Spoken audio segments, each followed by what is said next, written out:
That's what I've been waiting for. That's what it's all about. Hello, Raiders.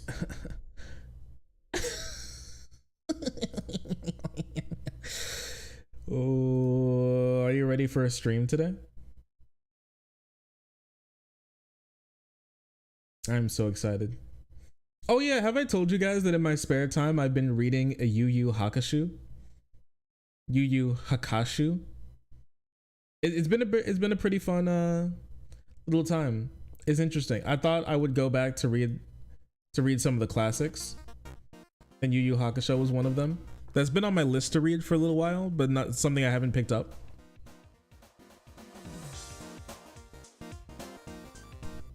Short pog. Here, it's kind of warm in here. I'm gonna crack the window really quick, and I'll be right back.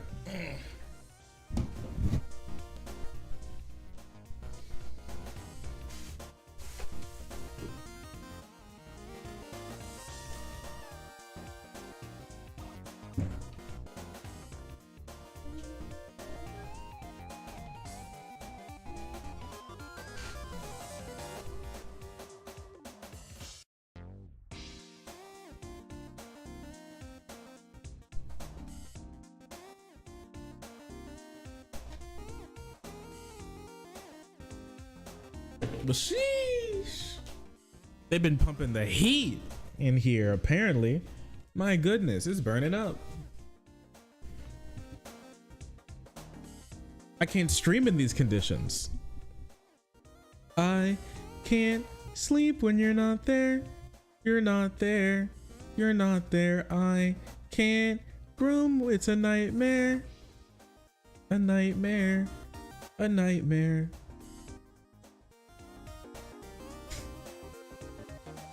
Did you see? Okay, do you think that we should maybe like tomorrow or something? Do you guys want to?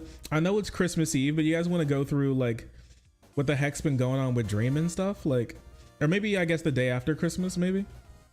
We have to find some time to do that because it's been looking like this stuff's been pretty crazy.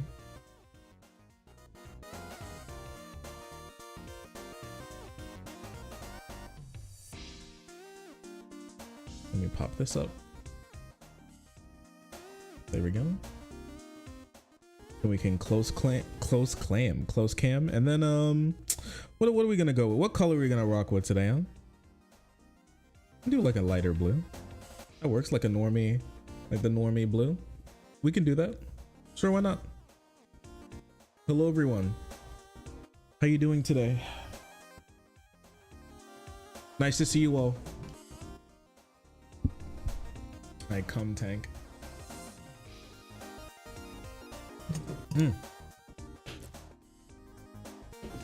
Won't be able to make it Christmas Eve or Christmas Day. I may not be streaming those days. We'll have to see. It just depends on how busy I am though those days. Been so many responsibilities I've been having to take care of. I've been cutting into stream time. Sorry about that. Sorry about that.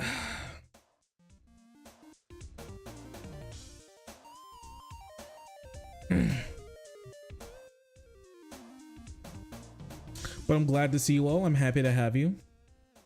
We got some fun stuff planned for today.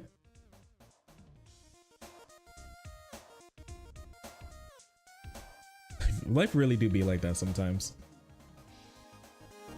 Okay, I saw this. I don't know if it was like an L or a W or anything, but this clip's been floating around a little bit, and people have been using it to say that Jank has been just got bodied on Israel and Palestine. So let's just take a look here super quick. Let's give it the lookie.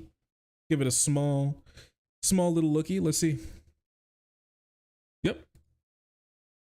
But anyway, let me just get on to it. You say first of all, you say, I don't care about the death of Palestinian children. Yes, I do care. I care very deeply about it. But I also know that the responsibility for their deaths lies on Hamas, which has misgoverned their society for the last 16 years and now has been leading the country into being in a war with Israel. Okay, but like being in a war and all those kids dying, it wasn't Hamas that bombed them. Like, yeah, they put them in the position that they're going to that they're in the grounds of like a war that was that was probably going to be waged after something like that, or in some way, some bombardment or something, right? But like this basically clears Israel of not being able to do any wrongdoing. So Israel can like do whatever they want. At this point, without type of logic, Israel could just drop a nuke on Gaza and then they could just be like, well, I mean, October 7th was pretty bad. Like, okay, well, it doesn't mean you could just do whatever you want, right? So yes, it's on Hamas this. As for seeing wars, by the way, I just mentioned about seeing wars because as far as I can see, you're very ill-traveled as well as rather ill-lettered and ill-spoken. And I mentioned that I cover wars and go to wars because I happen to think myself that it's worth seeing things with your own eyes, including things that you don't particularly like, but you report the truth. I don't know if you ever even leave your own bedroom. And I can tell already that you don't because you've already said something that demonstrates you know nothing about this conflict. You have just demonstrated it in the following terms. You said that this is why we need to push for a two-state solution and give legitimacy to the Palestinian Authority. I'll tell you something you don't know because I guess you spent no time in the West Bank, have you? I'll tell you something you probably don't know. The Palestinian Authority, Fatah, celebrated the 7th of October massacres. I'll give you another fact which demonstrates you know nothing about this and clearly haven't ever visited any Palestinians in the West Bank as I have.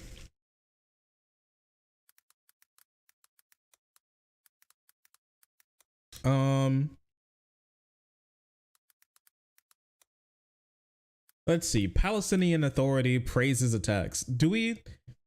Where is that? Where is that? Because they're talking about the one in the West Bank, right?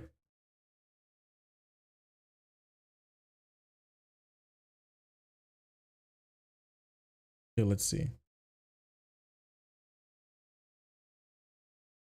You have any? Does he? He's not gonna pull up any proof on that. Here, let's see. I see Hezbollah praising the attacks on the 7th.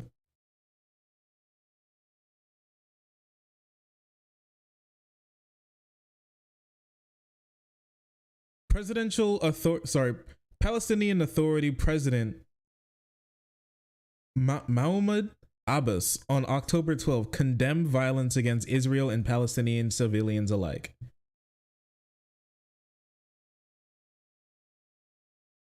I mean, I don't know. This one is called the Foundation for Defense of Democracies.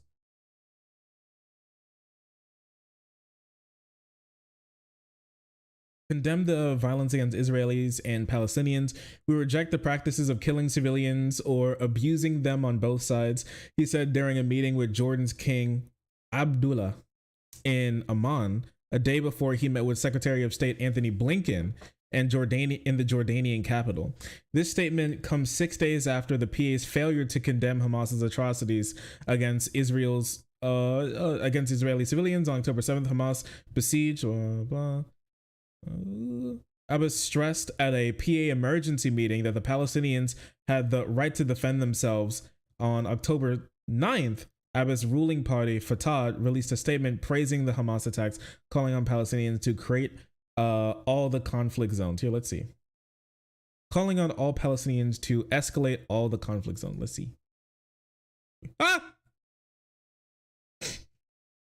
No.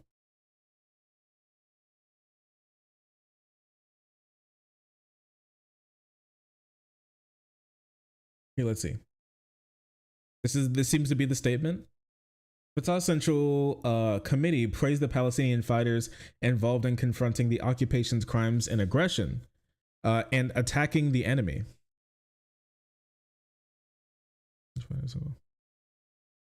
In the West Bank, Gaza, and elsewhere. In a statement, the committee called on the Palestinian public to answer the call and confront Israel and escalate the situation on the ground in every conflict area throughout the homeland in order to aid Palestinians in the Gaza Strip. To the masses, our people and the custodians of truth, honorable greetings. Martyrs who performed their duty in sacrificing their souls on the path of freedom. Thanks to the steadfastness sacrifices committed to our lands, commitment to our land, Jerusalem. Your rights. You shorten the life of this despicable occupation. Shark returns. Hello, nice to see you. British people, dude. If you haven't blown up kids yourself, you shouldn't talk about it. So true. We congratulate the forces of heroism that confront the occupation crimes and aggression, attacking the enemy and not fleeing and defending the people in not fleeing and defending the people in every village, refugee camp, and city in the Palestinian West Bank and the proud Gaza Strip.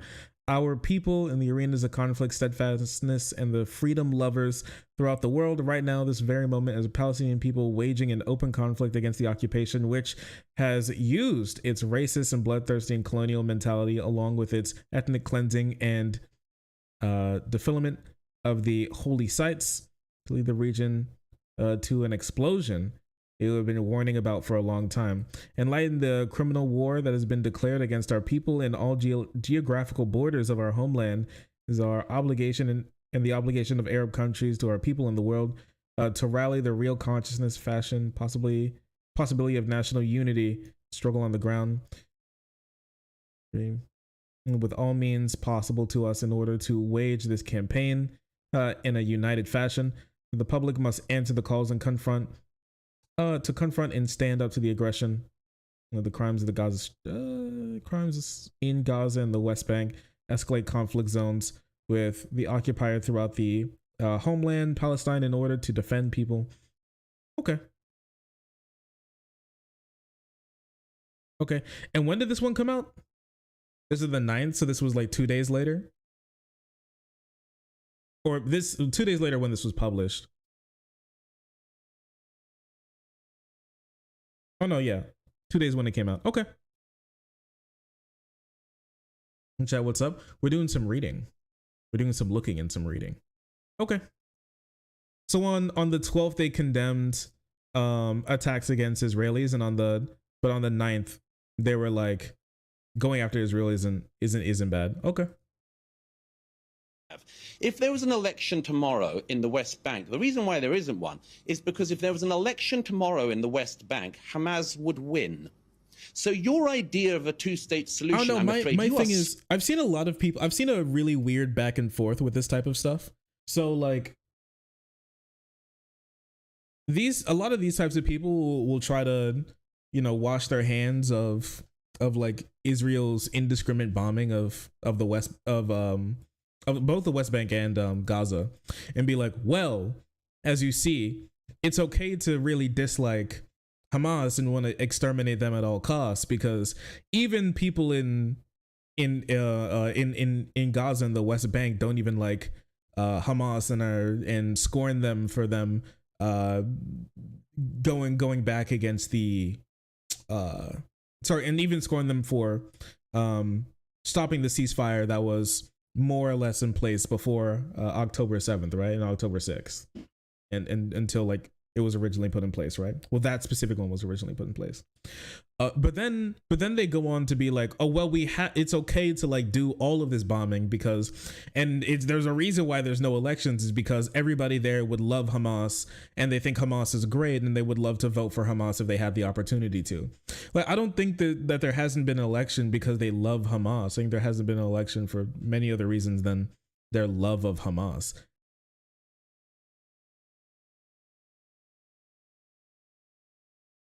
Oh, it's just weird. It's just weird, contradictory stuff, like constantly between these types of people posting this type of stuff. So out of date, and you really should leave your bedroom, because in this region, nobody thinks that there is a two-state solution on the table because there is not a viable negotiating partner. But I just want to make one other main point. Wait, that's okay. Here's the thing. Here's the thing. Listen. Yeah, it's true. A two-state solution is not in the cards right now. And yeah, like there isn't like a viable negotiating partner, but he said, let's make it, that's not against the argument of making a two-state solution. Just because nobody wants to argue for one right now, or there's nobody in like a good negotiating place, because Netanyahu wants to like blow up every Palestinian and turn them into red mist. And Hamas wants to do the same to to Israelis. That doesn't mean that like a two-state solution still isn't the best solution that should be advocated for.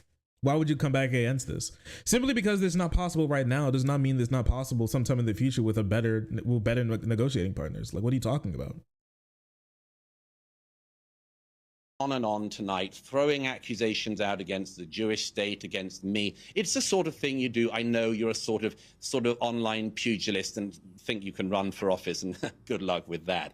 But I'd just like to point out that you only really get animated if the Jews are involved. And I can tell that for the following reason. What? I mean, oh, okay. Oh, it's the classic, well, you dislike Israel, you must be super anti-Semitic. No, listen, I'm not like some Jank gagger. I don't like Cenk very much, honestly. I don't really have any reasons to really like him that much. But he's like always, he's animated about literally everything. But I don't know, let's see this ironclad argument here. I mean, your surname's Uyghur, isn't it? 1 million Uyghur Muslims in China have been put in concentration camps in the last decade. And people of your ilk never really care about that, do you? Because it's not the Jews doing it, it's the Chinese Communist Party. What? Okay. Yeah, okay. All right. I see it. He's just one of these guys who's like, people on the left are all anti-Semitic. They hate all Jews, and they only care about hating America and hating Jews. Okay, I see it. I see it. I perceive it. Okay. Like, the idea that people on the left don't care about the Uyghur Muslims is genuinely insane, but okay. At the moment, 1 million people who are in Pakistan at the moment, who are your fellow Muslims and who happen to be Afghan, and I don't think you care about them, do you? 1 million Afghans are currently being forcibly deported from Pakistan to Afghanistan. You don't care about that. You're not riled up about that. You're not riled up about what the Janjaweed are currently doing in Sudan, where thousands and thousands of people are being attacked by the Islamist militia there. You don't care about any of that. Don't care about. I mean, listen. Well, I don't know. It's just like, well, we can bomb as many children as we want. We can destroy as many human lives as we want. And if you come out against it, then you're a bad person, because I haven't seen you say literally the exact same thing about every conflict to ever happen in the entire world. Ever. Like, okay. You can't talk about literally everything, bro. What a scumfuck. Yeah, I don't know. It's like these are all like really terrible arguments, but it has like 42,000 likes. I kind of want to see this now. I don't know how well Jank did on this, because this is like Piers Morgan.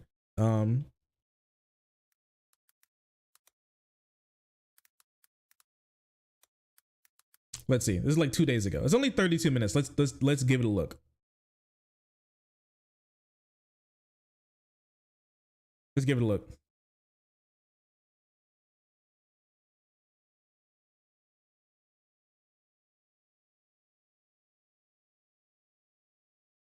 Really impressed how he didn't even really attempt to interrupt his demise. I don't know, man. All of these just seem like pretty bad arguments, but let's see. If you make bad arguments confidently, then people will believe it, because they already think blowing up children is funny. But let's see.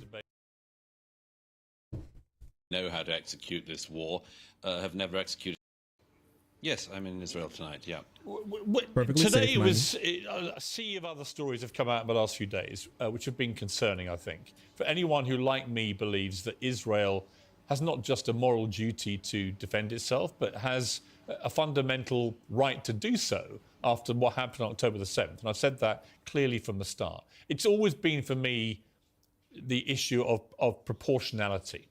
And it seems that in the last few days, there have been a number of incidents which really question whether Israel is being precise, as it says it is, or indiscriminate. And I would cite the killing of the 3 hostages. I would cite the killing of the 2 women outside the Catholic Church. I would cite the President of the United States saying that they're using indiscriminate bombing, and so on. I think, do you, Douglas?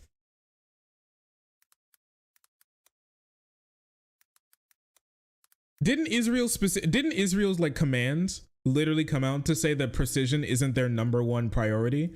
Like, making sure they don't kill civilians is literally stated goal, is not their #1 priority. They couldn't care less, honestly.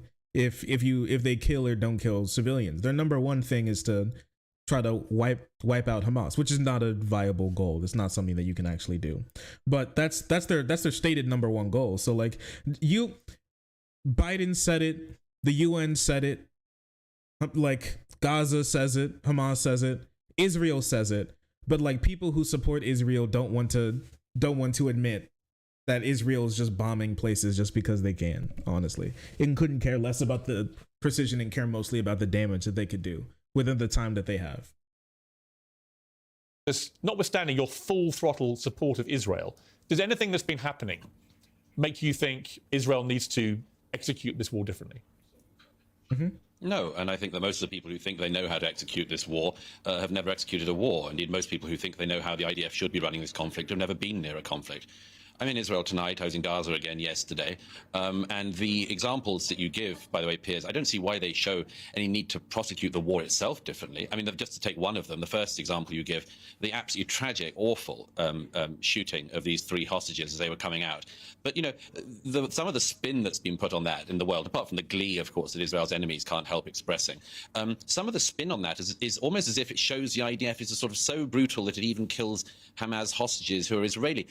I just think this is another example of international media and others just having this astounding lack of empathy for the Israeli people. Can you imagine what it was like for those soldiers who were in Gaza, knowing that at any point there were snipers, there are booby traps everywhere, people coming out of tunnels that they've built at British and American taxpayer expenses and attacking them? Can you imagine what it was like for the soldiers who, in that terrible moment, made the life-changing mistake of shooting 3 people who turned out to be Hamas hostages? But okay, I don't care. I don't care how soldiers feel about killing civilians. Well, listen, you get mad at Israel for just shooting at anything that moves when they're in Gaza. Like, listen, which one is it then? Is every single soldier in, like, Israeli soldier in Gaza, like a trigger-happy delinquent who will shoot anything that moves because they're too scared of, like, anything that could possibly happen? So civilian lives are just on the back burner to their own? Or are they like a precise, accurate, responsible military trying to defend their home country? Which one is it? Which one? You can't have both. What he wants to do is have both. Make you completely change topic from, well, they're just, if they can shoot their own civilians, okay, their own hostages who are holding white flags, just so you know, and there are also a group of women hostages who were also shot, who are wearing burqas, hijabs, who were trying to be saved. One of the group holding white flags, and like, we give up, okay, and they still just blasted them. And we've been seeing like video after video after video from people who just talk about it, from people who are on the ground, from reporters, that like Israel's military is just shooting anyone and everyone without much care for what could possibly happen. And then we get more proof of that, and then this guy goes, well, that's not, I can't believe everybody's saying that that's what's happening, when we have very clear proof of it happening.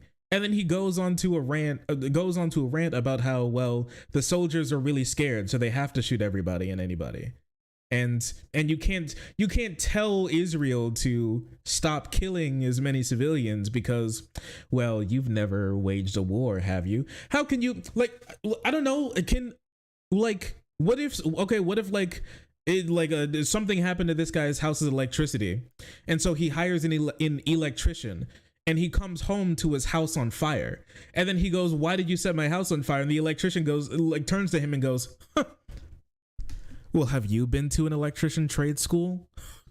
How do you you fix a circuit breaker, okay, and then you can come tell me about whether or not the house should be set on fire by the time you come back? Like, shut up, you dumb bitch.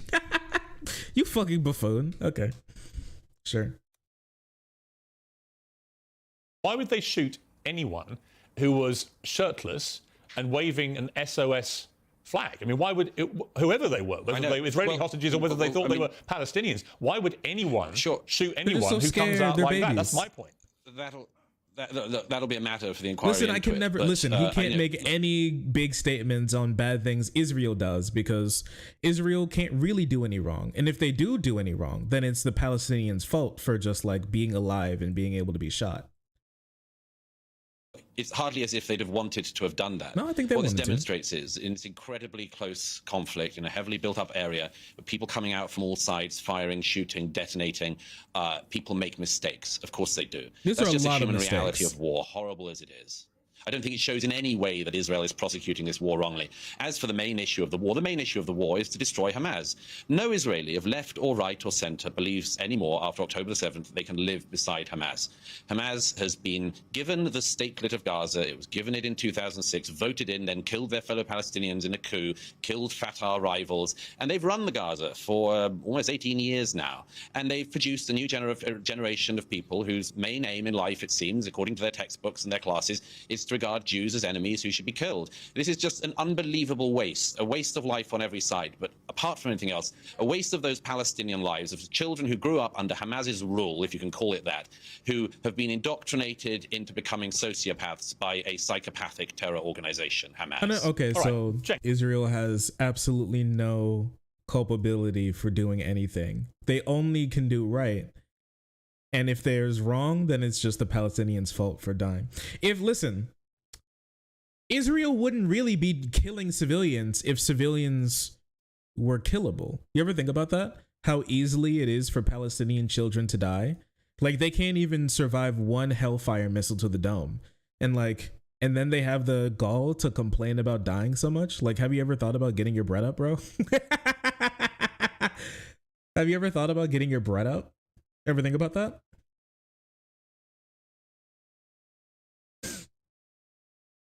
I don't know. Even here's the thing, that even Israel's government claims that their treatment of Palestinians in the West Bank, Palestinians in the West Bank and in Gaza, has led to difficulties when it comes to being able to find peace. But I don't know. Just keep in mind when you see this type of stuff, Israel will say that they did something that's bad. Gaza, Hamas, the UN, independent war researchers, reporters, news outlets, and the world in general will say Israel has done something bad. But like, Israeli defenders will go against all of that to claim that they haven't done anything wrong. You've been listening to that. Is there anything that Douglas said that you agree with? No, nothing. Not even about the way Hamas has presided over Gaza in the last 18 years? Yeah. So that's a weapon of mass distraction. It's Israel doing genocide on the Palestinians right now.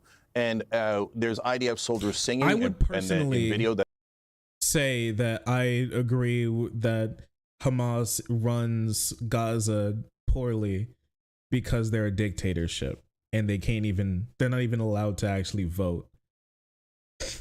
Not even actually allowed to vote. So I would say that, yeah.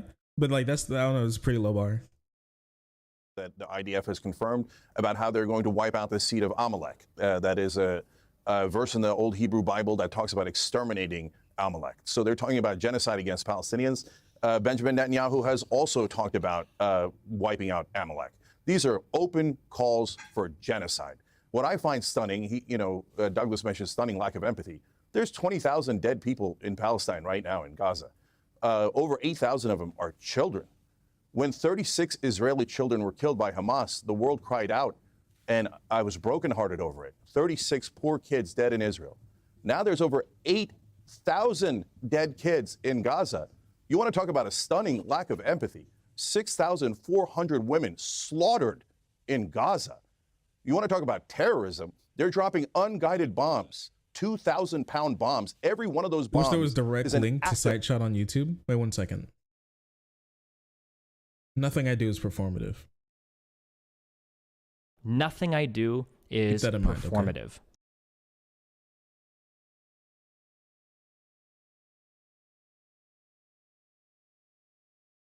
Okay, and now I want to grab live and then go here. No, yeah. If you're on YouTube and you want to join SiteChat, just go into the description, and then the link should be the top link at the top of the description. Right here.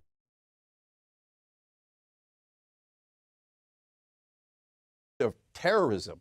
And also I wanted to bring something up. Super duper quick.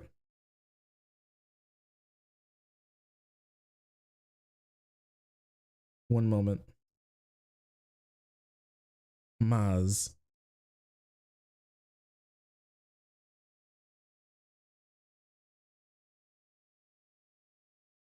This was a good thread of some quotes. Some of these I've seen before. We will take from Benjamin Netanyahu. We will take a mighty vengeance for this black day. We will take revenge for all the young people who lost their lives. We will target all of Hamas positions. We will turn Gaza into a deserted island. To the citizens of Gaza, I say, you must leave now. We will target each and every corner of the strip. One thing. Ben Gvir in Netanyahu's party. When we say that Hamas must be annihilated, we mean leaders, supporters, and even those who distribute sweets. They are all terrorists. Major General Ghassan Alian. Human animals must be treated as such. There will be no electricity, no water in Gaza. There will only be destruction. You wanted hell, you will get hell. Former minister of public diplomacy and a member of the Knesset. Erase all of Gaza from the face of the earth. That the Gazan monsters will fly to the southern fence and try to enter Egyptian territory, or they will die and their death will be evil. All right, and also member of the Knesset as well. Once again, right now, one goal, Nakba, and this is like the ethnic cleansing of Palestinians. A Nakba that will overshadow the Nakba of 1984, the original ethnic cleansing of Palestinians and Arabs from the area when Israel was founded. Avi Dichter, Minister for Agriculture and the former head of the intelligence services. We are now actually rolling out the Gaza Nakba. We are fighting against human animals. We are imposing a complete siege on Gaza. There will be no electricity, no food, no water. Everything will be closed. Israeli Justice Minister. Behind every terrorist is a dozen men and women without whom he couldn't engage in terrorism.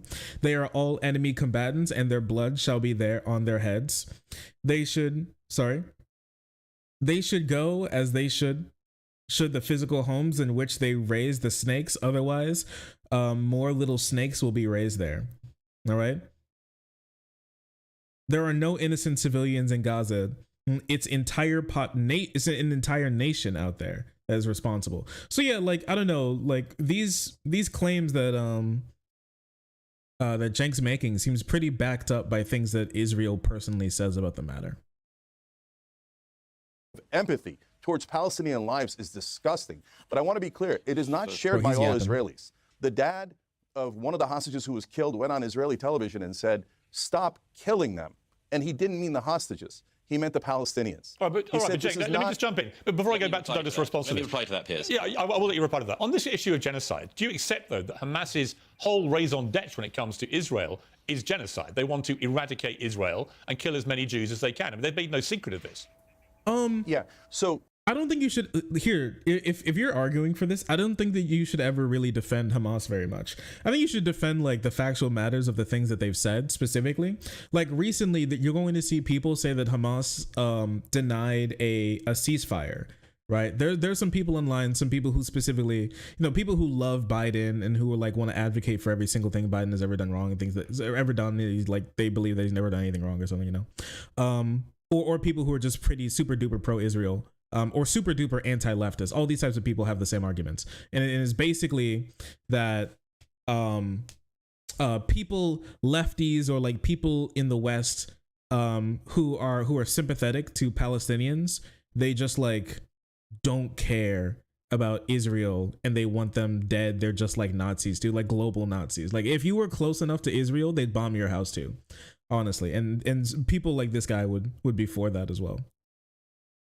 Yeah, but they're going to say things like what they're going to say recently is that an argument that you're going to be hearing here in a little bit is that Hamas is the one that denied a ceasefire, basically. That's the argument that's going on right now.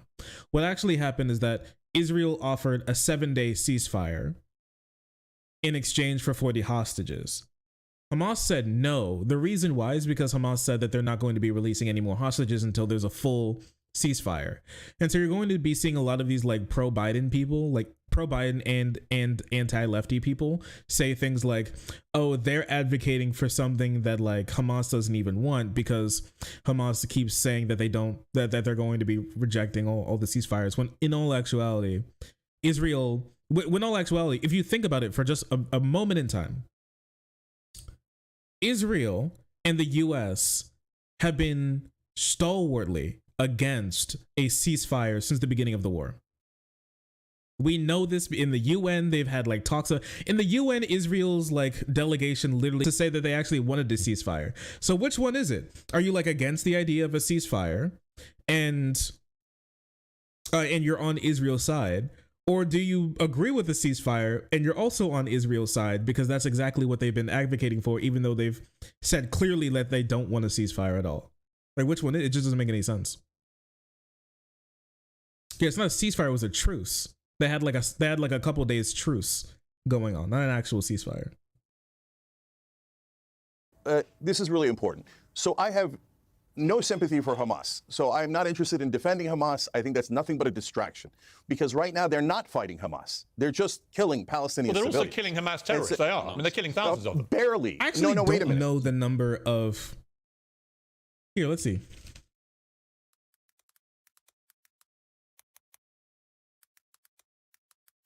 Do we have any number of how many Hamas militants have died? According to accounts of freed Israeli hostages, add pressure to save those still in captivity. At the last count, Israel's military says it has killed 7,000 Hamas fighters. It remains unclear, however, whether that figure includes an estimated 1,000 militants Israel says that were killed inside its border during October 7th. And this was 2 days ago.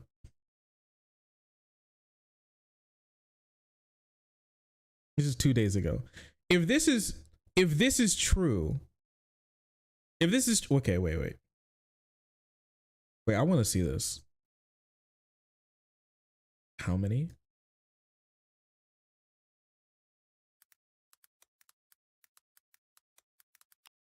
Wait, if this is true, then let me take that off screen just in case. Oh, I'm so lucky. Whew. The Palestinian death toll in Gaza has passed 20,000, including 8,000 children.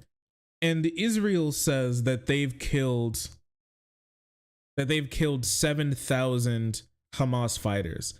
So if we just like believe these numbers, because Israel has the same numbers of people that they killed, that means that they've killed more children than Hamas fighters. They've killed more children than Hamas. If like Israel's numbers are to be, believed here. And I've been reading some stuff that Israel's numbers on like how many Hamas fighters they've killed and also how many of their fighters have died when like invading Gaza have been grossly both like over and under represented respectively. 7 children for one Hamas fighter. I guess that's the toll that this guy thinks that is worthy to take. Listen, this killing, blowing up. Okay, well, what if it was like Israel had to throw 7 children into a volcano to kill one Hamas fighter, and that's how they were waging the war? Do you think that he would think that Israel should change its tactics? What do you guys think? Not even like the messiness of like trying to attack a building that has children in it that also has like Hamas fighters in it, okay? Just straight up, like, if you send IDF to kill 7 children and one Hamas fighter will simply just perish because of that. And Israel, that's how Israel was conducting the war. Do you think that he would change his opinion on how the war was conducted? Because if I'm going to be completely honest with you, I don't believe so. I think he would be like, not only is that like a good way to do the war, it'd be better than what Israel's doing now because there would be technically less damage. Barely. But let's go to your main point, okay? So the main point is, well, Hamas threatens X, Y, and Z and has killed 1,200 people on October 7th. So that is why we have to all worry about what Hamas might do. I don't think it's simple as that. Hold on, let me finish the point. Let me finish the point. Not Mr. Yafferton. at what they might do if they had infinite power, the kind of power that Israel has. Meanwhile, Israel is actually doing the genocide, is actually preventing a Palestinian state and saying you are not allowed to exist, and if you dare try to exist, we'll kill 20,000 of your children and women. All right, Douglas, respond to that. Several things. First of all, anyone who uses the term genocide in this context simply doesn't know what they're talking about, or is a malevolent actor. I don't know if Mr. Week has travelled at all in his life, how far he's travelled, how many conflicts he's seen, but I'd have guessed none. And you clearly know nothing about this particular conflict, and you've obviously seen none of it. The genocide that you describe is such a smear and a libel against the Jewish state. If Israel wanted to commit genocide, I'm sure it could, but it doesn't. It doesn't remotely want to. And people like you and other pro-Palestinian propagandists I don't believe that this is true. I think it's very clear that I think there's it's very clear that there's at least a good argument that that's what Israel is doing. Even if you like disagree or something, that's fine. I think you can disagree on something like that. You can't disagree on the idea that there's a good argument for that. Like, that's just kind of being a little bit silly, if I'm going to be honest with you. Like, there's very clear arguments from what Israel specifically has said about the war, their aims of the war, their goals in this war, and from like top officials down to like your average person about what they want to do here. And it's very clear that a lot of those things are depicted as ethnic cleansing at the very minimum. Very minimum. Vush raid. Oh, we're being raided. Oh, hello. Hello, raiders. I'm happy to have you. We're watching Jank argue with this guy who wants to blow up every child to ever exist who lives in Israel. No, the guy lives in Israel. He doesn't want to blow up all the children in Israel. In Palestine, now that's a different story.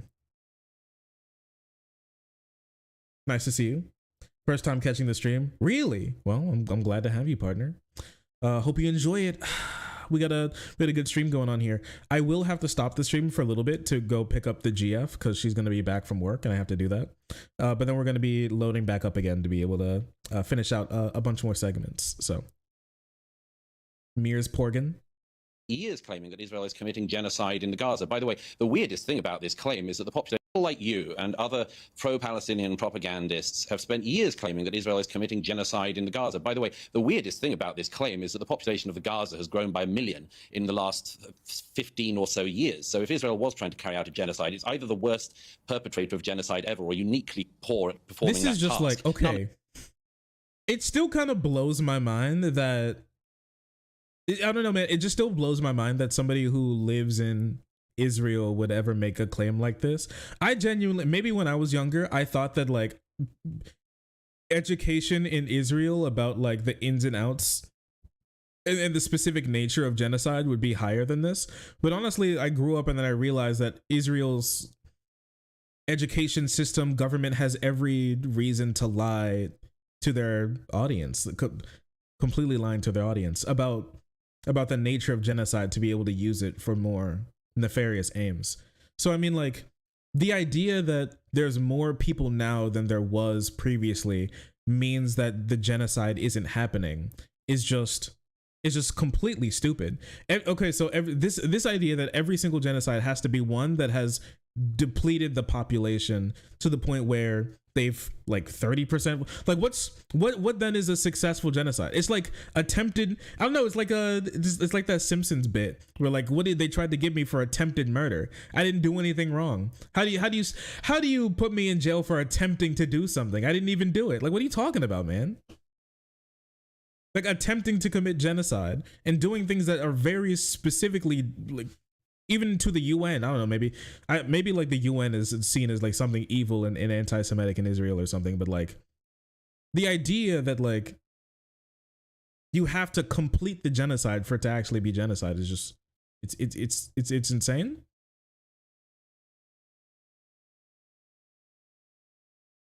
They think genocide is what happened in The Last Airbender when there's literally 0 airbenders alive. I guess so.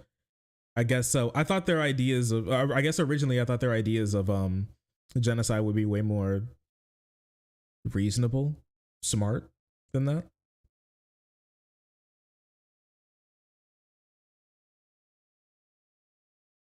of the stats support that ridiculous claim. It's such a weird smear and a libel of Israel. Secondly, of course, you've just rattled off Hamas figures, as everyone said genocide is bad, and he said weird individual. Okay.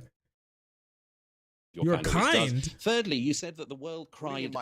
Of course, you've just rattled off Hamas figures, as everyone of your kind always does. Wait a second. Thirdly, stop. You said, can we stop with the Hamas figures thing? It's such a bad argument. Here's the thing, okay? I'm skeptical of things that Hamas just says. You should also be, I think personally, equally skeptical with things that Israel claims, all right? The thing is, here's the thing, okay? This guy can't make this argument and also support Israel because Israel's numbers are pretty consistent with Hamas's numbers. Like, I thought that this may have been like a decent point back in the day, but Israel's own metrics line up pretty close to what Hamas has been putting out. So either they're both telling the truth or they're both lying. And I don't know, maybe he thinks that anybody who agrees with Hamas is evil. So maybe even the state of Israel is evil too, but like in a good way. Who knows? I don't know. Maybe he doesn't even know.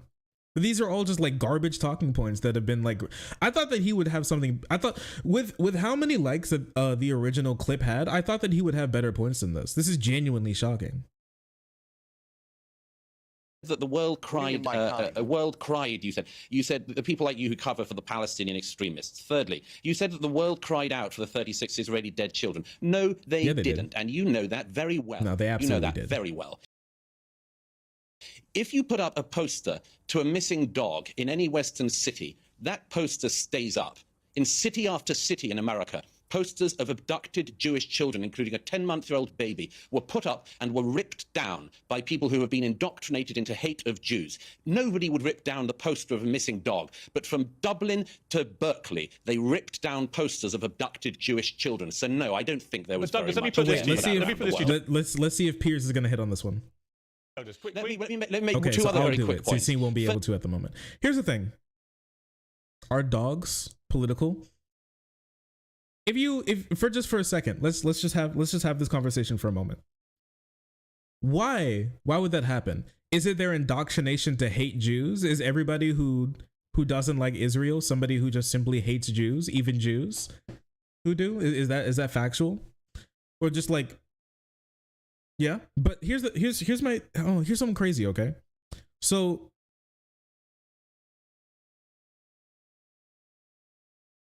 why are those posters up? That's just my question. Why are those posters up? For what reason? It's super interesting because I don't want to get on the whole like Israelis are white so they're bad, right? But I don't think that argument makes much sense. But if we're going to take this for a moment, I want to compare it to the like White Lives Matter thing that was going on during the 2020 BLM protests. Like, people will put up Black Lives Matter signs. Okay, cool, interesting. Reason? Systemic racism. We'll just leave it at that for now. And then people saw that and they were like, I got an idea. Let's put up White Lives Matter signs.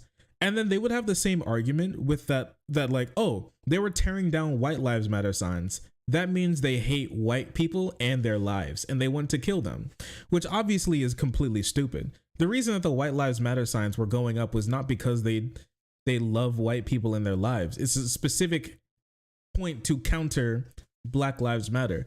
Like those hostage pictures were going up not because they cared about the hostages.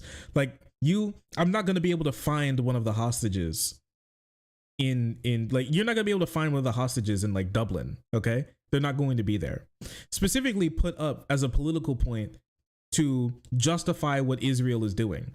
When you go, Israel should be more calm about the war, somebody would go, but look at the hostages. When you go, Israel should not kill as many children, they go, well, think of the hostages. That's the point that's going on here. And then even if that's the case, it still is like anti-hostages, because we've even at the beginning of this discussion, it's been talked about how Israel would just blast anybody, even their own hostages, if they get the opportunity to.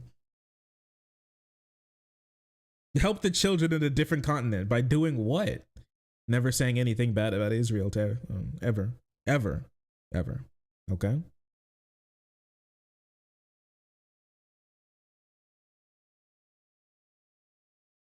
And honestly, if I'm gonna be honest with you, if you put up a missing dog poster for a dog in like Saskatchewan in like Iraq, that poster is probably gonna get removed.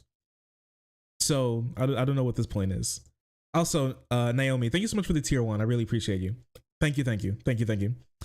Those dog posters were for dogs that voted for Republican. Boom, now they're Republican. Now they're political. True.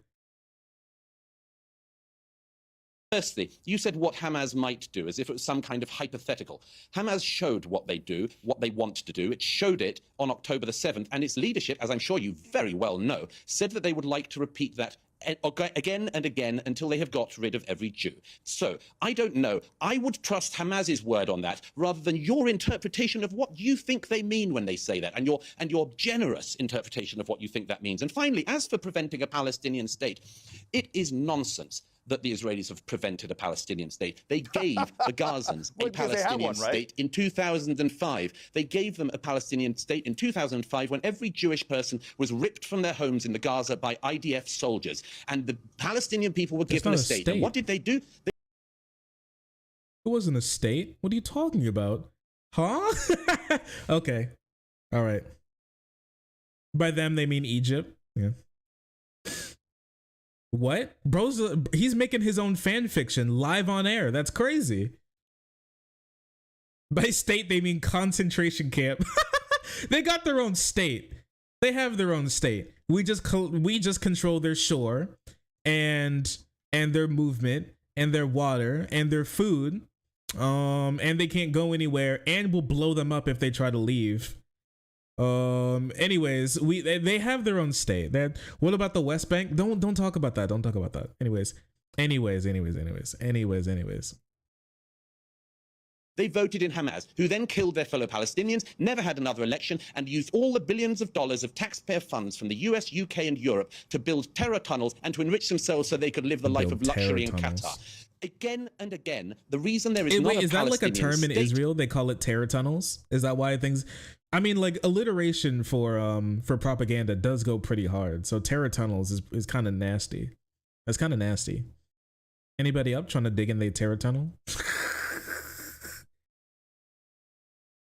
is because the Palestinian leadership doesn't want one. Okay, Douglas, didn't want one in 1947. Right, it preferred war, and it doesn't want one now. Douglas, they did want one in 1947.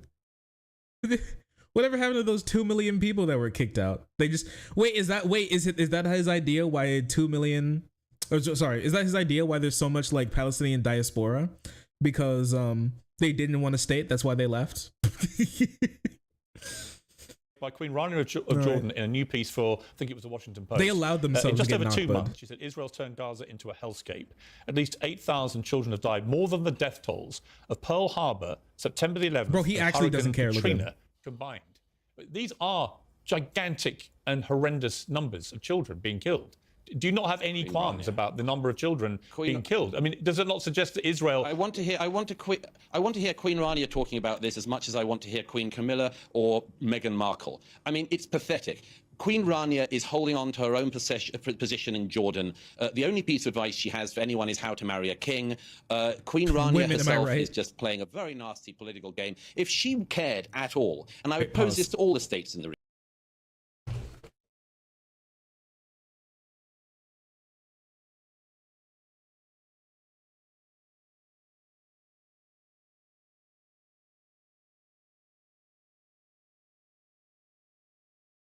Sorry, it was hot, but now it's getting cold because the window was open. I want you guys to just think about this really quick. Just think about what he's saying here. He asked the question, isn't blowing up this many children indicative of them not really being that precise? And he goes, huh, fucking woman. They only really know how to marry a king, dumbass. How about that, fool? Just completely change the topic to go from the thing that was being said to who was saying it. And you can disagree with the person who's saying something, but like if he doesn't come back around to talk about the thing that actually was, then I would genuinely be blown away for somebody to think that this guy made any good points here. Region. If Jordan cared at all for the Palestinian people, they would take them in. They would take them in. They don't want them. If the Egyptians wanted them, they'd take them in, but they don't. Do you know why? Because every country that takes in the Palestinians gets terror. It happened in Egypt, it happened in Jordan, it happened in Syria, it happened in Lebanon, it happened in Tunisia, on and on. That's why these people don't really care about their fellow Muslims. This is crazy to me. Yo. All right, so okay. Proof of something. This guy is super Islamophobic. All right? And this is okay. Super duper Islamophobic. Everywhere these people go, they bring terror. And they're fellow, what do you mean fellow Muslims? Like, some of the largest conflicts in the entire world, in the entire world recently in modern history has been between Muslims. What do you mean fellow Muslims? Like they're besties, like they're friends, like you think they know each other, they go to like each other's like grandpa's weddings all the time. What are you talking about? Oh, their fellow Muslims would want them. Maybe they'd want them. You know what? How about that? Here, one state solution. And Israel is forced to take every single Palestinian and Palestinians have a right to return, okay? As long as you have 4% Palestinian in you, you have a right to return to Jerusalem. How about that? Doesn't Iraq and Saudi Arabia hate each other? Yeah, but like a lot of Muslim majority countries in the Middle East hate Saudi Arabia because Saudi Arabia does anything they want with the backing of the United States because they give us oil.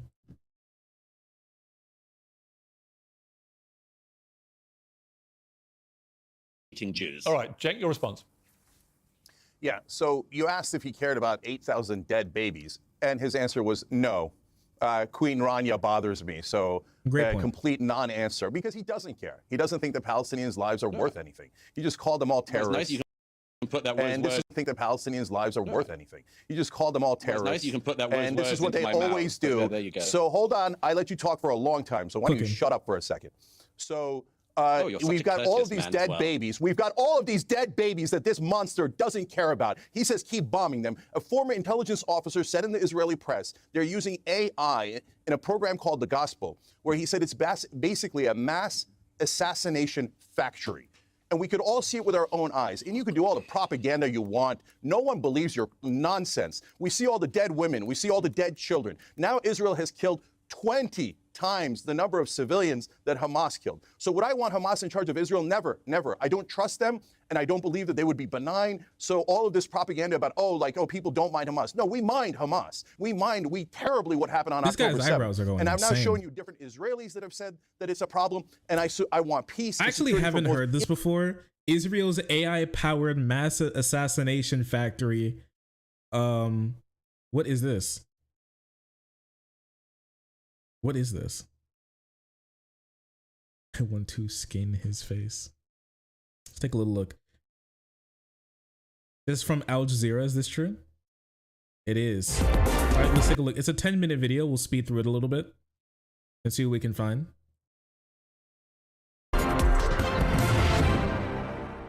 A mass assassination factory. That was the headline on an investigation by 972 magazine and Local Call into the Israeli military's artificial intelligence-based targeting system called Hapsora, which means the gospel in English. According to the investigation, the system uses AI to produce targeting recommendations at a faster pace than a team of humans working alone would ever be able to do. Joining me to discuss this is Laura Nolan. She's a software engineer. Israelis are literally using aimbot? Is that what they're telling me? That Israel is actually using aimbot to be able to blow up children. That's genuinely what this is all about? Really?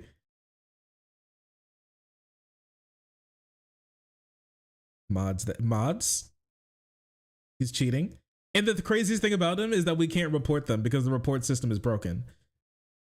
This shit's insane. It's like CSGO. My bad, sorry. I didn't mean to say that. It's like TF2. Mods, Israel's cheating. Should quick scope instead. They're actually using aimbot to blow up children. Engineer and a volunteer with Stop Killer Robots Coalition. Laura, thanks so much for joining us on Upfront. Good to see you again. How does Hapsora work? What kind of information would go into an AI-based military targeting system like this? Well, unfortunately, what I can say is we don't know a huge amount for sure, and that's very typical for these kinds of military decision support or automation systems. I mean, there's just a lot of secrecy that's involved. I suspect that they're probably using several different kinds of inputs. So we know that there's an awful lot of surveillance that happens in Gaza. For example, almost certainly there will be communications metadata and intercepts.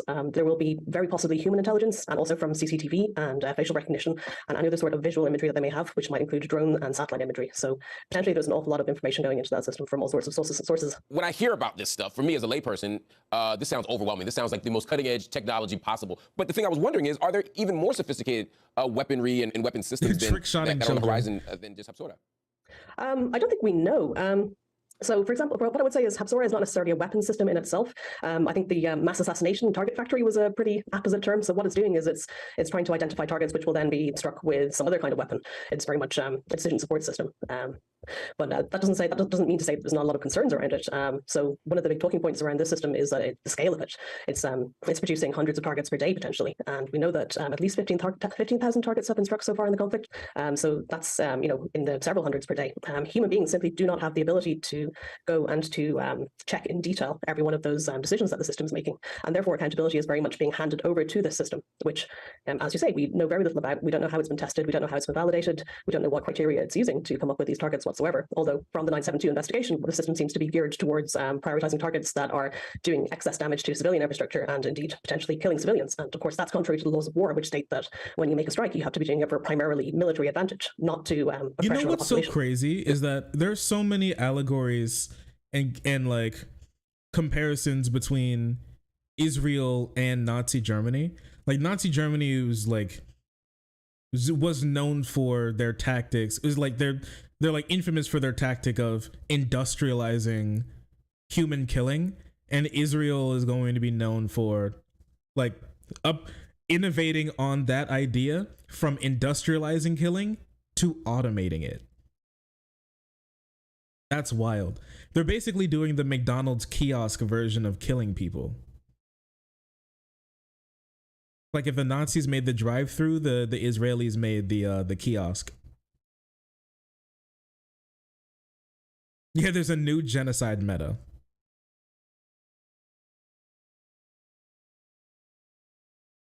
They play COD and they said, what if we do that? What if we can do that? Which is really true. Like Israel has dropped more bombs on Gaza in a smaller space than we did during like an entire year of the Iraq war. Is that true? Not the Iraq. Yeah, the Iraq war. It's crazy.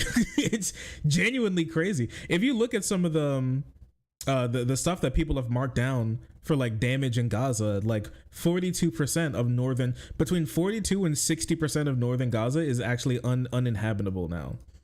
You literally can't do that. You can't do that without automating it like this. You can't kill that many people. You can't blow up that like level of area. Either you're just rolling dice and then just dropping it, or you're like trying to automate it. It's one of the two.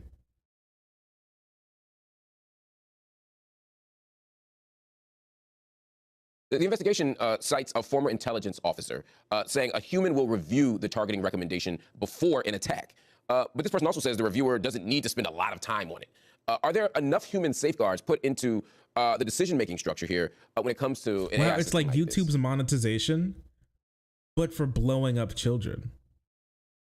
Huh. It's a great question. And I think one of the big questions when you have to assess the risk around any AI system is to what extent are there safeguards around it in terms of humans in the loop and in terms of the overall riskiness of what's being done as a result of these decisions. I read the same article you did, the same investigation, and it absolutely points to insufficient human time and effort spent in reviewing these targets. And targeting particularly these kinds of dual use targets, so people and civilian buildings, is extremely hard and time intensive. So no, I don't think they are, from what I see, I don't think they are properly reviewing these targets, and they're very much leaving it in the hands of the automation system. In a statement, the Israeli army claims that Hapsora helps in, quote, causing great damage to the enemy and minimal damage to non-combatants. Now, the death toll in Gaza is now over 18,000. Many have made the case that advances in technology are designed to make warfare more precise, that if it's more precise, it'll be safer. Are you buying that argument? No, absolutely. I'm not buying that argument. And this is something that you hear all the time, particularly from the more high-tech militaries. Typically, when militaries think that they have these accurate, these precise weapons, that they feel able to use them in built-up areas, in urban areas, in places with a lot of civilians and civilian infrastructure around. And unfortunately, no matter how well you hit the particular point you're trying to hit, and no matter how much what you're striking is a valid military target, when you're using high explosive weapons in an urban area with civilians around, you are going to do a lot of damage. So one of the side effects of more precision can actually can perversely be more civilian damage and civilian harm. Wow. So what do you do if the more precision that you sort of design for, the more potential damage you have to civilian infrastructure, to people in these areas? And infrastructure around. And unfortunately, tech militaries, typically when militaries think that they have these accurate, these precise weapons, that they feel able to use them in built-up areas, in urban areas, in places with a lot of civilians and civilian infrastructure around. And unfortunately, no matter how well you hit the particular point you're trying to hit, and no matter how much what you're striking is a valid military target, when you're using high explosive weapons in an urban area with civilians around, you are going to do a lot of damage. Well, so we're precise. Like, I guess you could drop a missile on a Hamas leader's head or a Hamas combatant's head, but when you're hitting him with a bomb, it still blows up. Yeah, they're using the same wait, do you think that like IDF soldiers are sitting in their little rooms putting like the orange on top of the like okay bomb button, and then so they can go, like, I don't know, play some games or something? They kick up their feet on the desk, and so like they're just getting checked through and they're just blowing up everything and everyone. It's possible. They could be using the orange method. You think Elon gave that to them? Like Elon taught them the orange method when he went to go visit? It's possible. Precision can actually can perversely be more civilian damage and civilian harm. Wow. So what do you do if the more precision that you sort of design for, the more potential damage you have to civilian infrastructure, to people in these areas that you described? Then what's the solution here from a technological perspective, from a design perspective? There isn't a technological solution here. A political solution is what's required if you want to safeguard civilians in this situation. There is no technological solution for safeguarding civilians in war. More precision is not the answer to it. You quit Google in protest over Project Maven, a contract for the U.S. Defense Department that would use AI to analyze drone footage. Maven doesn't sound much different than Hapsora. Has what you were afraid of just become our reality? Absolutely, yeah. This is exactly what I was thinking about 5 or 6 years ago when I was at Google, and when Maven was coming down the line. Once you have all of this data coming out of a system, people will want to crunch that data, draw conclusions from it, and act based on those conclusions, no matter how strained your chain of causality and indeed the legal basis for these decisions that you're making. Thank you for reminding me, Ellie, because I think the bot's down. One moment. Was it Streamlabs? Okay, let me see. Thank you for reminding me. I need to recheck CloudBot, because it might have got turned off. Let me go with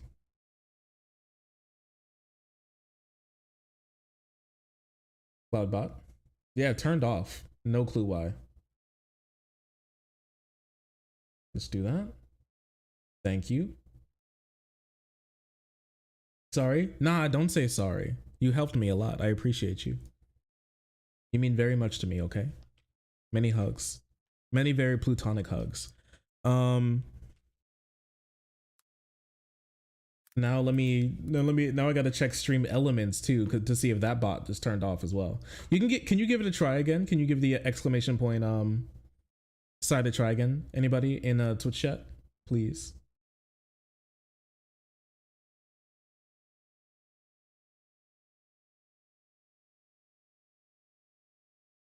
Here we go. Let's log in. Hey, it's working. Thank you.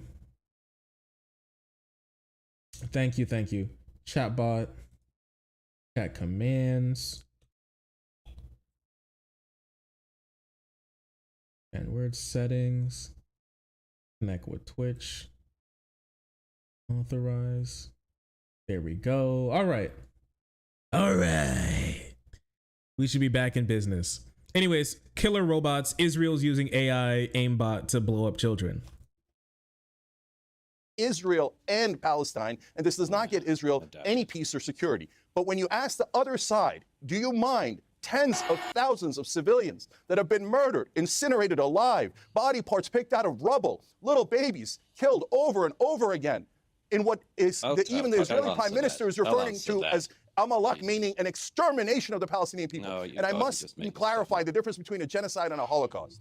A genocide is when you target a specific people and kill a lot of civilians. Srebrenica, where 6,000 people were killed, was considered a genocide. So it doesn't mean you try to murder every single person in that race. That is a Holocaust. Let me reply. Wait, one second. Before I go to Douglas, Cenk, one question. You want to get rid of Hamas too, as does Douglas, as do I. If you don't do it the way that Israel is currently doing it, given that they live amongst the population, how else do you do it? Okay, I'm glad that this question was asked. It's a really good question, actually. Yeah, there's an excellent way to do it, and there's the right way to do it. So let me explain. So war, this guy talks about, oh, I love war. I go to all the conflict zones. So by watching it and rooting on for more death, I know something about conflict. You know nothing. So here's what reality is. War gets you more war, but peace actually works. So when Israel did a peace deal with Egypt, not only were the Egyptians safe, but the Israelis became safer. That peace deal has held for decade after decade. So how do you do a peace deal in this case? What you do is you do the two-state solution now, and you do it with the Palestinian Authority in the West Bank. And if you then have a Palestinian state, the Palestinian Authority would have the credibility to drive out Hamas from Gaza. That is a realistic plan for both peace, security for Israel and the Palestinians, and driving out Hamas. The idea that you're going to kill for decade after decade. Credibility to drive out Hamas from Gaza. That is a realistic plan for both peace. Israelis became safer. That peace deal has held for decade after decade. So how do you do a peace deal in this case? What you do is you do the two-state solution now, and you do it with the Palestinian Authority in the West Bank. And if you then have a Palestinian state, the Palestinian Authority would have the credibility to drive out Hamas from Gaza. That is a realistic plan for both two-state solution isn't feasible. Here's the thing. Nothing besides killing each other is like feasible right now. Okay, Netanyahu wants to kill all the Gazans. Hamas wants to blow up all of the Jews in the area. Okay, nothing right now is necessarily feasible besides them continuing to kill each other if we're going to take that argument. Right. So if that's the case, then just like let them keep blowing up each other for the next 100 years and see who will win. Like the people of Gaza who will like come back and continue to commit the people who are radicalized by Israel's bombings and from like Palestinian lineage or like the Muslim world. And so like Israel will constantly live in a complete state of terror, a boom bust when it comes to terror, you know. Joke, that was not supposed to be a joke, just so you know. But they'll be in a boom bust of like terror for the rest of eternity until like the state itself is gone, or I don't know, we just continue with this forever, right? If we're going to take that idea with nothing really being feasible. But if we have like ideas about what we want to do, if there's any possibility of it happening, I would say work with the Palestinian Authority, help like bring them into the room, because in many ways they're left out of the negotiating room a lot, and they're way better for peace than Hamas is, even though they have like many problems. But when it comes to all of this, I'm way less likely to have more problems with the Palestinian Authority as opposed to Israel, since not only does Israel have more power, but they've said more genocidal things. Their leaders have said more genocidal things in the last 2 months than what I've heard from the Palestinian Authority, if I'm going to be honest with you. But like, I don't know, how are we going to dislodge like Al Qaeda from Afghanistan? Well, we tried to blow them up until they stopped existing. It didn't really work. I think giving them love, giving the Palestinians love and like a state, giving them rights and things along these lines, helping to repatriate problems that have happened in the past, will help to slowly bring about better solutions in the future. And like, I know a lot of people will say that doesn't sound very palatable to Israelis. Well, I mean, probably not. Normalizing relationships between them is something that's really big. And even bringing the UN in, something that Israel hates now, apparently, bringing the UN in to help with it when it comes to peace deals, as well as helping like bring up Israel's reputation in the area by doing things like giving back the Golan Heights, giving back those farms to Lebanon in Israel's north, things along those lines would go like such a long way to be able to make things better, but they genuinely don't care. But when it comes to just exterminating Hamas, I'm going to be completely honest with you all. I don't believe that's fact. I don't believe it's possible. It's just not possible. Like, Hamas is like an idea, and people who want to commit crimes against Israel are going to exist forever, but are going to exist in a much larger percentage if they're going to continue doing what they've been doing, right? Which is committing more crimes against these people. All you can do, really, if I'm going to be honest with you, is trying to normalize relations and giving less people reasons to be angry with Israel.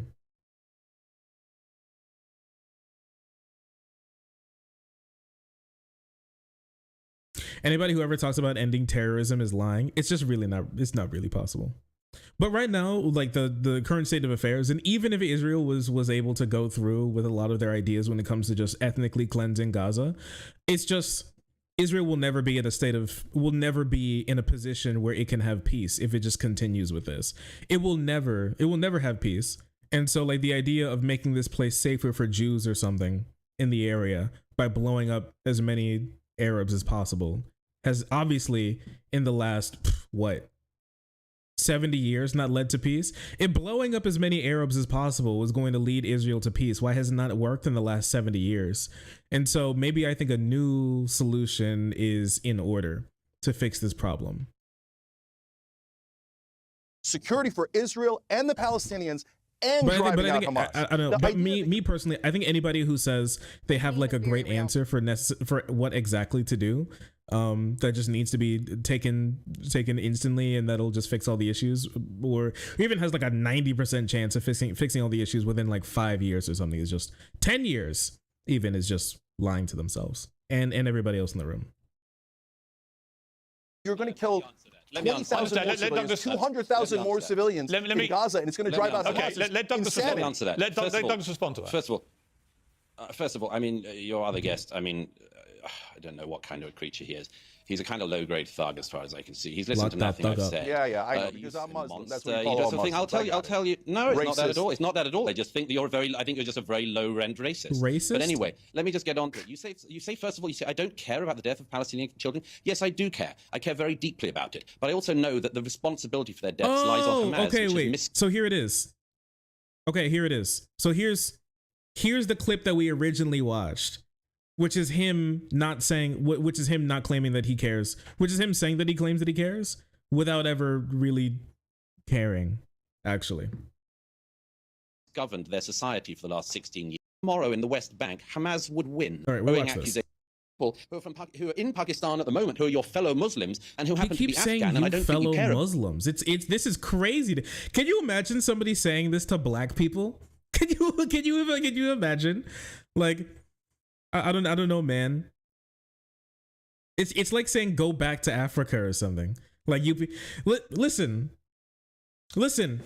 blacks in America, they're always so uppity about everything. They're always talking about racism and this and that. Well, listen, your fellow blacks don't even want you back in Africa either. I mean, they sold you anyways. So you should be lucky we're putting up with you, because they didn't. Like, what are you talking about? Can you even imagine somebody saying this?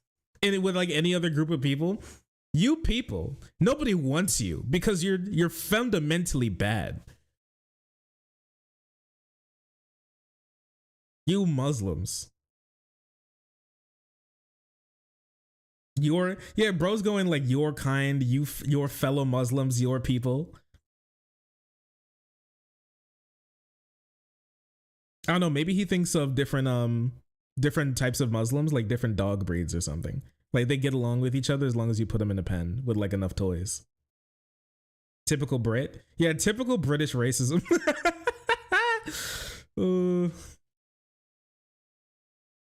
About them, do you? 1 million Afghans are currently being forcibly deported from Pakistan to Afghanistan. You don't.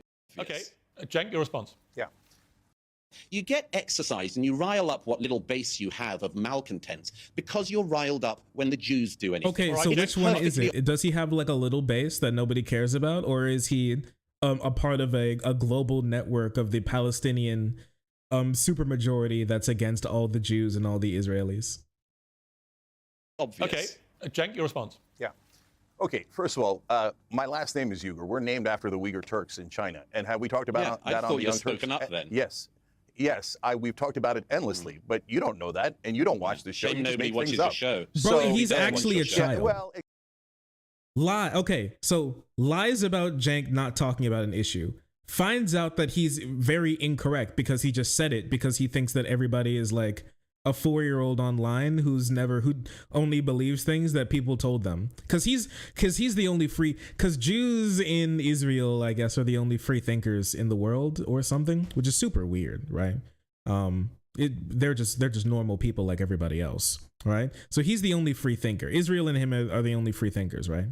And then after he finds out that he's lied, claims that, well, there's no reason why I should ever know about anything that I'm talking about because nobody likes you and no one watches your show anyways.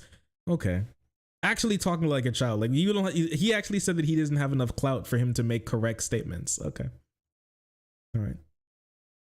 Okay, again, you're interrupting me when I was kind enough to let you go on with your mad ramblings. So how nobody watches the show. We have 5 billion views a year. I don't know what piddling outfit you're on or what little Substack or whatever the hell you write on. So how views work? He said everyone on Earth. For one, there's 8 billion people on Earth.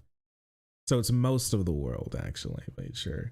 And, repeat viewers are also kind of is he just stupid? So the reason we're incredibly popular is we fight for all. We fight for shut up. We fight for all innocent civilians. So yes, we've covered all of those conflicts. Yes, I'm against fundamentalist Islam, no question about it. I'm against fundamentalist religions of all kind. In terms of, bro, he's actually like this guy's name Uyghur. He's a Muslim extremist. Holy, he's so fucking racist. Honestly, the fact that he writes for any newspaper just proves to you that you should be very careful about what articles you read. What is he, an opinion piece writer? Wait, I gotta find. Who is this guy? Douglas Murray. I actually don't know this guy. I don't keep up with specific writers or whatever. But let's see. Author.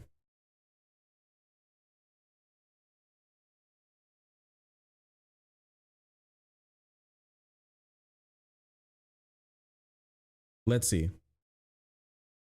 He wrote a book called The War on the West. All right.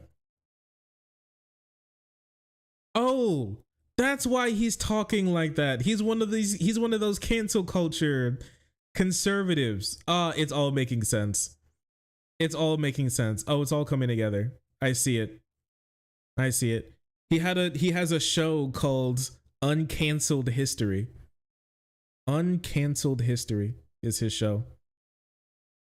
This is how you know you're not mad after you had a debate, is where you start retweeting images that your fans drew of the person who you debated being sweaty and stinky and angry. It's like posting a Wojak. As you see, Mr. Uyghur Muslim boy, you couldn't have won because I've already had retweeted you as the ugly Wojak. Okay. Looks racist as hell. A little bit. Oh, he drew him a Harry too? Okay. Oh, I see it. Oh, yeah. Oh, I see. Oh, yeah, this shit is racist as fuck. But that's not surprising. I mean, look at these people, right?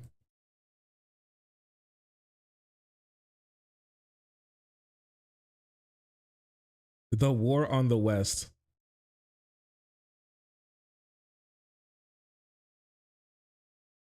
He wrote a...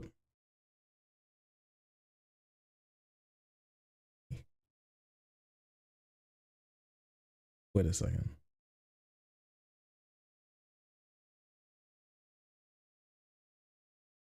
He wrote a book called Islamophobia, a very metropolitan malady. Okay. Wait a second.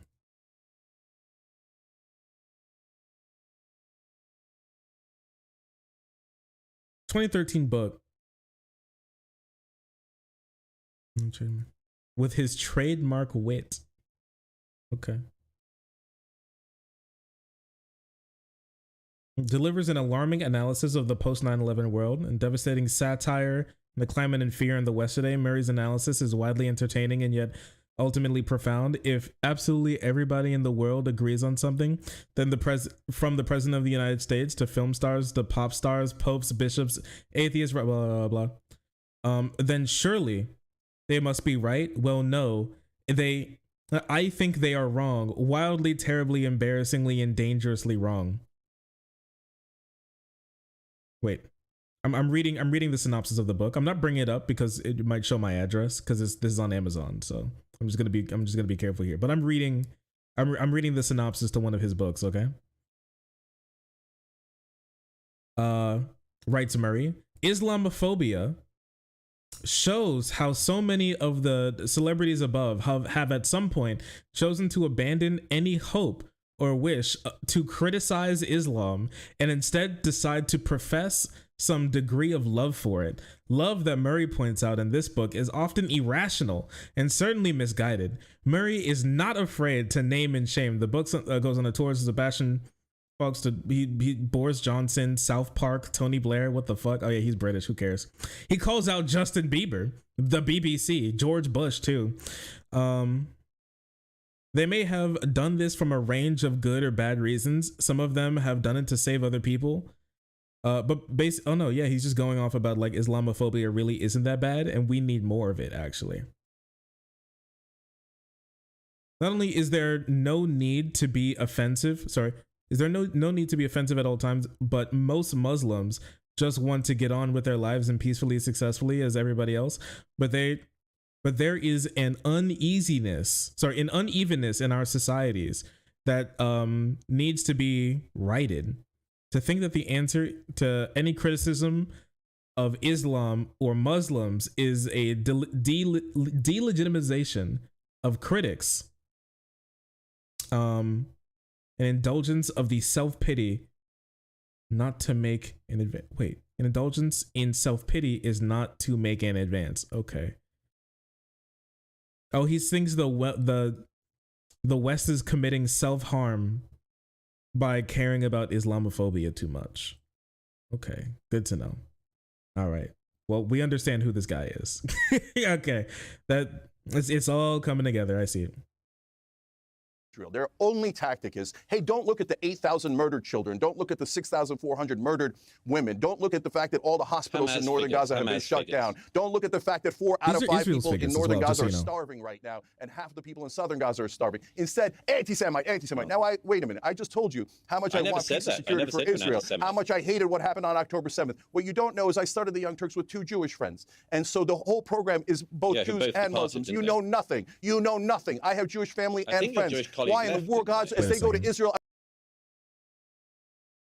The American left can't hide its hatred for Britain. So, who said we're trying to hide it? Yo, what the hell are you talking about? Oh, they can't hide our hatred for Britain. Who? I'm very open. What are you talking about? You dumb piece of shit. Like, you can't hide it. Who's hiding? Who said? I for one, yes, I can hide my hatred for Britain.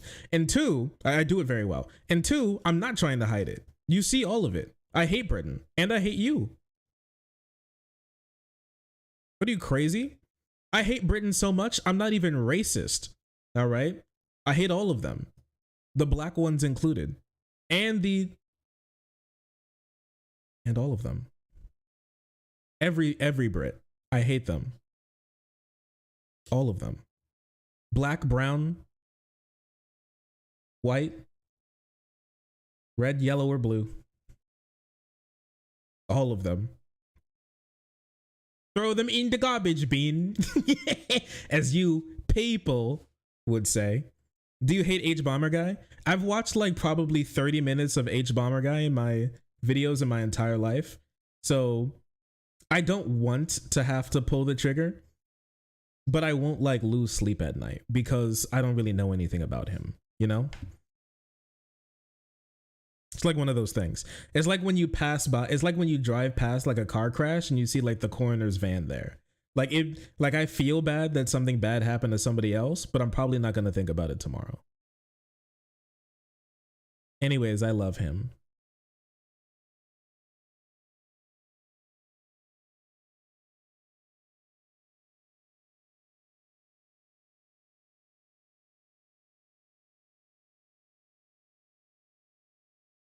No, Shark, I protest. Idris Elba is good. One tear falls as I lift the gun. One tear falls. He seems like a cool guy.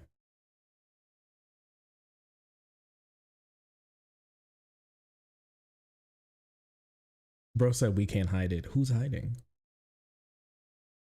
Wait a second, I want to read. Can I read a little bit of this? It was written by Douglas Murray. It's really funny. Wait a second. By shelving talks over free trade deals, Biden has confirmed our worst fears about the Democrats. Oh, he's a Brexiteer. Okay, all right. Bro, listen about... Worry about destroying your own country before you worry about ours. Chill out. Is that why he's in Israel? Because the whole Brexit thing fell through. He's trying to go from one failed state to the next. That's crazy. I want them to be safe, okay? So I have shown empathy for all civilians throughout everything I have ever done. But all you have is hatred. Oh, he's an anti-Semite. Kill the Muslims. Kill the Palestinians. And once we kill them, by the way, we'll blame them for it. Israel had to murder all those babies in Palestine because Hamas made us do it. Then why are you listening to Hamas? Why are you letting Hamas drive your agenda? Well, you don't have to kill those civilians. It's a mass assassination factory. We are, 9 weeks into this war. 20,000 people, according to the Hamas-run health authority, but the numbers have not been questioned by other official bodies. 20,000 people so far have died on the Palestinian side. And it is estimated from the IDF that they say they've killed 7,000 or so Hamas terrorists. That number's not been verified. But if you take that as being accurate, that's 20% of the estimated number of Hamas terrorists that exist. Therefore, there's 80% still to be eliminated, which at this rate would take another 8 to 10 months and would lead to potentially several 100,000 civilians being killed and pretty much all of Gaza being obliterated with nowhere for the 2 million who've been displaced to go back to. So my question for you is, if this is the game plan by Israel to finish Hamas right to the last terrorist, what is left after that? They talk about the day after the war. What does it look like? Who runs Gaza? Where do these people go back to live? In other words, what actually happens if Israel is successful, however long it takes, in eliminating Hamas? Well, first of all, I just have to add, you quite rightly said it, Piers, that the figures you gave are Hamas figures, and we do have to treat them with more than a grain of salt. As for, again, my counterpart... Until you find any reliable source to be able to question those numbers, I'm not going to care very much about his opinion about those figures, because, like, Israel also has very similar figures, like we said earlier. Deliberate genocide of children and women. No, genocide of this is the sort of thing Gazans. That also includes women and children. You sort of claim that there are bombs being deliberately dropped on children and old women. Why would Israel want to drop bombs deliberately on children or old women? To get rid of them, to kill them? It's just a shame you don't get out and see anything. The Israelis do an incredibly careful campaign before bombings to try to make sure that civilians are warned to leave areas that are about to be attacked. Everybody knows that. Everybody in the region knows that. It's a shame that fact hasn't got to you. As it happens, this is just simply not true.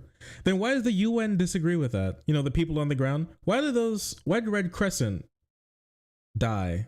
Why was those Red Crescent ambulances bombed? Why in the world were those caravans of people leaving northern Gaza going to southern Gaza? Why were they bombed? Did they just not listen to Israel with the very specific bombing paths? Or were they just bombed by Israel, even while listening to them? Which one is it?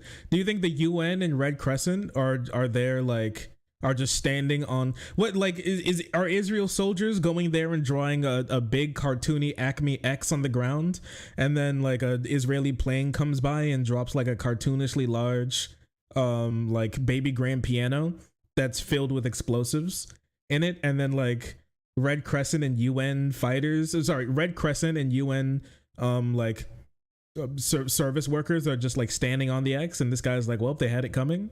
And what are you talking about? Red Crescent is Muslim, so obviously they're lying. Oh yeah, you're right. I didn't think about that.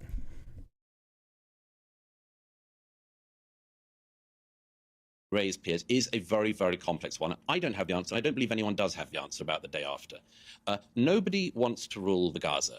The Israelis used to be in charge of it. They left, as I say, in 2005 to the last Jew. They were all taken out of their houses. Israel doesn't want to rule the Gaza. The Gaza. Now, who can rule the Gaza? Hamas clearly cannot, because they set it up as a terrorist statelet. Can some Fatah-like authority be encouraged to take it over? Possibly, possibly. I spoke to one Palestinian analyst earlier today who said that actually, just as I said earlier, that an election in the West Bank today would elect Hamas. Perhaps an election tomorrow, if it was to happen, and I'm not sure if that's going to be a good idea, might even actually elect not Hamas Palestinians to power. But it's a heck of a risk. The reality is that the only solution to Gaza that anyone can see, I can imagine, is that it has to be. Okay. Let's put one in chat if you think that his answer is going to be what's classified by the UN as ethnic cleansing, and 2 in chat if you think that he's going to say something actually pretty intellectual and interesting. What do you think? One for he's going to say something that's described as ethnic cleansing. 2 is something that's intellectual. What do you think?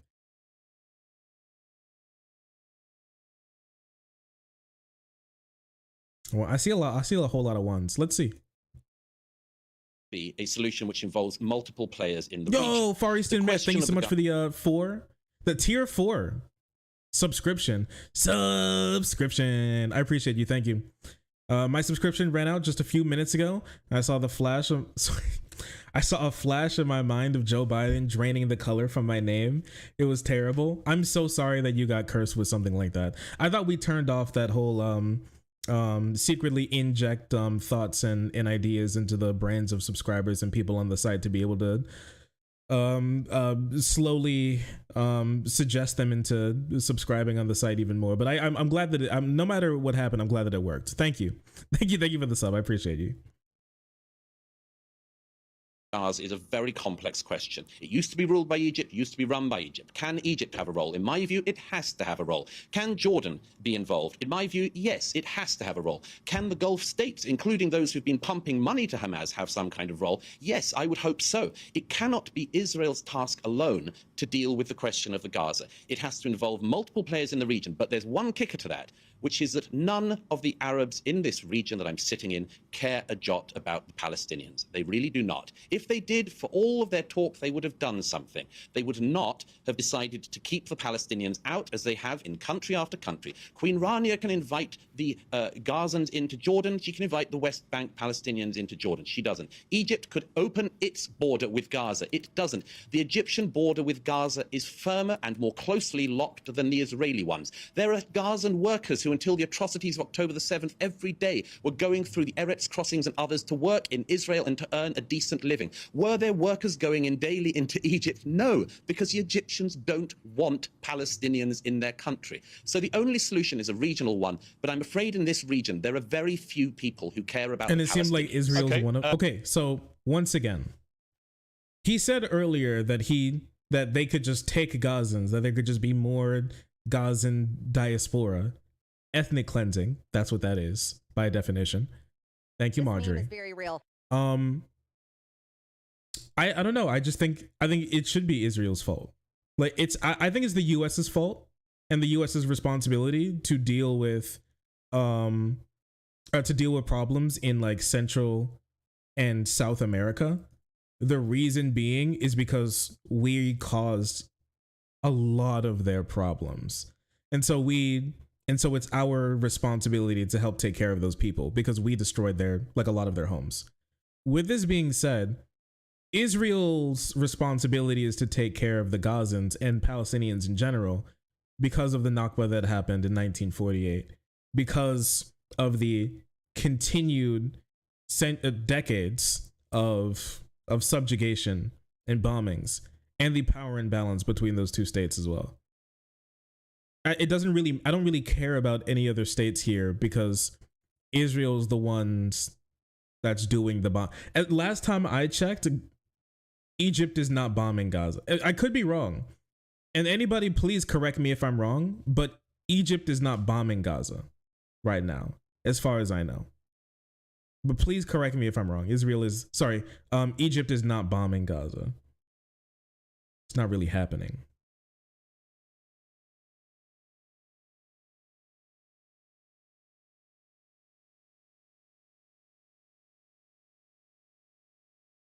Correct, as far as I know. Egypt bombs? Thank you, Marjorie. This meme is very real. Egypt is a myth created to sell pyramids. You ever think about how they created Israel? You ever think about how they created Egypt to be able to sell the idea of triangles to people? Like, triangles never existed until Egypt came along, specifically made by, you know, the people in power, the powers that be, to be able to convince people that triangles are real shapes. You ever be out in the world and you see a triangle, just like in nature? That's what I thought. Think about that next time you're out. Douglas, you had the first word. Cenk, I'll give you the last one. I want to preface it by saying that it's been reported today, this has come from Hamas's statements apparently, picked up by newspapers in America, that there was a new hostage deal offered, which was that Hamas were asked, will you release the 40 women and children you still have captive in return for a week-long ceasefire, and they apparently have rejected that. So I think that when we talk about behaviour on both sides, the mere fact that there are still 40 women and children in the clutches of Hamas, and God knows what they're doing to those poor women, that should be noted too. There are still innocent people being held in the most appalling conditions by Hamas, and that is also motivating Israel's response. Right. But I'll give you the last word, Cenk. Yeah. So I wish to God that they would release those women and children. I think it's immoral to keep them. It's wrong in every way. But Israel kills more than 40 women and children every single day, all completely innocent. You know the craziest thing about this is that I don't really like this argument from like a human standpoint from Cenk, but it's a relatively decent just like debate argument. But this guy can't shake his head because he literally made this exact same argument like seconds ago when it came to killing 8,000 children. We're talking about 40, and we're talking about 40, and he's like, yeah, but more than 40 have died. It's a whataboutism. We're talking about 8,000, and he's like, who cares? The other Muslims don't. Muslims don't even care about Muslim lives. Why should I? And like, and now he's shaking his head. Outlandish numbers of 7,000 Hamas fighters killed. That means their kill ratio of civilians to fighters is still worse than Hamas's. And they have now killed 20 times the number of civilians that Hamas has killed. So when Douglas talks about driving them into Egypt or Jordan, that's just ethnic cleansing. They live in Gaza. So if you push them out and they say, well, you're all Arabs anyway, why don't you just go live somewhere else in the region? That's the definition of ethnic cleansing. That is outrageous. And he says it with blithely, with no concern, because Palestinian lives don't matter. And you ask them, hey, how many Palestinians can you possibly kill? And he never answered the question. So the reality is you cannot kill your way out of this conflict. The more that they kill, the more, what do you think that the Palestinians are going to feel? What would you feel if your family was butchered, if their heads were crushed by a bomb that was dropped on a building, if they were lit on fire by the bombs that were dropped? What would you do? You'd fight back the rest of your life. And then they are permanently occupied. And now Netanyahu says he was proud that he prevented the Palestinian state. Here's the thing. For one, this like Murray guy, he's right that like when those crimes were committed against Israel, that Israelis would feel justified in killing as many people as they want. The only problem is Cenk has never in this entire argument said that blowing up as many Israelis as possible is perfectly fine, when this guy specifically said that it's fine because it's somebody else's fault. So they can keep blowing it up because every bomb that they drop on a child is somebody else's fault. That he will continue to prevent a Palestinian state. He is not a partner for peace, or he profits from war. His whole career is about perpetuating war, not just to murder Palestinians, but it keeps Israel unsafe for eternity.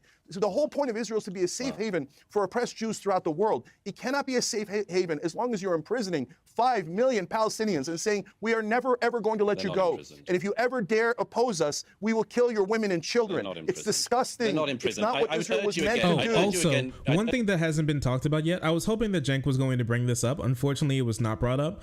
But one thing that's really important here is that you're going to see something super interesting about news outlets that talk about this. People who are taken from their homes in Gaza, taken from their homes in Israel and brought into Gaza, and held captive.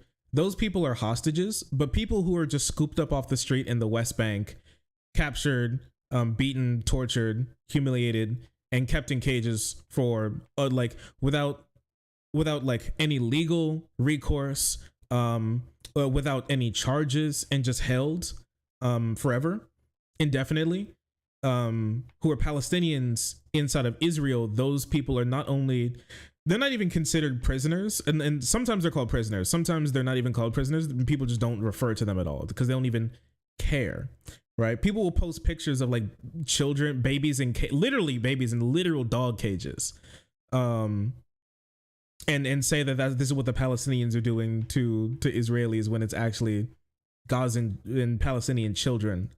Those are the ones that are there in those cages. But it's just, people should talk about it. I just think people should talk about that more. It is like super important.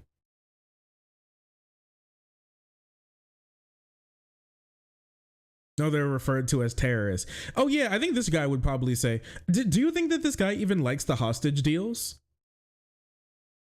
What do you guys think? That he'd be like, there should be no hostage deals because everybody that's released into Gaza is just like an extra terrorist or anything? I don't know. Maybe he believes that they should just like blow up the hostages as they're coming out. Who knows? For throwing rocks at tanks, apparently. Yeah, that's true. That's true. You don't want to put that American money to waste.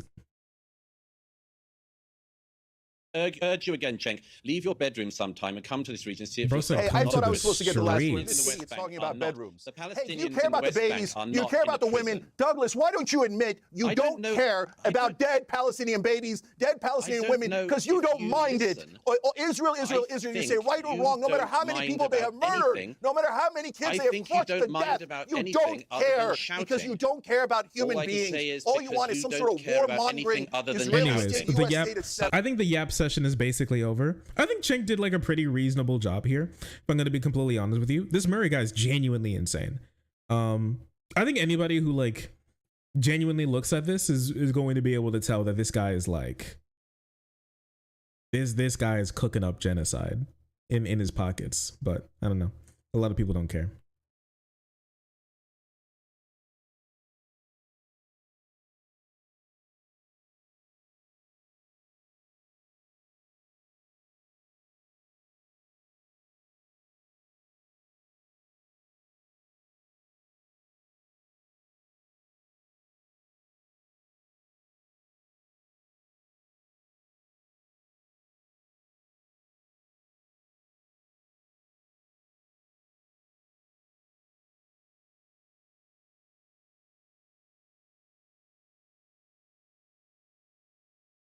But yeah, anyways.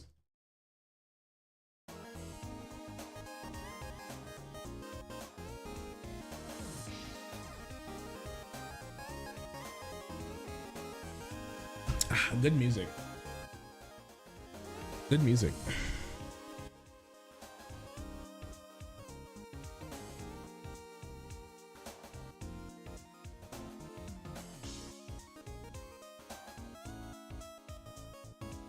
But did you guys see this?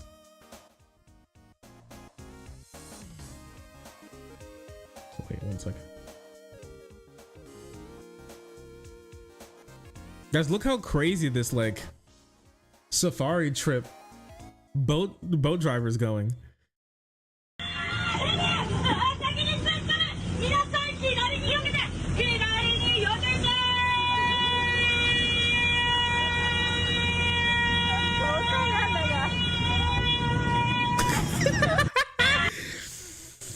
Yo, you good? Yo, you good? This I know this girl. She cannot speak. She cannot speak when she gets home. I would love it. Someone's enjoying their job. Somebody loves their job. You think this is Tokyo Disney?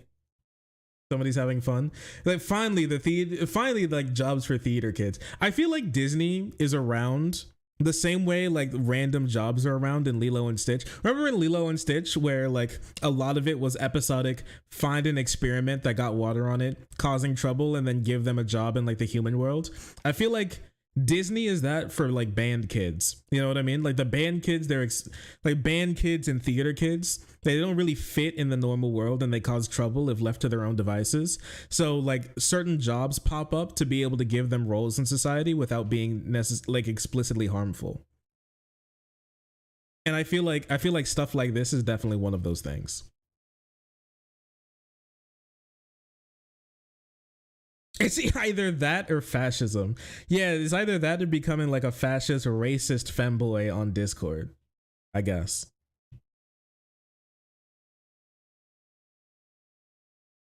She's speaking Japanese, so it's Tokyo Disney. Okay, but I don't think every Japanese person on a boat doing a safari cruise is working at Disney. There has to be like more than that. There's be more people than that who work at who like don't work at Disney, right?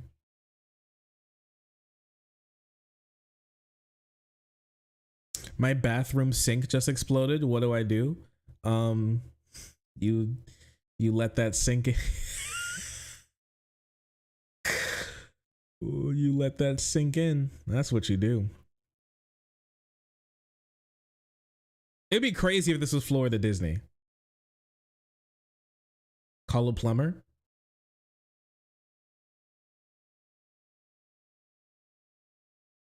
Call your landlord. Please subscribe if you like the stream. I love you, okay? Anyways. It's hecking destroyed. All I'm hearing is excuses. Honestly, if you really wanted to fix it, you would. It was glass. Honestly, that's your first problem for getting a glass sink. That's actually one of the worst ideas I've ever heard in my entire life. My ass would not move in there if they had a glass sink. What the fuck are you talking about? Is your goddamn floor made of paper as well? Do they have a glass? What do you mean you have a glass sink, bro?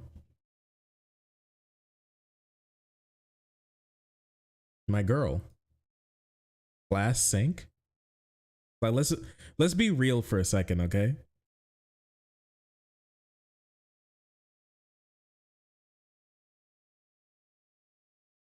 Yeah, did Israel blow it up? Was Hamas hiding in your drain? Ask yourself that question and then come back to me.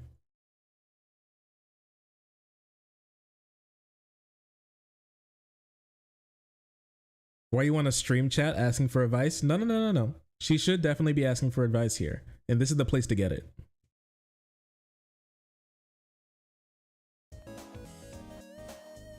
This is the place to get it. Also, my time has come. I would like you to find it in your heart to be able to forgive me. Okay? Do you think you'll be able to forgive me? I have to pick up the girly. I have to go pick up the GF from work. Oh, you know what? Wait 1 second. You think I can outsource this? Wait, let me call my little sister. Let me see if I can get her to do it instead, so I don't have to go. Wait, let me see. This would be funny. Wait 1 second.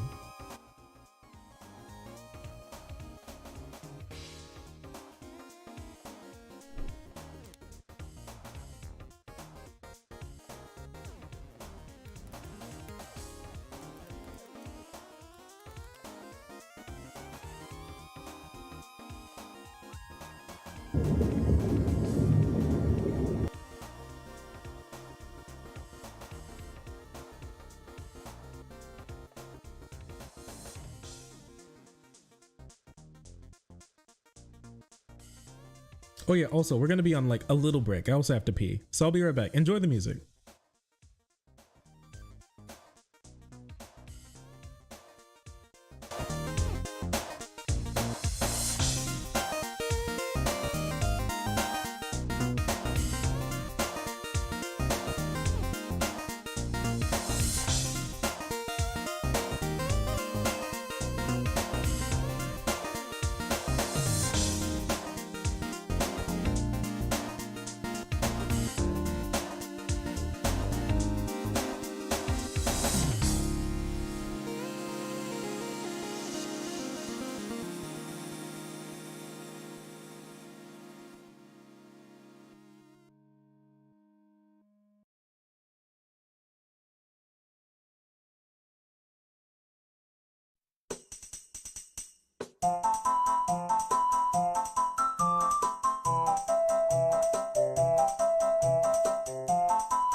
There we go.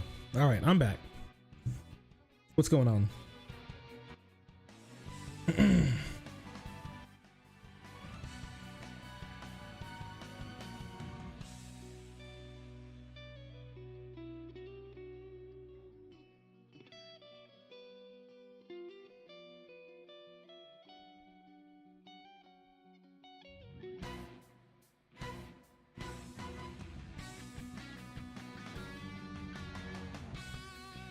Oh, sorry, 1 second.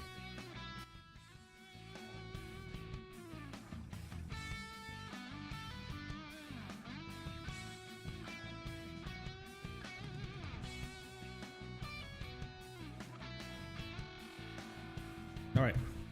Just gotta make sure she gets home safe. Are we effing? Are we fine? Sink gone. That's crazy. That's crazy. Israel took out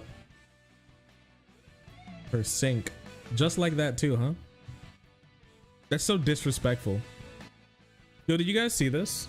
Take a look at this. It's crazy. What's your age? 43-year-old man, okay? Keep that in mind. Single? I'm single. At 43, what's the youngest girl you'd date? I mean, I wouldn't date anybody less than 18. That's a little much. That's a little much, brother. I wouldn't date anybody less than 18. Bro, you're 40. You're almost quadruple her age. Like, that's crazy. Bro said I'll fuck anyone the law will allow me to. That's insane. I think that's what no morals, no qualms with anything, no thoughts. He just said, if the law allows me to fuck it, I will. Yeah, 18. So 18 is the youngest you'd go? Yeah. You don't see any issues with that having that much of an age gap? No, she can join the military. She can buy a gun. She can smoke a cigarette. She can travel. Bro was about to say drink, and then he realized that he'd be wrong. She's an adult that can go to college, be free, travel the world. She's an adult. But I mean, what would you, 43-year-old man, have in common with an 18-year-old woman? You should put sexual this man attraction. in jail. On a scale of 1 to prison, I would say under the prison, actually.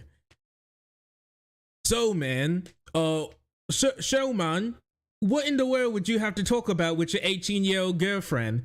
I'd fuck the shit out of her. I put my dick in her pussy. I'm stroking my shit. I got lotion on my shit right now. I got 18-year-olds on my dick right now. I'm thinking, like, okay, all right, brother.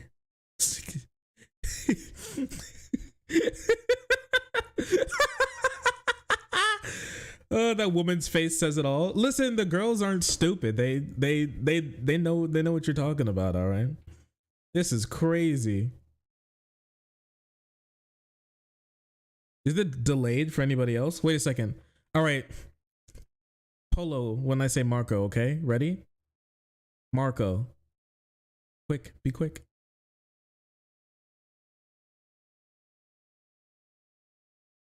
Okay.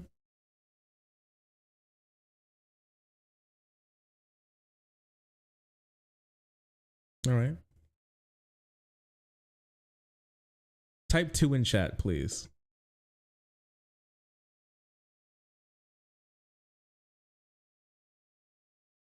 Okay. No, I wouldn't say it's very delayed. It's like a 4-second delay. About 4 seconds. So if it's longer than 4 seconds, I would say refresh for her. I would say refresh, bestie. Give it a refresh.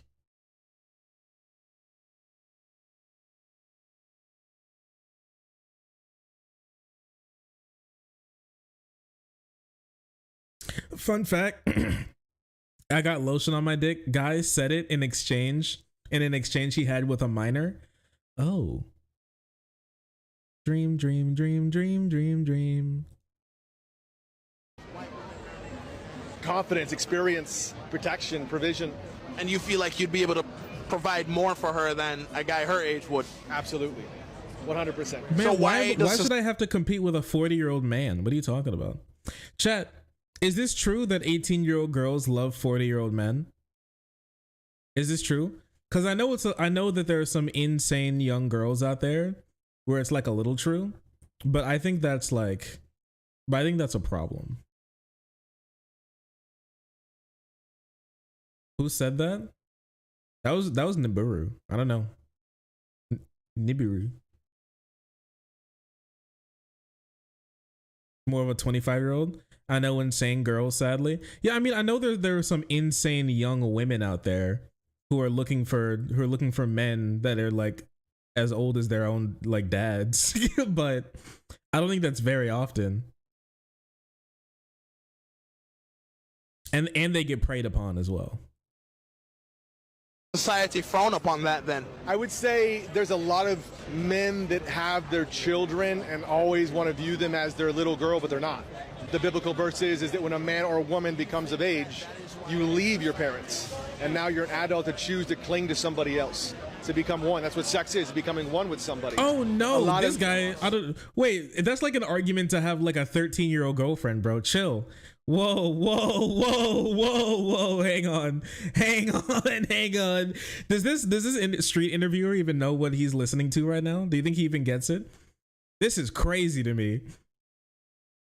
He's like, well, in the Bible they said the grass on the field play ball. I mean, that's what I read. hey, I'll fuck anything the law allows me to, bro. Okay. Guys think it's daddy's little girl forever. It's like she wants to have her own daddy. You know what I mean? Like he wants to have her own daddy. I mean, okay, all right. This is a dog whistle? Nah, bestie, it's a foghorn. It's absolutely not a dog whistle at all. Arrest him. He said she wants her own daddy. Yo, if the girls in chat, is this what you would call an ick? Is this one of them icks?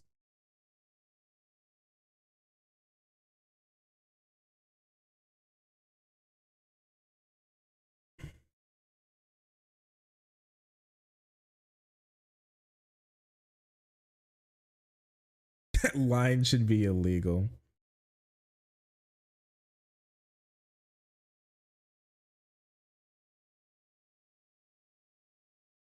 High tier ick content. More of like it's less of an ick and more of a blech. Oh nah, not the throwing up automatopoeia. Not the girls hitting this guy with the automatopoeia. That's when you know it's really over. That's when it's really over. Okay, guys, have you seen Stinkgate?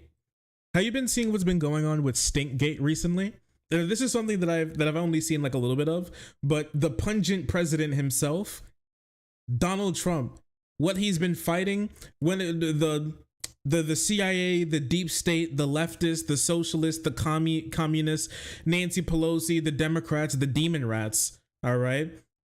Rhinos, Islamists, Mexicans, out of all of Donald Trump's fights, all right, his own pants loops, out of all of Donald Trump's fights, it seemed like his toughest yet is against his own odor, because Stinkgate has taken full swing. If you don't know what Stinkgate is, recently people had claimed that Donald Trump actually reeks. He stinks, he smells really bad. That's the claim right now.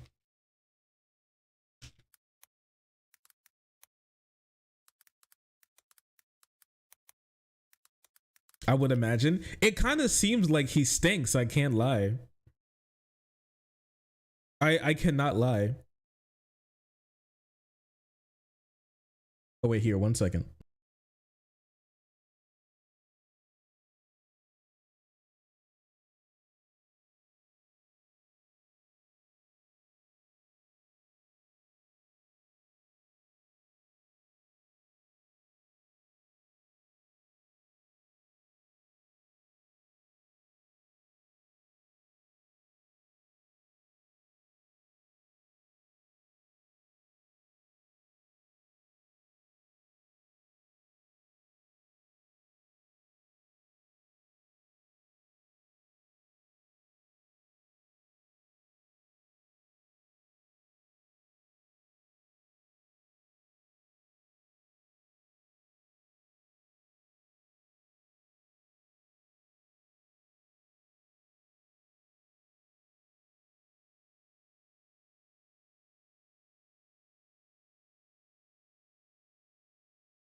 Sorry, one moment. I'm planning to make sure that she gets in the right car. You're silent. Yeah, I know. I had to make a couple. I have to make one more call to make sure.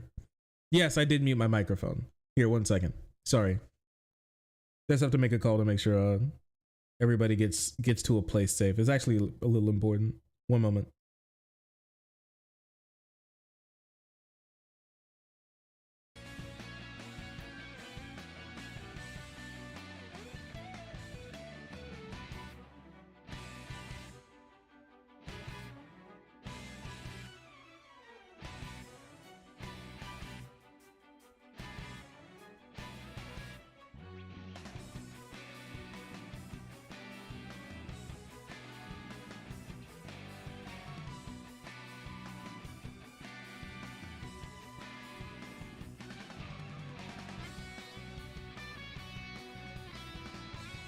Okay.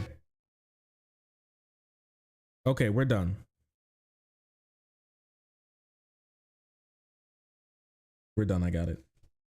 It seems like this round of Stinkgate started here. Adam Kinzinger. Okay. Conservative. Big conservative. I'm genuinely surprised how people close to Trump haven't talked about the odor.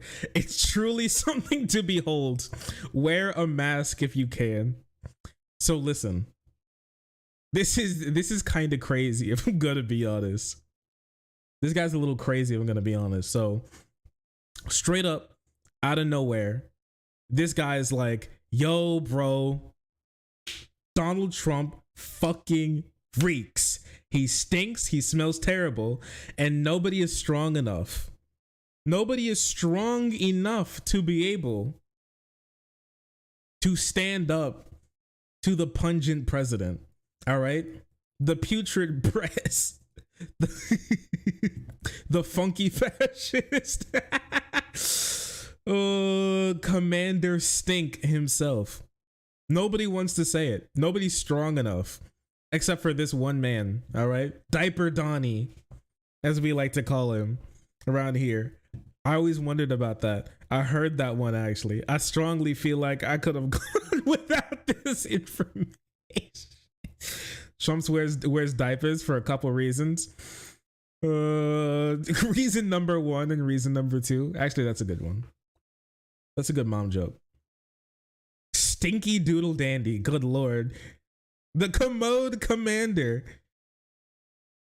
The egregious executive. What does he smell like? Nobody has explained what he smells like yet. It's not like Ben Shapiro, because if you remember, this harkens back to when somebody who was somebody who was friends with a guy who used to be a really big conservative told him that when he met Ben Shapiro at a conservative speaking event that he was at, when he took a picture with him, he said that Ben Shapiro smelled like wet dog and baby food. He smelled like throw up as well. Just like a bunch of stuff in there. It was so bad. His eyes were literally watering. And so I'm just thinking to myself, that's so specific. I'm telling you, he proved that he actually met Shapiro by having a picture where they were doing that thing where you have like an arm around like each other's back. You know what I'm talking about? So he proved that he had actually met Shapiro and was in sniffing range. And so it brings some credence to his idea, to the idea that this is like there's some facts to this type of information here. And it's a little scary, if I'm gonna be honest with you. The cons need soap.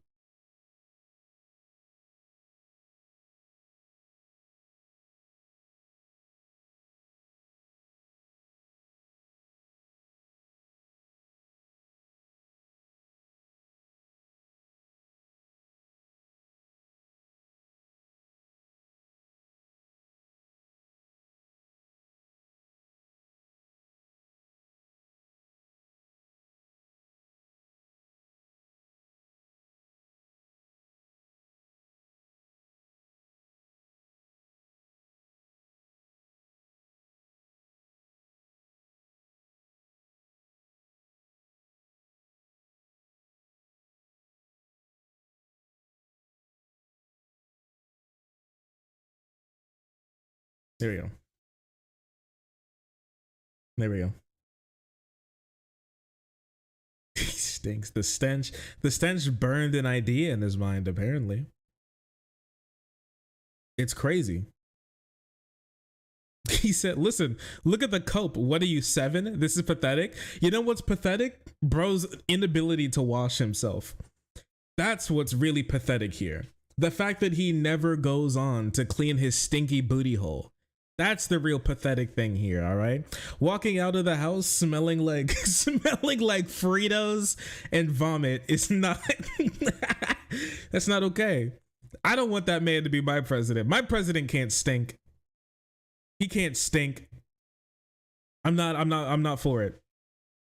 Wash your ass, wash your ass. Former President Donald Trump is trending on Twitter with hashtag Trump smells and Trump stinks. Seems that the 77-year-old has had some bad hygiene, as Adam Kinzinger, a former Republican representative, allegedly told the public to wear a mask around the president due to his distinct smell. Bro has like an odor. He has pheromones or something coming off of him.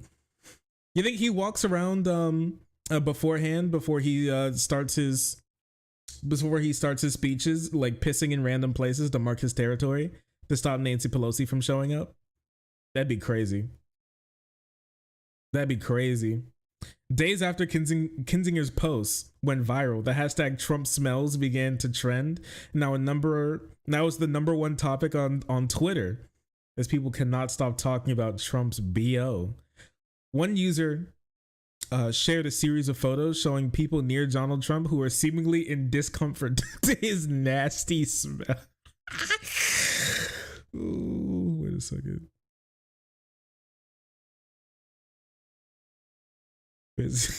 Yo. Oh.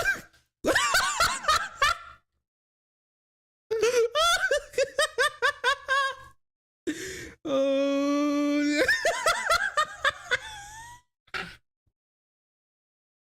Yo, what the fuck? Oh, the way he has his face scrunched up is crazy. He's trying to like constrict his nasal cavity so he can't smell it more. All right. Holy crap. Oh, that's insane. That's insane. Wait. Sorry, 1 second. Streamlabs is wildin'? Streamlabs is going crazy tonight? Is it the Cloudbot? Is Cloudbot like acting up?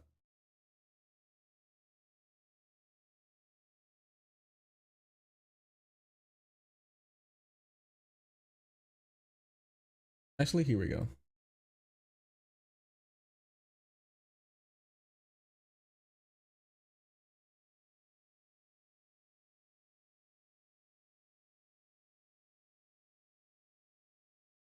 Okay.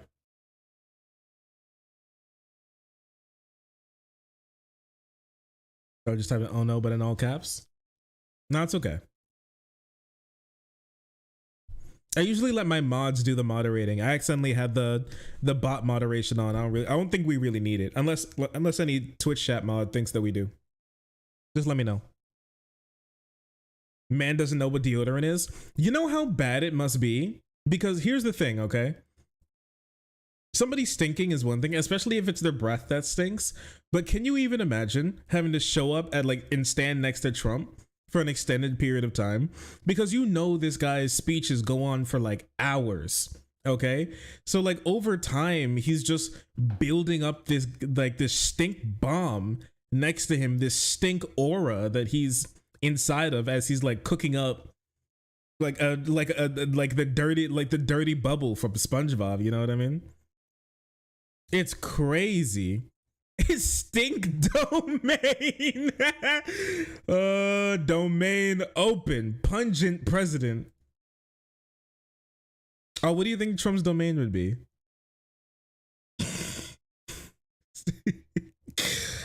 Ooh, deadly smell. Hollow orange. Okay, that's a good meme. That's a good meme.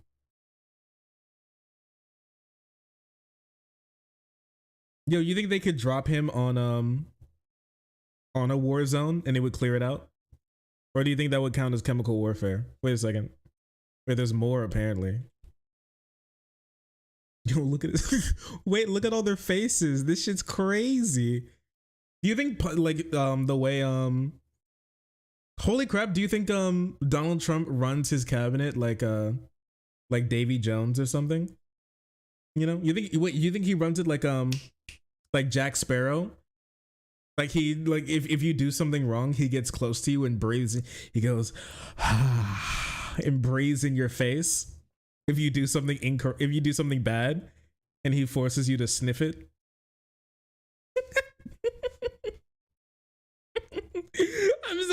I'm sorry, Mr. President. Boo, you stink.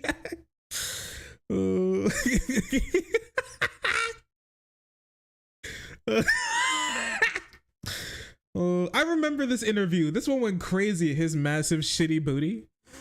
You think that's a full diaper? That's crazy. At the Trumpy dumpy. Anything but this, man. Lord, I'm begging you. I'm begging you.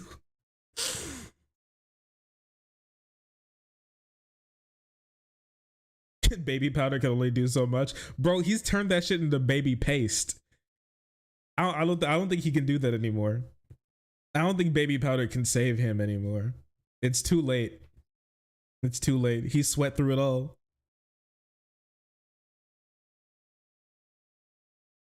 Bro should invest in those diapers that look like underwear. That's so true. Never say that. What do you mean never say? I'm just telling it how it is. I'm just telling the truth.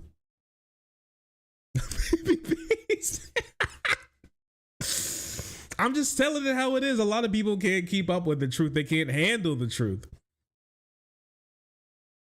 They can't understand the truth, man. And that's the saddest thing about it.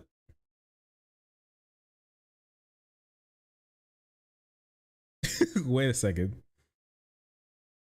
He's kind of co-signing this idea himself. They're taking a shower. They're told to hurry up. You're only allowed a small amount of water when they take a shower. That's why rich people from Beverly Hills, generally speaking, don't smell so good. Yo, wait a second. Wait a second. So the rich people do sometimes stink. You think he's in that caliber? He's in that category? Captain Funk? Why does Grandpa smell like shit? Wait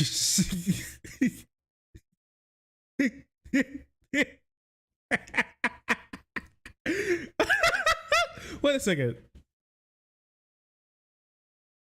Look, San Bernardino, Pulse nightclub, and so many more. It's ridiculous. So today we're here. When you hear him rip ass right next to Dianne Feinstein, wait, is that what killed her? Holy crap! Did you hear that? So many more. There. Bro went, he pushed it. He pushed it out. Look at her face. Here in a bipartisan goddamn. He violated the nuclear deal. That's great. She said, "Oh Lord, not again. Oh, I'm begging you. I'm begging you." To show leadership in an effort to end this senseless violence. She's suffering. Violence, it can be ended. She's and it will be suffering. ended. That's crazy. Oh my gosh. Yo, bro, like actually, wait.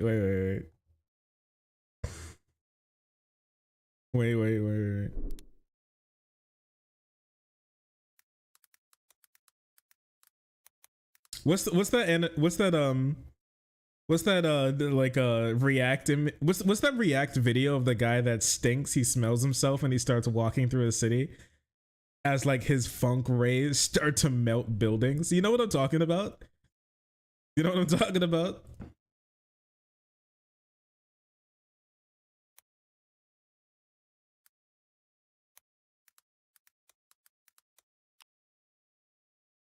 No? Fuck. You know what I'm talking about.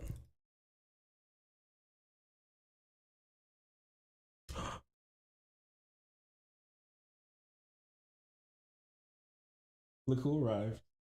Nice to see you.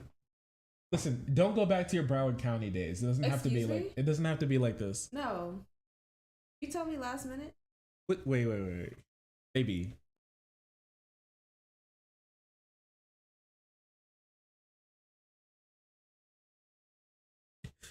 I tried, okay? I'm sorry. I didn't notice until last minute.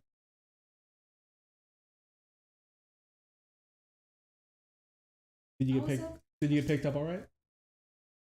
I was so confused. I walked out there and I was. I texted you. I told you that it wouldn't be the other car. Look, I went out there. I looked to see if I could find the car. I didn't see the car, so I went to go look at my phone and I see you. But I'm looking over there for the Mercedes. No. She was a little late. It's also kind of my fault. I'm sorry. Your hair looks nice. I like your makeup.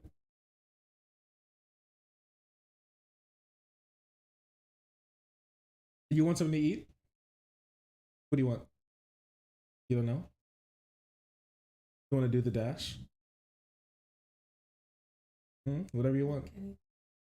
I can just give it to you. Use it, whatever you want. Okay. You have a good day at work? Yeah. Pull the trigger. She's got a gun. We'll go. You want to say hi to chat? Oh, my makeup is. I don't think it's off. I think they'll think you look good. Because like I wanted to try a new lip color. But anyways. That was so nice. Vulcan nerve punch. Yeah, she was going straight for my femoral artery. She was about to kill me.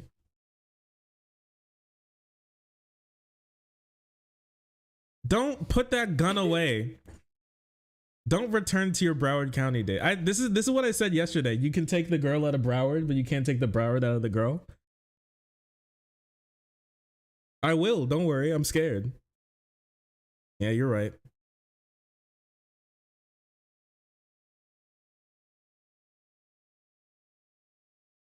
Anyways.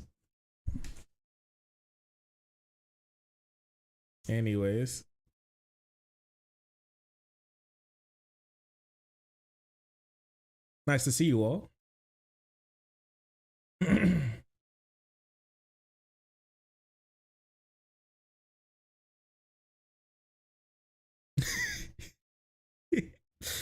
Oh man.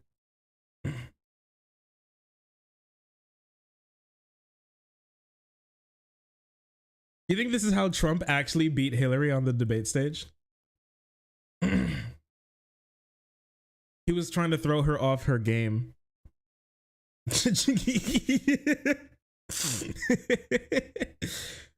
One massive funk ray.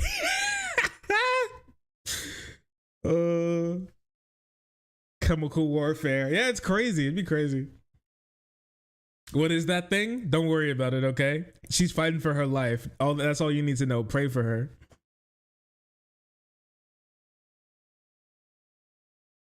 I think I saw her almost morph into literal Hitler there for a second. You almost died.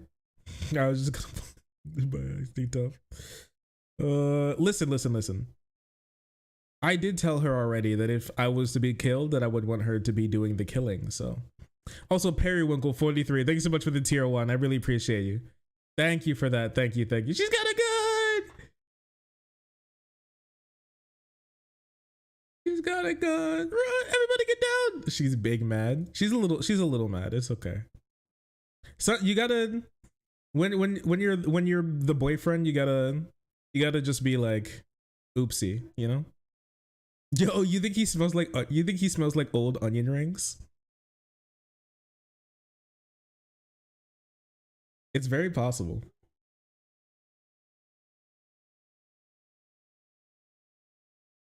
Oh,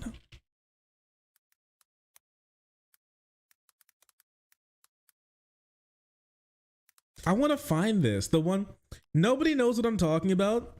The one where bro's like walking through cities. The one where bro's like walking through a city, just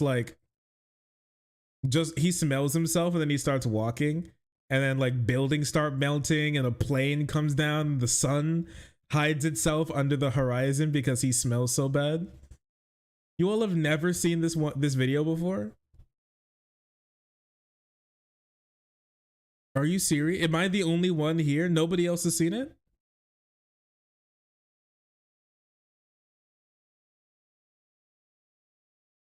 Feed that woman. Look, once I get food in her, she's gonna stop. She won't be as mad. Oh, hey, babe. Nice to have you back. How you feeling? Like you're gonna shoot me? Yeah. Don't do that. It's not worth it.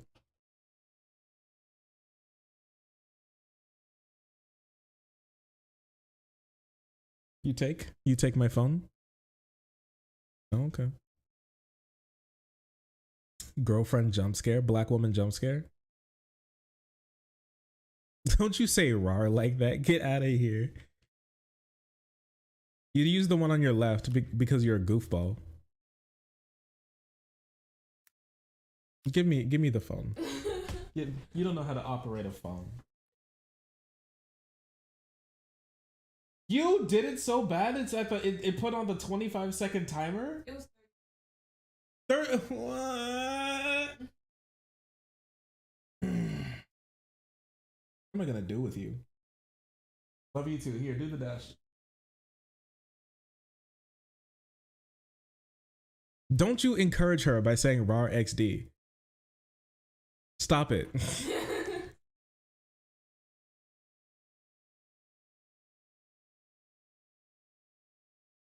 I was just thinking about stuff. You can delete it. You could delete it. Man, I'm so sad. I can't believe I can't find this one. It makes me so sad because this shit's so funny.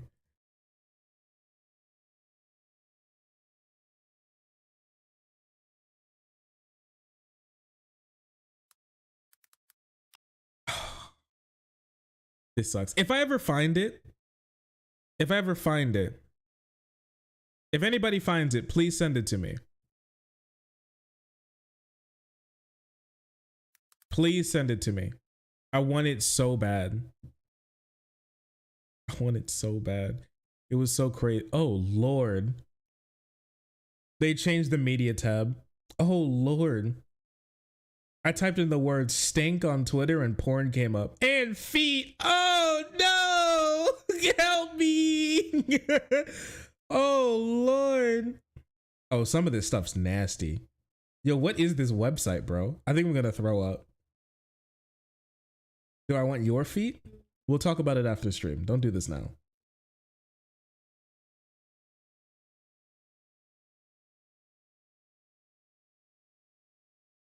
Oh, Lord, this shit's crazy. And and through all of this suffering that I'm going through right now, I still can't find what I'm looking for. This is a massive L situation.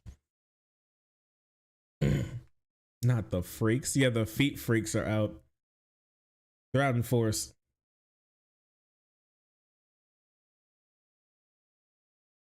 Another user shared the same photo of Mike Pence of the former president, writing "Pence knows better than most." Plus a podcast comedian Kathy Griffin aired earlier this year is now being reshared for the comments she made about Trump regarding his distinct smell. She explained that the former president smelled like body odor with a kind of scented scented makeup products. Wait. So you're telling me is that there's a long documented history of this bro reeking? Wait, we got to take a look at this. Has a distinct smell that doesn't really get enough press.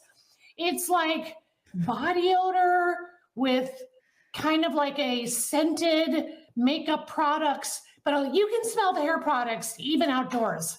Don't make that face. I'm just being honest. Yo, that's crazy. It rides the wind. Bro's literally by just merely existing, he's helping hasten up climate change. It's crazy. He actually blows a hole in the ozone layer every time he farts.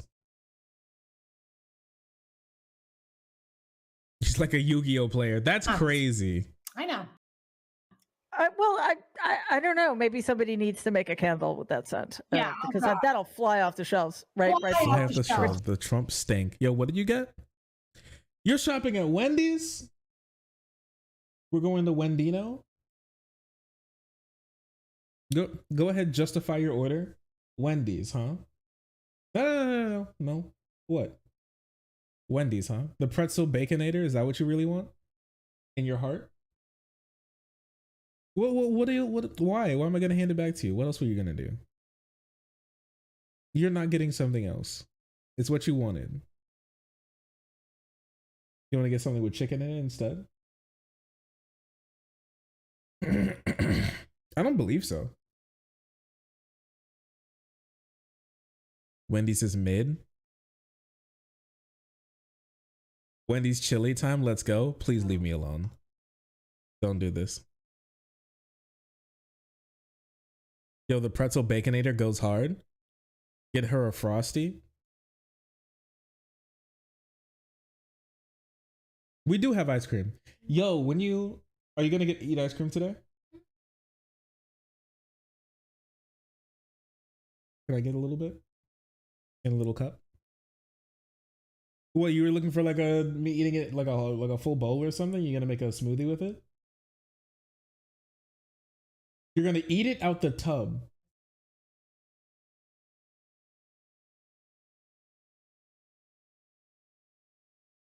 Just straight out the tub? Which is like a spoon? Okay. I mean, I guess. I mean, I'll be working.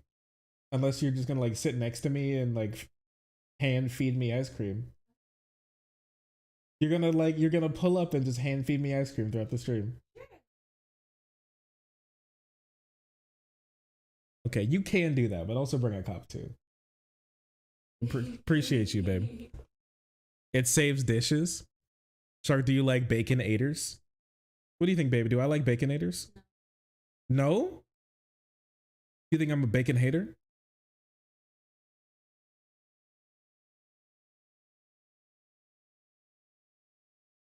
I do get the junior bacon cheeseburger instead a lot of the time. You got a point. All right. I guess she's offering to hand feed me ice cream, I guess. Yeah. You like feeding me food though. I do. It's great. I mean, I appreciate you, babe. I love you. You seeing me eat. She's trying to get me fat, guys. No, I'm not. Yeah, I just yeah. like seeing you eat. Yeah, okay. If you hate bacon, you deserve bone snapping. I think even vegans like bacon. It's just they don't want to eat it, right?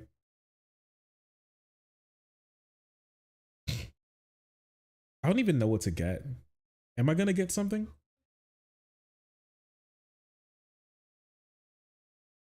Watashi wa. You just want food, that's it?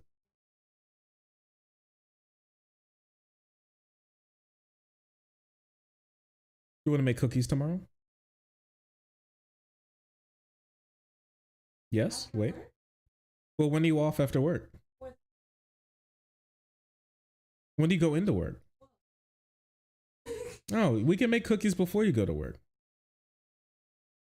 Yeah, we can do that. Yeah. You want to make pancakes instead? We were supposed to make pancakes today. You're right. I mean, we can still do it tonight if you want. Okay, well, we can't have pancakes and food. We're adults. We can do whatever we want. Okay, I'm craving you. Now what? All right, nah, chill. I'm streaming, chill. Be chill.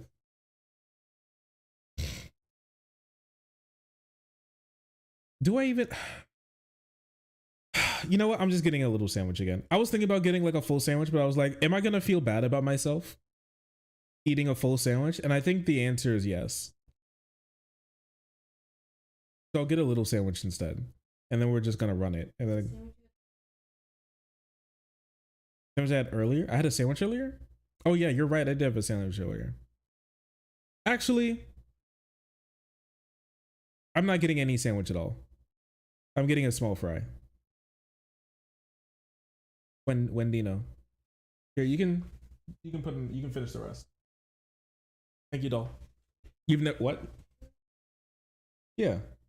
And then give him a tip. You know, pick whatever you want. And when I say whatever you want, I mean like not an expensive one. I'm back. Hey. Chill. You're live. I am back. But yeah, apparently bro has a little stink to him. They're roasting Trump so bad. Do you think that this is going to actually be what ends his presidency's prospects? Hitting him with like the odor in the court. You think this is what's going to finally do? Can you imagine if this is what actually does Trump in? Not the being convicted and not being like a felony, not being a felon, you know, none of that type of stuff. It's actually the fact that people think he smells bad is what finally ends his career.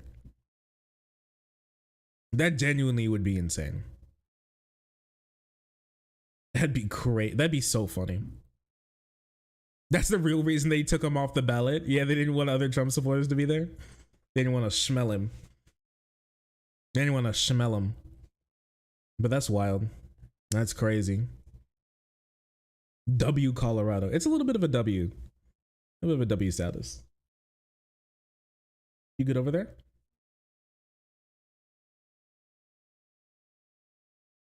It's trending right now. Trump smells bad.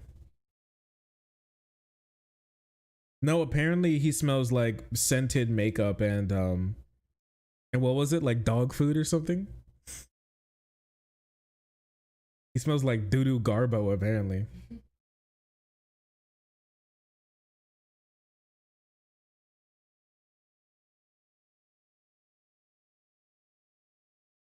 All the speed. Wait a second. All the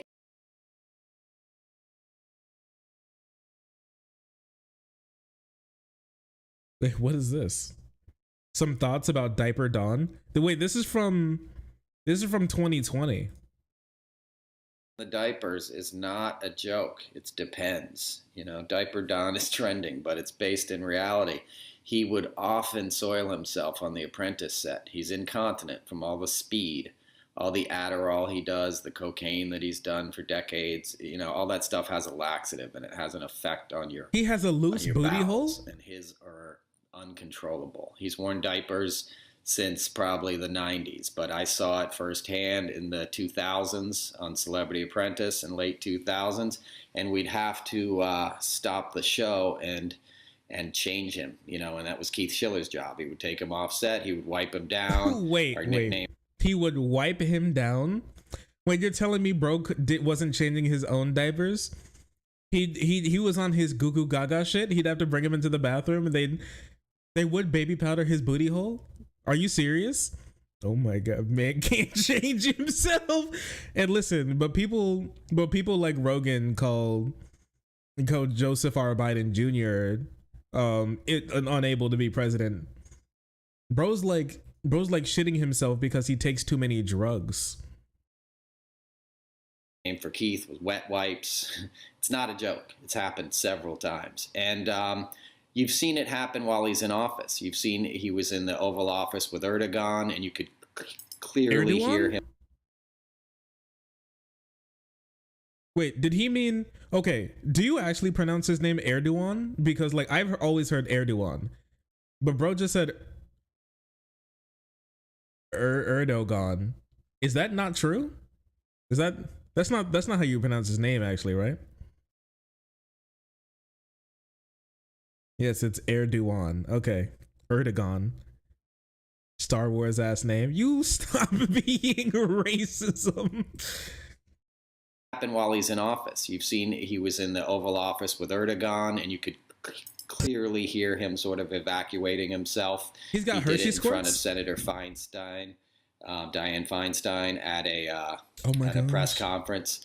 So he does it, and he almost sits there like and unaware of it, you know. And one time I saw Ivanka have to go kind of whisper in his ear, and then Keith came and took him off stage. He'll also he's got like a dookie boy. Wait a second, he's got a dookie boy. Oh, dookie boy, I've soiled myself again. Come wipe my dookie from my thighs, dookie boy. He's got a nanny. I forgot Dianne Feinstein existed. Don't worry, she doesn't anymore, but you know, I feel you. And this is where it gets really drug related. He'll start to freak out. You know, one time there was the word arbitrage on a cue card, and he started screaming that the script department was setting him up. You're setting me up. And he just freaked out and then very loudly evacuated his bowels, and you could smell it. You know, and the guy who was holding the boom mic, was tearing up. Oh, oh, the Trump audio department doing, yeah, he shitted himself.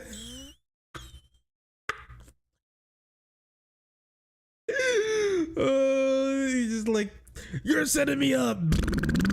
And then just like the diaper grows. Holy crap, everybody has to. Do you think it's like when an airplane gets in trouble? You know, like the oxygen mask drops from the ceiling. They're like code brown, everyone. Trump is back. The oxygen mask dropped down. You have to put it on for you to be able to go see him. I hate how it's like said very specifically, very loudly. Very loudly. That's crazy. Feinstein made him shit himself.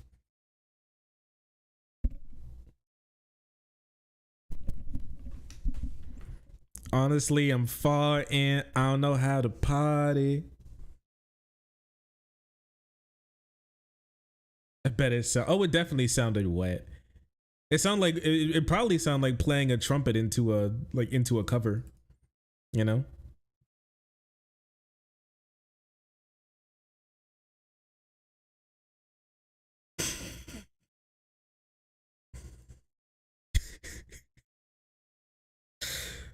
Poop fartatious. So that's where the nickname, the SHIT show came from. That was the crew nickname for Celebrity Apprentice. So when you hear Diaper Don, it's not a joke. He tries to hide it. I'll give you one more fact. If you look up the video of him when he was doing the WWF thing, he tackles a guy on the ground outside of the ring, and you can clearly see the outline of the Depends in his pants. And that was back in the early 90s. So he's lost control of his bowels. He's lost control of his brain. That's who he is, Diaper Don. Oh my gosh. Even during the WWE, he exerted himself too bad, and he poo-poo dookied himself. That's one thing, but like poo-poo dookie is so bad that you actually stink. That's crazy.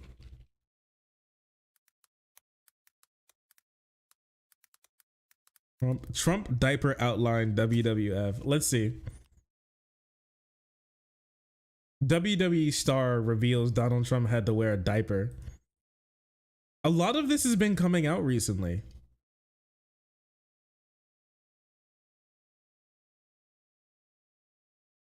Oh my gosh.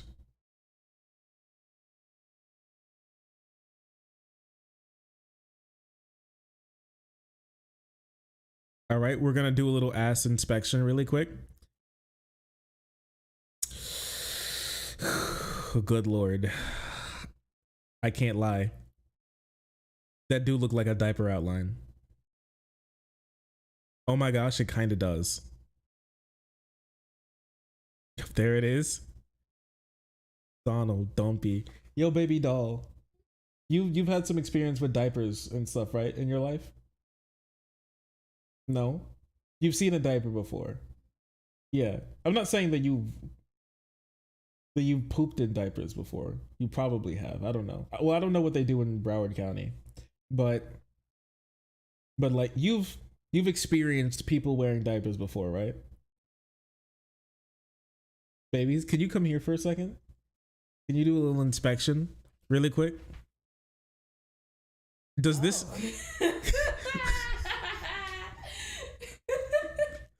does this look like this man is wearing an adult diaper? Does it look like he boom his pants? Why his cheeks look like that? Those might not be his cheeks actually. That's what people are saying, that this here is actually an adult diaper. It does look like it. It does actually look like it, yeah. A little more padding there. Yeah. That's so. Would you say that you have the type of opinion where you've seen people with diapers on before? You know they've had diapers on, and this looks like a person wearing a diaper. Old ladies in the store. Old ladies in the store. Yeah. Oh, they be wearing their old people diaper. Oh, you can tell because sometimes, some of them be wearing like tighter like bottoms, and then you can kind of see like the outline, right? Yeah. They're like puffy. They don't look like normal underwear. Yeah. So these are relatively tighter pants. I mean, look at this. It's gripping the back of his thigh here. You would say that these are relatively tight pants. Yeah, but he just doesn't have a natural butt. There's just something going. Either he has like an ass protector, or he's wearing a diaper, and he's like sloshing shit in there. What do you think? Sure, yeah. If you had to give like 1 to 10, 1 being no diaper, 10 being definitely diaper, on the confidence scale, where would you put it? 7 or 8. 7 or 8. So that's like a high level of confidence that this bro's shitting his pants. That's not natural booty. It doesn't look like a natural booty. Are you like an ass expert as well? You an ass inspector? Sure, yeah. I'll be an ass. Okay, and that's not a normal ass. No. Okay. Well, thank you for your expert opinion. Your Honor, I rest my case. Why do you keep breaking the phone? I'm not trying to break it. What did you do? I don't know. It just won't recognize unless it's because of this. Do you think it's because you used the wrong finger? Remember, you use your left. Okay, but when I did them both the first time, I still didn't recognize it. Here, give it a try again. Wait. It doesn't recognize. Try and do like the middle of your thumb. Wait, one more. One more. Oh, we have to reset your thumbprint apparently. Oh, also the order is here. Yeah.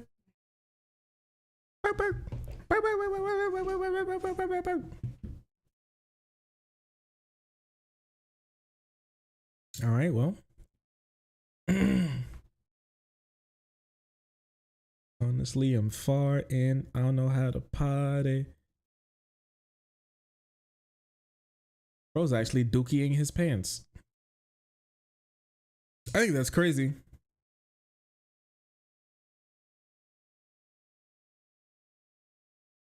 Wait, the Japanese prime minister? Wait, even the Japanese prime minister smelled Donald Trump's dookie booty hole? Is that true? Oh my gosh.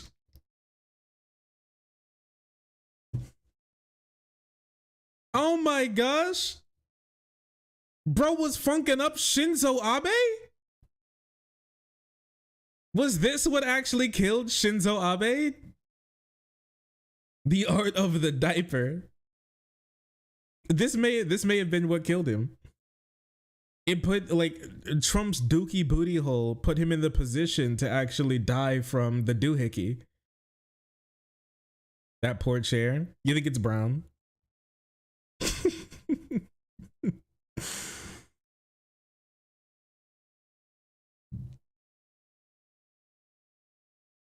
It's a cover up. He's like, oh, look at that. Look at his face, man.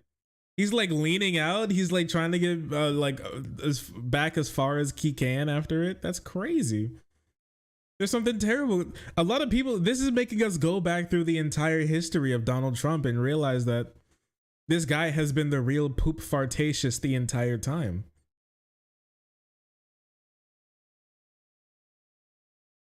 This man is the real poop fartatious.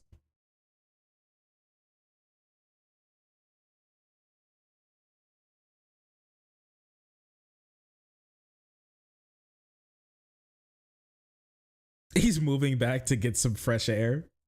He's like, good Lord. I've never smelt a man reek so bad in my life.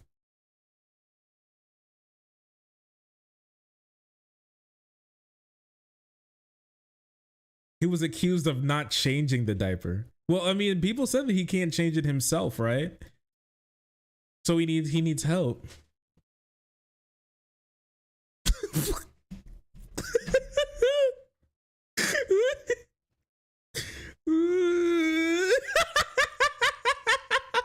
Wait a second. Holy crap. This might be true. He might just be shitting himself so bad. Hell nah. He might be just shitting himself so bad constantly that he actually can't. He actually just reeks. Holy crap. That's insane. Diaper Dawn. This is the real. Oh my. Yo, babe, what do you think about this one? I wish you could see your face. Wait, what was that? I don't know. It looks like a ball.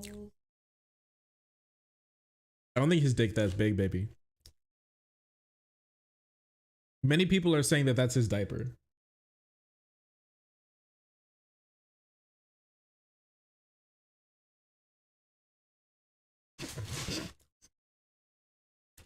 Does this change your confidence rating? No, she says she still keeps it at like a 7, 8.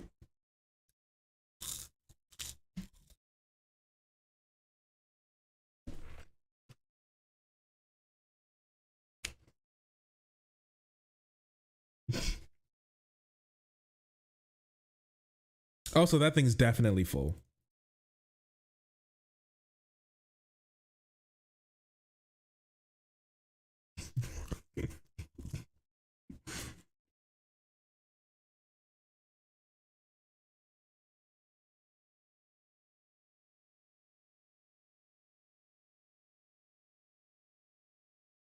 This is terrible. This is just awful. Anyways.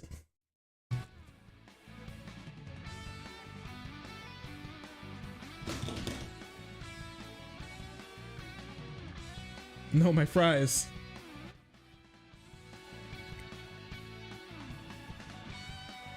No, baby. I did not.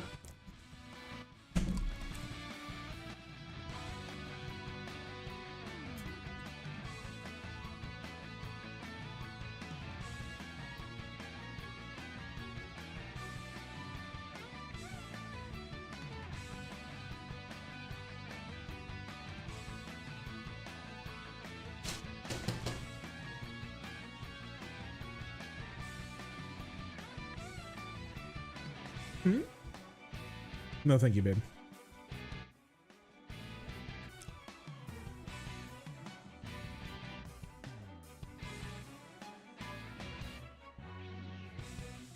All right, well.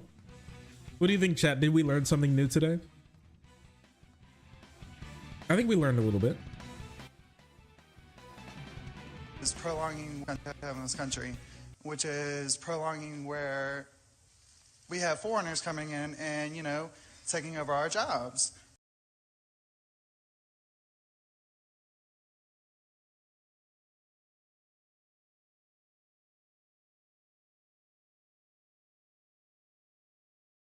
Wait a second. Whatever happened to those piss tapes? Wait, you remember that? I actually forgot about that story.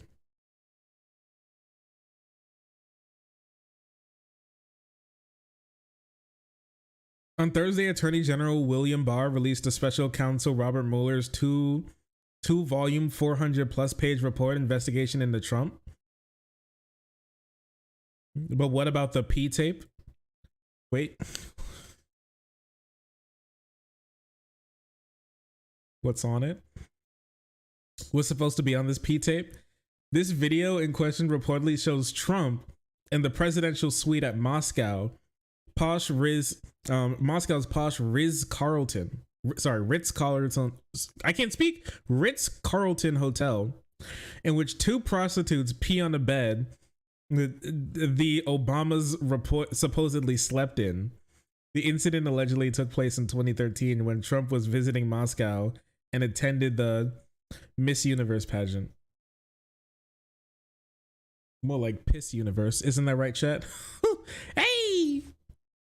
Hey!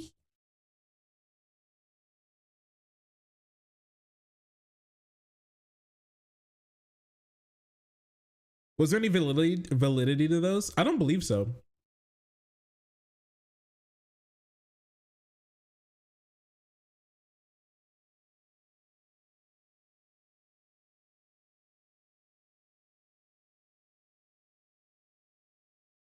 They said they had microphones and like cameras in the room and they heard and watched them piss on the bed.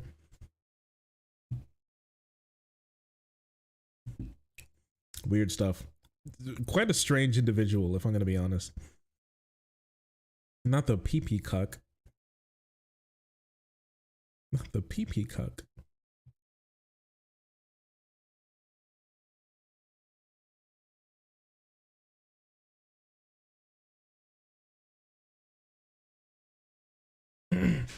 Yo, you guys ready for something? So,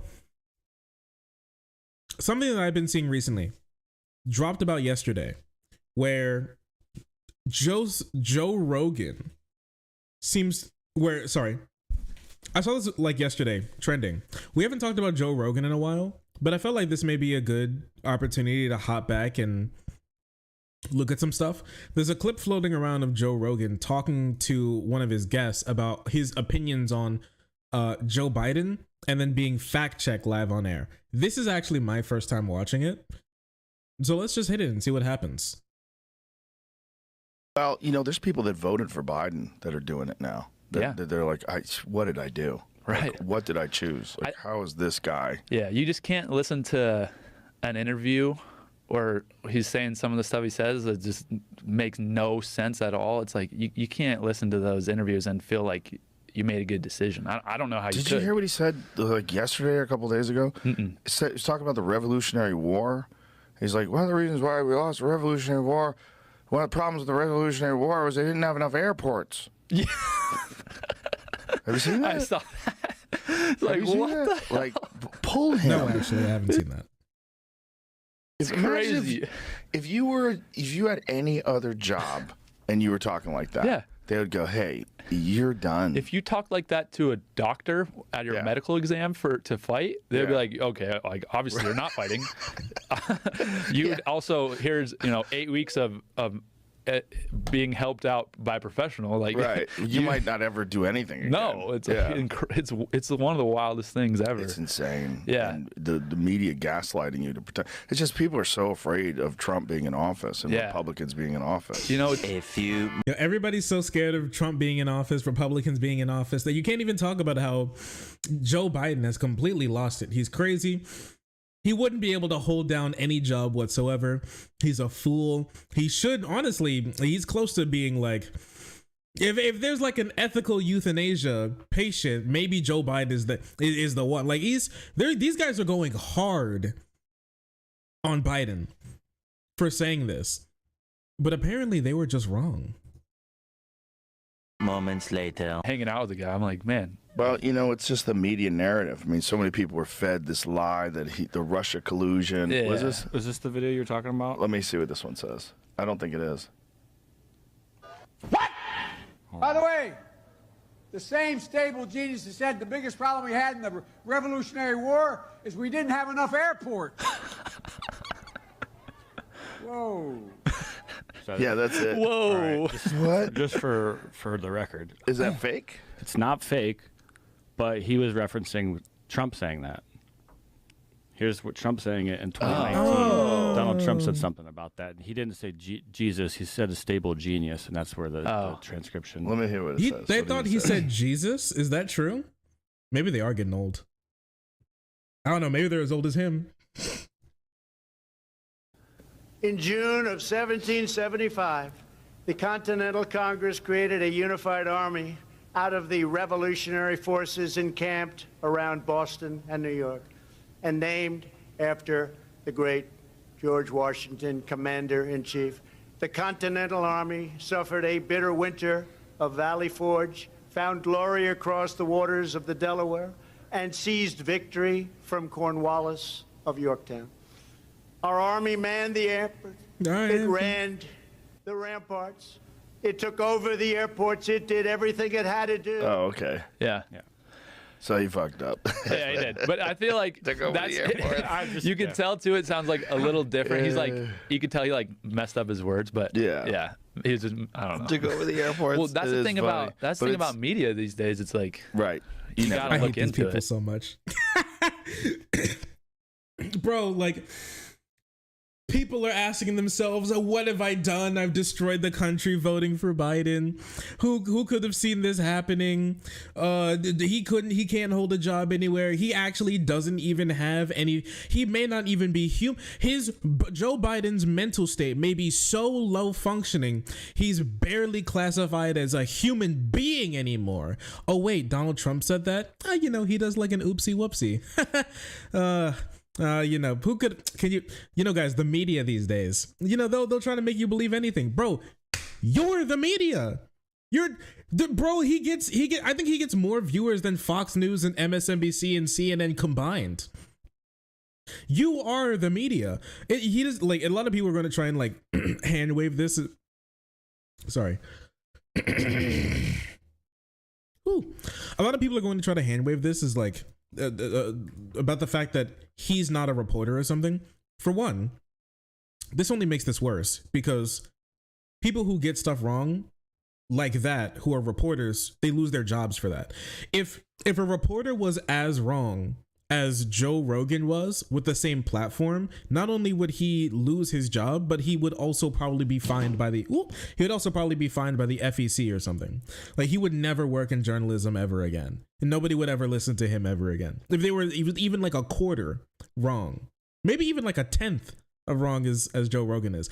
I don't hate Joe Rogan. I don't have many thoughts on Joe Rogan, but he's like, thinks of himself as just a guy with a camera when he's way bigger than a lot of the news organizations that he goes up against. For a lot of people, he is their news. And a lot of people go like, nobody goes to Joe Rogan and just like thinks of him as news. Well, maybe not. You don't go, well, this is news. But what you do go is like, this is a cool guy who's relatively trustworthy.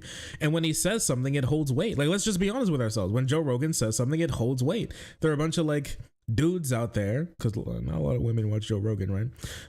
There are a lot of dudes out there who will just be like, oh yeah, like, it's like listening to their friend saying something that they're just going to believe it, or at least mostly believe it, or think that it's at least mostly true, especially if they're already predisposed to wanting to believe something like that. Yeah, he's like at the end of the day, he's like a pop journalist. He's like he's not really much different than people like Ben Shapiro or or these other type of people, not necessarily because of his politics, but because of the way in which he interacts with the world. He's just people listen to him more than they listen to those media outlets that he doesn't like. And the fact that he never said like, oh man, I really messed up. He went from Joe Biden might not be a functional human being to, oh well, he just made an oopsie whoops. Like, this is just crazy.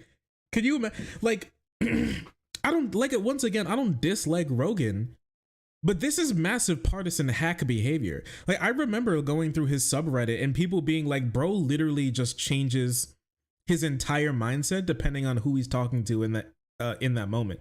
Whoever he has on his podcast, he's like a political chameleon. He'll just say one thing or another depending on who he's talking to at that moment. It's just weird. It's kind of crazy. I'm going to be honest with you. I don't know.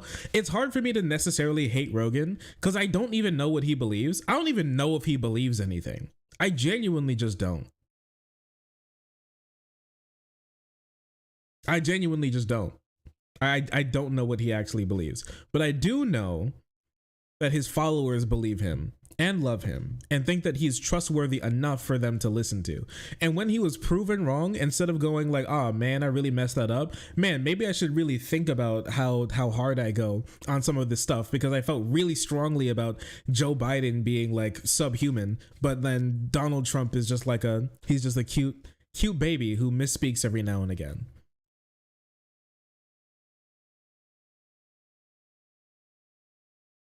Either my parents watch him. Yeah, a lot of people watch him. They genuinely like take his opinions to be good enough to be able to run with, at least somewhat.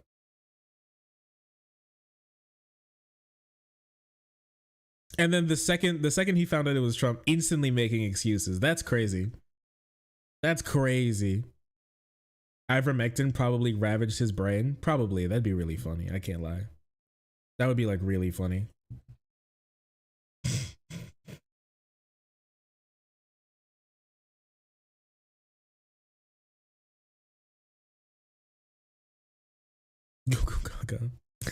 Donald Trump. Yeah. Yeah, I don't know. Especially like a lot of people are going to say that, oh, people don't watch him like that, but the proof that I have, like one of the biggest proofs that I have that people do actually view him like that is super interesting. Actually, remember when he was fighting with that doctor?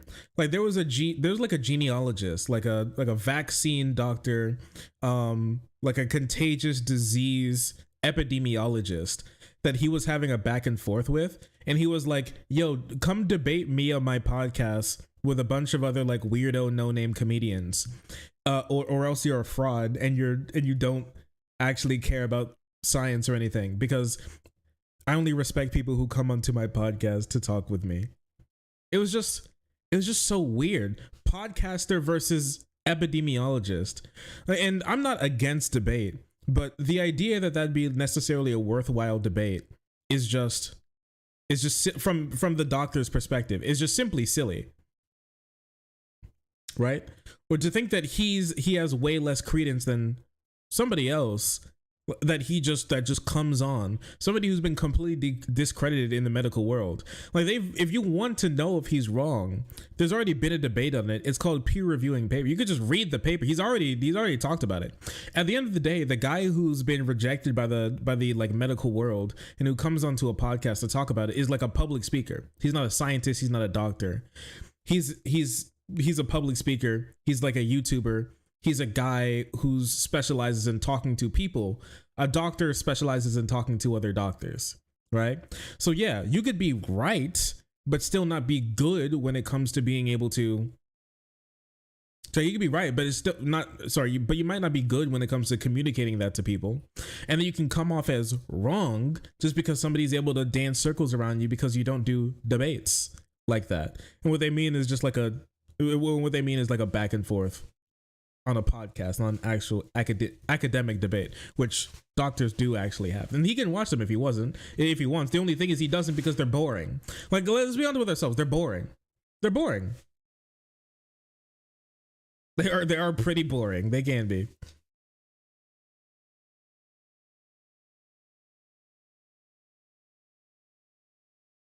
Got to a point where Joe Rogan stan went to Peter Hotez's house to harass him. Yeah, people were going to his house to harass this guy. Like, Joe Rogan has a lot of clout.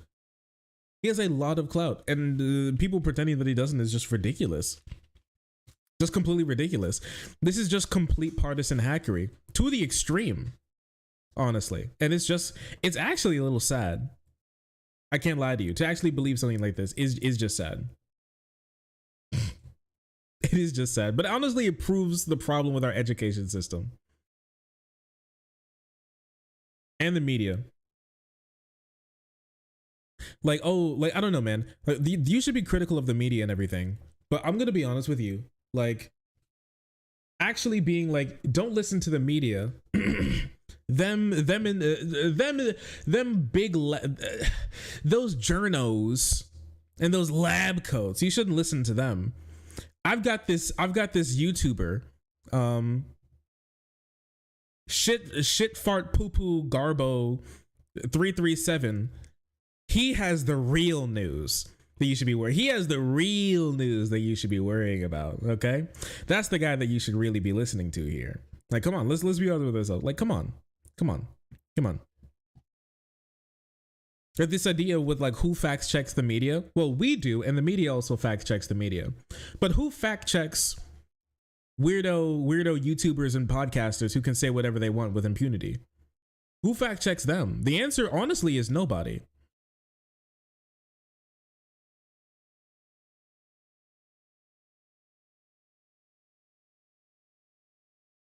It's doublethink. It is actually like, you know what's so funny is because Joe Rogan is all into the like wokeness has gone too far, this, that, and the third.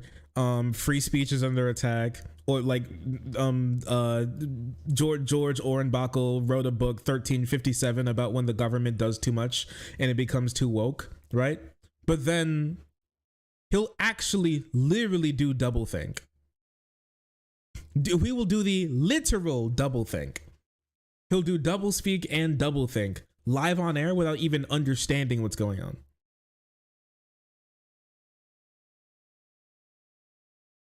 It's actually really funny. It's incredibly. It'd be funnier if it wasn't as sad and as dumb as it actually is, and harmful, genuinely.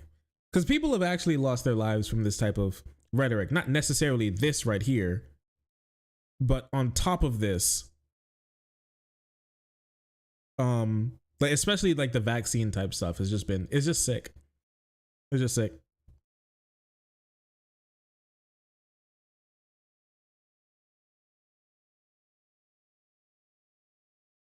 Yeah, simultaneously accepting two conflicting beliefs at the same time.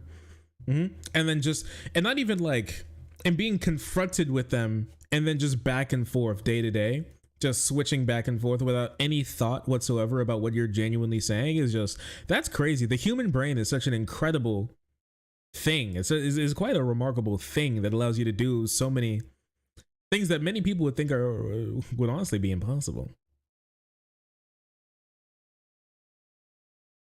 I mean, look at this type of stuff. Yep, he's frequently fact-checked and admits he's wrong. One of the things that makes the podcast great. Bro never admitted that he was wrong. He never admitted that he was wrong once. His assessment and comments did a 180 after he heard it was from Trump. Yeah, and that's like a really big thing. Like the second you hear that it was from Trump, just change instantly. It didn't though.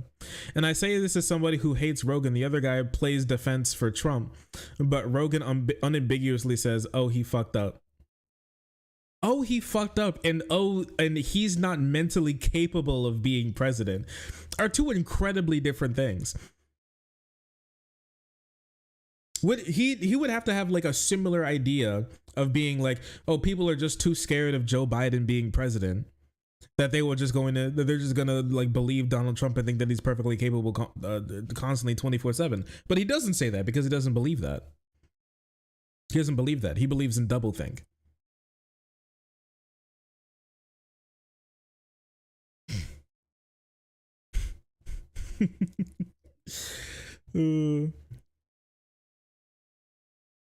Yeah, like from, oh, he made a oopsie whoopsie to this man doesn't have this man has the mental capacity of your average like PetSmart gerbil.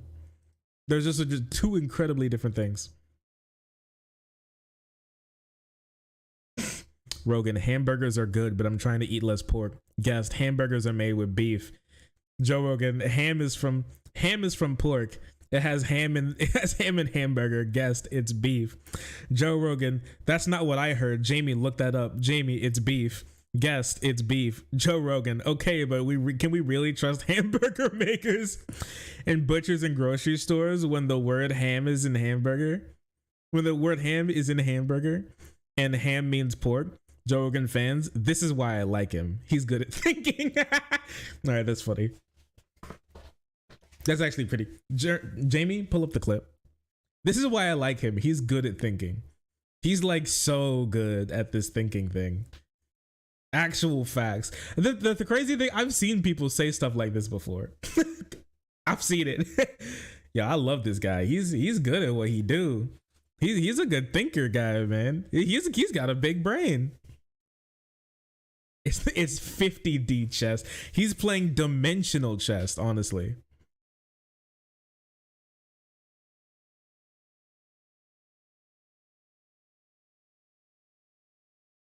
Also, this isn't the video that I was talking about, but this is also a great video depicting what it's like walking next to Donald Trump. Look at that. Look at him go. Boy, he reeks.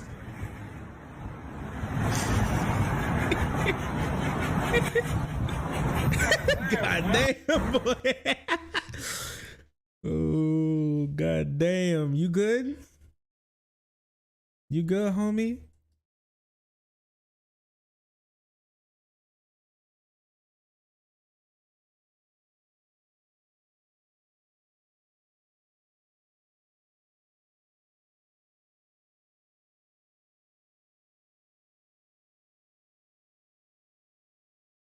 Yeah, a lot of people want to harp on the idea. Stinky. Stinky.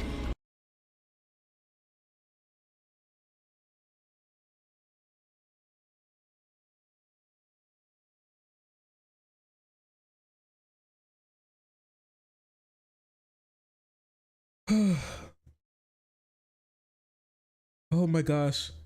I actually forgot that we had those enabled. Oh my gosh. Oh, I jumped so bad it actually hurt my shoulder a little bit. Oh wow. Huh? Yeah, I'm okay. I'll live. I'll live. What was that? I added a new like thing that you can interact with on Twitch. Okay. And so what it does is that you can like pay some money to be able to do a certain amount of reactions that will play on stream. All right. But people don't use it that often, and I forget that it's enabled a lot, and there's like hundreds of them that are automatically added, and they're added all the time, and so it'll just pop up and just freak the heck out of me. It's yeah. So I didn't mean to take your soul away. Thank you, partner. I appreciate you. That's actually really funny.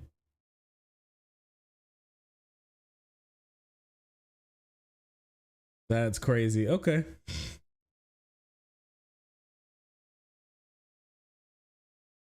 I don't think I've ever seen you that scared. I wasn't that scared. Come on. I was a little spooked, but I wasn't that scared. Come on. Come on.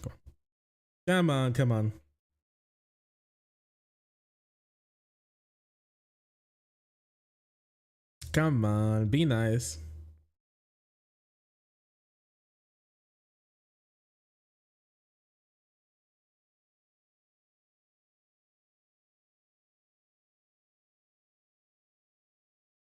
But yeah, anyways, a lot of people want to harp on the idea that he's really hypocritical, but also he's just a little stupid as well. And I hate to be the one to say it, because I feel like it's mean. It's a mean thing to say, but he's really ignorant, right? And he's been really susceptible to conspiracy theories, and which leads him to believe this type of stuff, but not really question why he believes it and what it means for him. Rogan, dumb. I mean, I'm going to tell you this now. There is a reason why women think it's an ick for their men, for men in their life to watch Joe Rogan. There is a reason, right? And there's a reason why women don't really watch Rogan ever.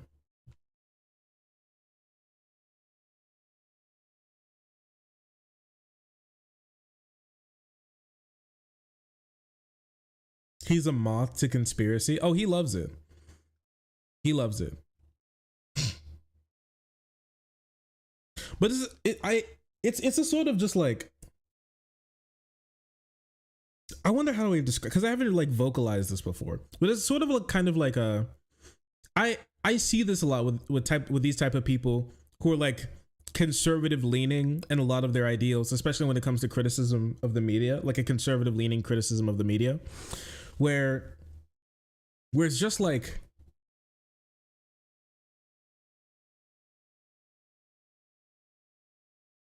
you know that meme that floats around, and it's kind of like a guy who like pisses his pants, right?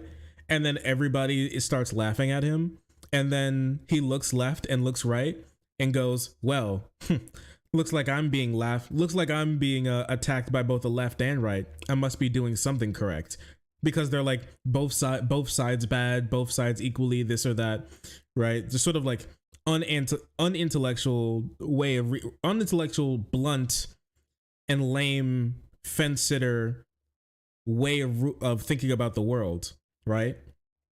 I'm not even saying that you need to think in like a left wing way. You can be more intellectual but still be more conservative leaning in this respect specifically. But what I mean by this is sort of just like the thing where like 9 out of 10 doctors recommend this toothpaste. Joe Rogan and people with like this weird rotten anti-establishment brain will be like, we need to talk to that 10th doctor immediately. That 10th doctor must be onto something. Simply by disagreeing with what a lot of other people are saying gives you credibility to these people, because they think it takes some sort of strength or insight or know-how to be able to say things that you haven't heard other people say. And sure, like the people who are in the the people who are in the minority when it comes to certain topics aren't always just wrong, right? Like, I wouldn't think that you would say that people who support Palestinians in Palestine when it comes to their fight against Israel in a broad sense are wrong just because most of Americans believe that Israel should blow up as many children as possible, right? I don't think that you would just say that those types of people are wrong just because they're in the minority. But it comes to a point where there's like an extreme minority, such an extreme minority, and such like a massive mountain of evidence against that simply just by disagreeing doesn't mean that you're interesting. It could specifically be you trying to funnel people into a way to just make more money, right?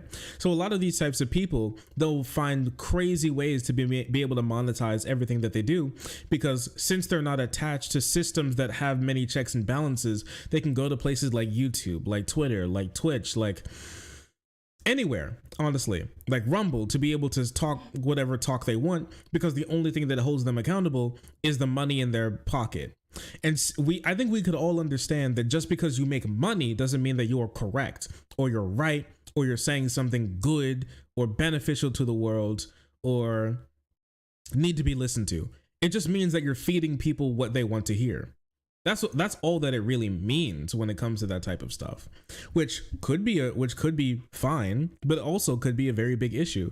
These types of people, when it comes to like it wraps up into the who will fact check the fact checkers. Well, you can, right?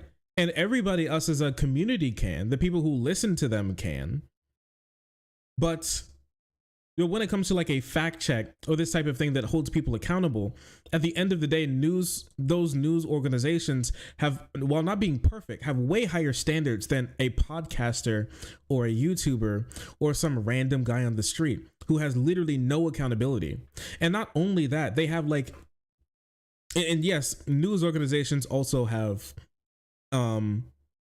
incentives to not be as harsh on some companies when it comes to them being advertisers. But then you'll have to pull up proof of those companies actually you have to pull up proof of those companies genuinely doing that and not reporting factually on what was going on there, right? You just have to find that out. I think Forbes has done stuff like that before.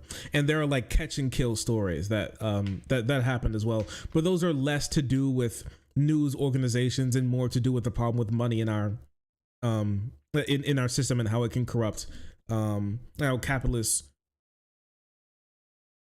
incentives can corrupt news, right?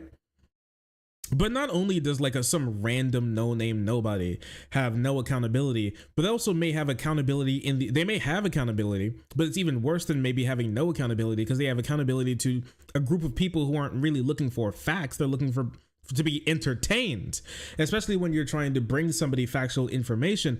That can be a problem, especially when you find a niche and then harp onto it and then get more extreme. That extreme rhetoric brings in more people, brings in more money, and that's where your accountability comes from. The money that you make is what leads you to be able to say the things that you do, and simply because it pays you money doesn't mean that it's right. And so, yeah, there's a delicate balance that you have to be here, that you have to live, that you have to like do here, but I'm going to tell you this now. I'd much rather trust like an MSN or a CBS or a New York Times article than I would trust like a YouTuber who's just like, trust me, bro, with absolutely no possible recourse if they're wrong. If that editor does, if that like author genuinely just writes in lies, if that author made the same mistakes that Joe Rogan did, okay, he's going to be like, all right, he's going to be like, oh, if Joe Biden was like a carpenter or something, he would never get any work. But listen, if Joe Rogan made the same type of mistakes as like anybody else who he's criticizing, even a quarter of them, a tenth of them, 1%, they wouldn't work in journalism ever again.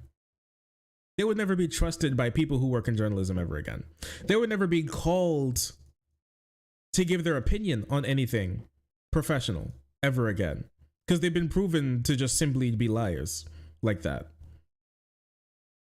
Unless you're just like an opinion piece talking point host and the only thing that they really care about is you bringing in more money.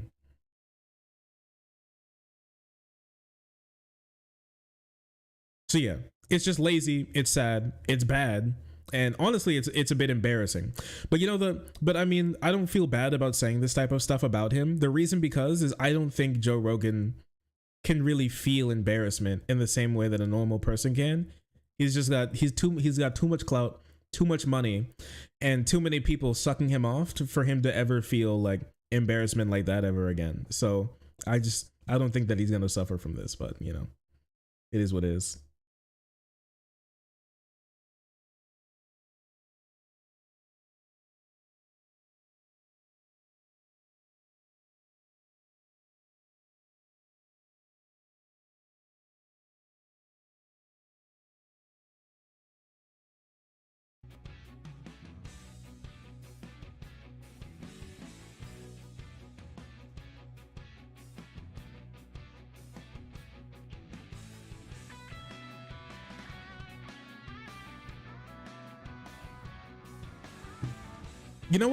You know what? It's just like that that picture.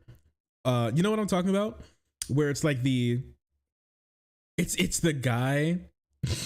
it's that picture of the guy on the train, like a couple of people on a train thinking to themselves, look at all these sheeple going about their daily lives, eyes glazed over, completely unaware of the world that goes on around them, the lies that they're fed. Only free thinkers like me can ever make their way out of this matrix. That's what I'm talking about. It's that type of stuff. Our system is so cooked. We're giga fucked. Only free thinkers like me can make it out of this sheeple hellhole alive.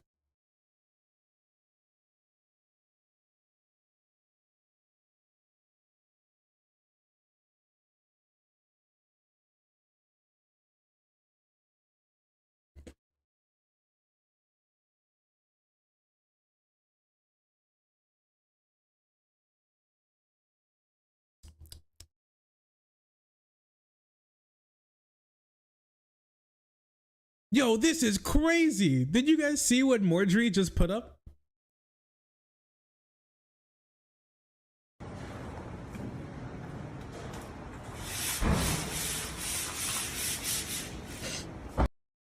This shit is insane.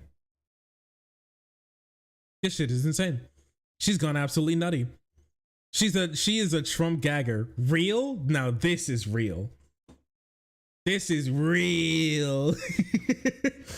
Marjorie, you don't have to come out like that. Okay, guys, what do you think Marjorie smells like? I know that shit smelled like a seafood boil. I know that shit smells like she took a trip to Virginia Beach. Goddamn seafood boil and all. It's got mussels and clams in it. Sweaty feet and old fish.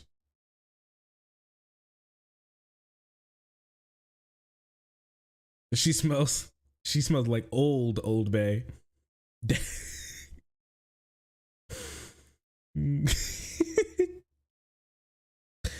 Oh, you thought it was gonna be a picture of Hunter Biden's penis? No, we're not talking about the Biden cock family tonight. Maybe another day. Maybe another day. Maybe another day. Maybe another day. Here, let me prepare World War Swift. What do you guys think? You guys want to talk about World War Swift a little bit? What do I have pulled up? I have so many things pulled up right now.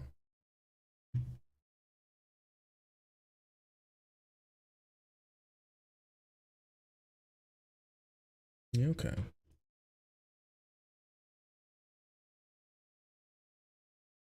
have so many things. Oh yeah! Wait a second.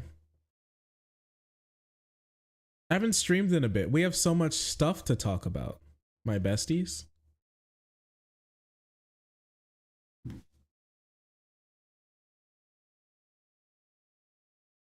What? I'm chilling right now. I'm at a little break. Okay, I can talk. I'm right here. I never left them. What are you talking about? This meme is very real right now, guys. Simp? Do not call me a simp.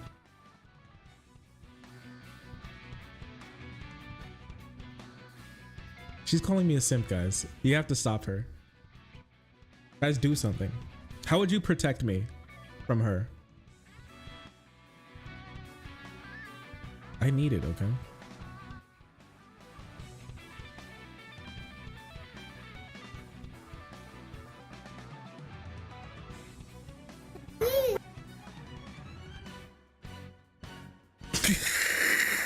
What he did to this kid?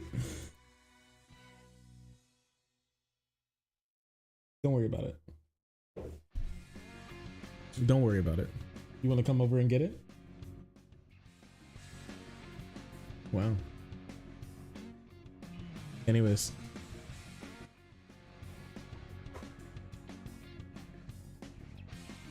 There you go. Thank you. No, stop, don't. Not the Biden cock family, please.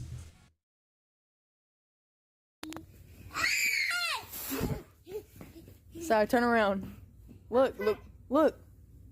Turn around. Look, turn around. No! No! No, dude. Now this is bullying. That's crazy. Look at, he can't even run anymore. Leave him the baby. Little man. Little broski. That's he's wasted. Oh, when his head hit the thing, that's crazy. Douche.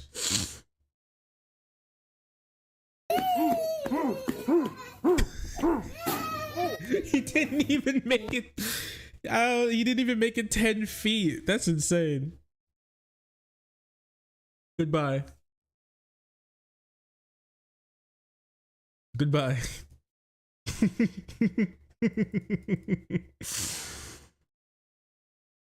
Fell instantly. Goose.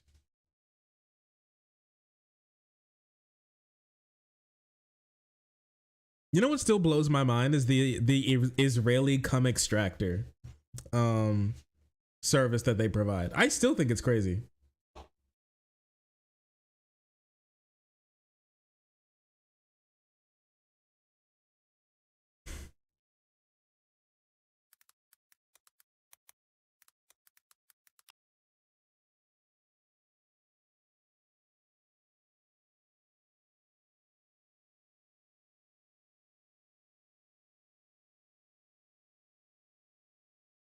The what now?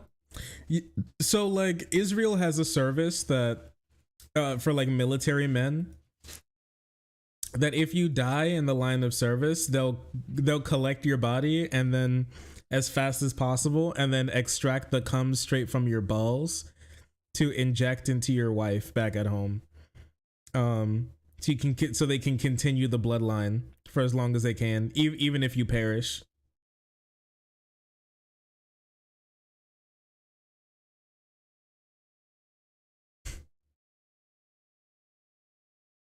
One last nut.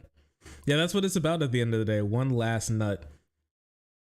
One nut to rule them all.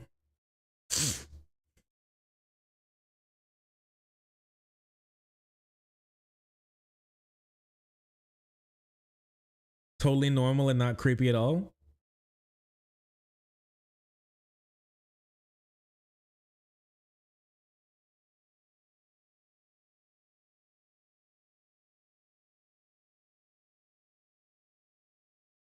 Where you going? Where are you going? Be chill, be chill. Oh wow, really?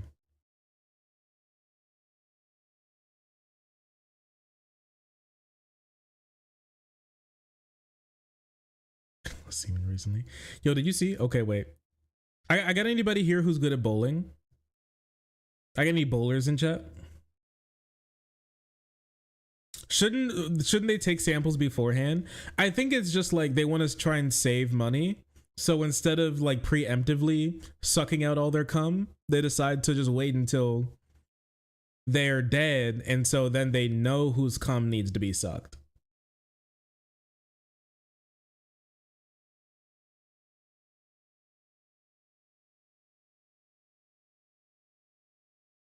Cum extraction mission go. Yeah, that's what, you know, that post that you know that post that everybody was making fun of Jordan Peterson for, that Chinese cum extraction factory. That's actually where the Israelis got it in the first place. It's scary to see it. It's scary to see it.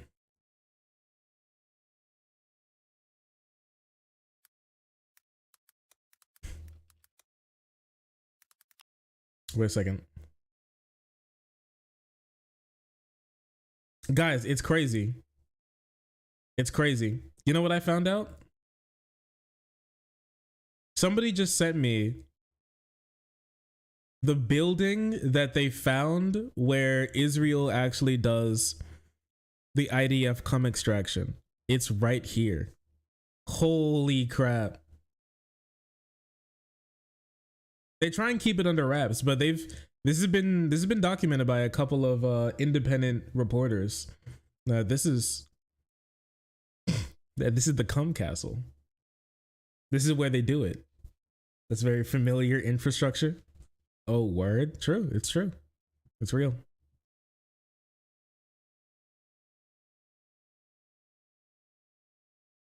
Last time I bowled, the ball bounced into the other lane. That's crazy. The cumlin. Why the cumlin? Why would you say that? Looks like Castle Frankenstein. Nah, it may be Castle Freakenstein though. Anyways, look at this expert bowler. That's crazy. I've actually never seen a ball. I've never seen a ball come back. I've never seen someone so bad at bowling, the ball literally came back. The ball felt so bad, it decided to give her another try. It was like, nah, you can try again. Listen, it's not good. She threw that shit. I think her thumb got stuck. Because look how deep her thumb is. Her thumb's actually non-existent. You're not supposed to you're not supposed to thumb the ball like that. You're not supposed to like squeeze your thumb in there like that, right? You're supposed to only like grab the tips and then do it. But she's trapped. Ooh, not the bounce. Shouldn't.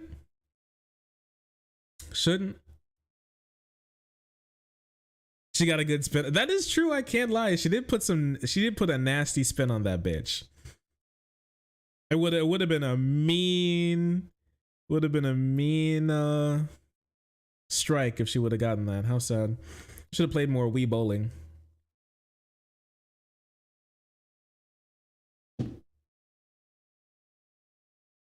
Yo, wait, are you guys ready for some of the worst things you've ever heard out of Fox News in your entire life? Look at this. They're in trouble, and here's why. They took the pro-Hamas cause, and they slipped it right into the BLM costume.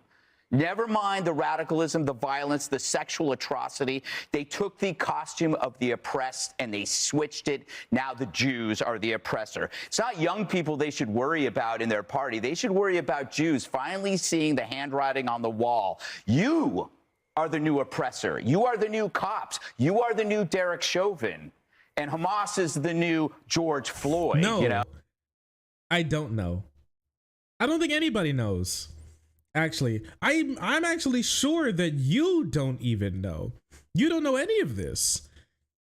I got any Jews in chat? I got any Jewish Chauvins in chat?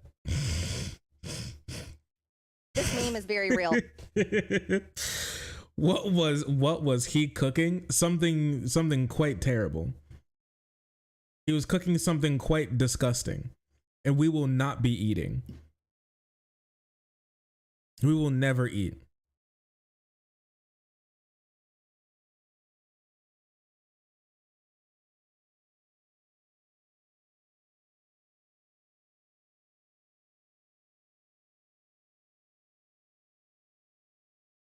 Bubble toil and trouble ass shit. So black people are the oppressed? I don't know, maybe he's right. Maybe he's right. I don't know. A lot of Israelis do seem to be from like America. Just for no reason. No good reason. Pro Hamas button. Yeah, Joe Biden, well-known Hamas operative, I guess.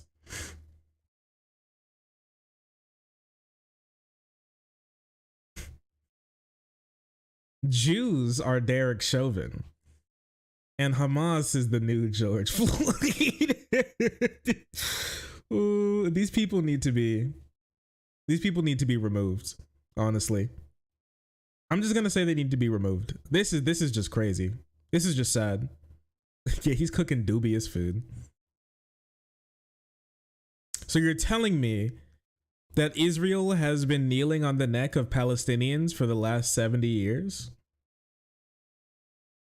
Oh, we desperately need to have a correction in the Democrat Party because, you know, we've been saying this for years. A strong Democrat Party makes for a strong country. We need to have two sides of the same coin, right? They have to be based on common values, but you can't have common values if you separate everybody into identity boxes and then turn them on each other. And that's what the Democratic Party is suffering from right now. Who put themselves into an identity box?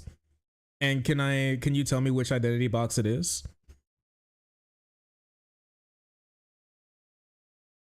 They're just saying the quiet part out loud. I guess, I mean, they've been doing this for a while. Republicans have been super emboldened since Donald Trump got into office because they think that this means that now they don't have to be crypto about their fascism anymore. I'm in Xbox. Okay. The crisis box. Okay. I don't think I can say on Twitch. Or is it a slur? Be honest.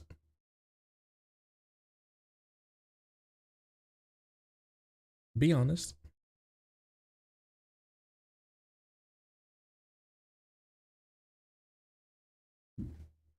Republicans have been coming out with way too many documentaries.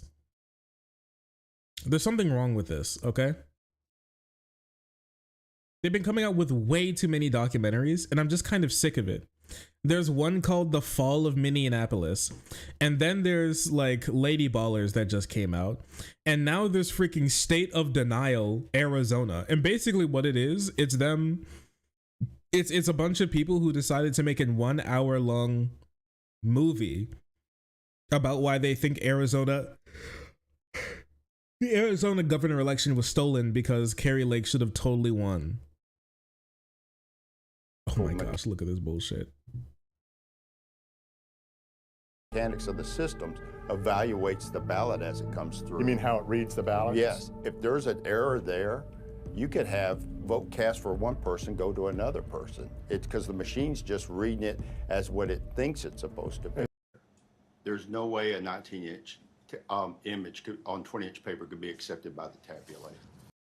There's no other process for Election Day spelled out in the law, and Maricopa County Elections Department doesn't have the authority to change the law.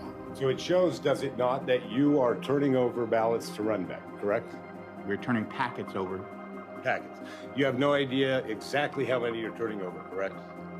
We have an estimate, but we rely on that count, that certified vendor to do that.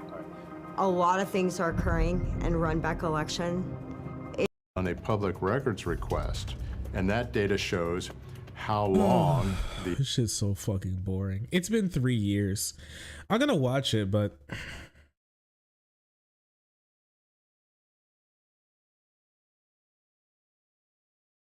I won't sleep.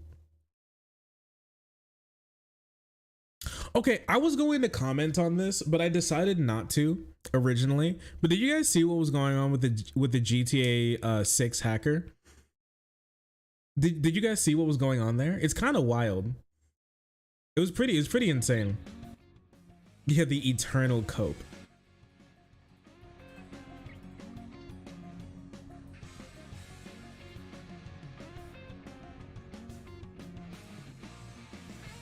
No? Okay, listen. It's kind of crazy, all right? So, if you don't remember, GTA 6, the trailer for it was supposed to drop on a certain day in the morning. But a guy hacked into Rockstar servers and then their Slack and then ordered a demand from them that they should and demanded from them that they give him money, or else he's going to blow the whole thing up and leak the trailer early to stop them from being able to be on the same schedule, right, for releasing this type of stuff. And then they obviously weren't like, we're not going to give you money, and so he decided to follow through on his promise and leak the stuff. That's how we got the GTA 6 trailer early. I actually watched it when it happened. I'm follow a bunch of like game journalists, and I saw them being like, is this guy for real? And then he actually just posted it, and it was crazy. It was crazy, right? So with this being said, he got caught and is now being sentenced, and now it's caused like a big kerfuffle around the entire gaming industry. I want to take a look at it pretty quick, okay? So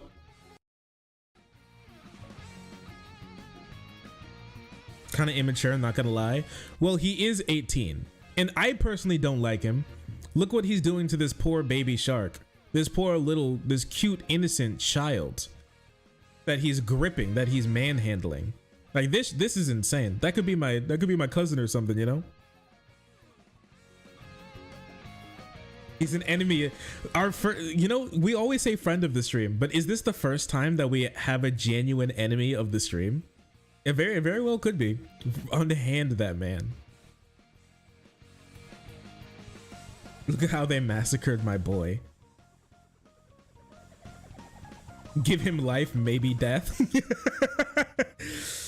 Oh, I'm having second thoughts. I think it's finally time that we have an enemy of the stream, honestly.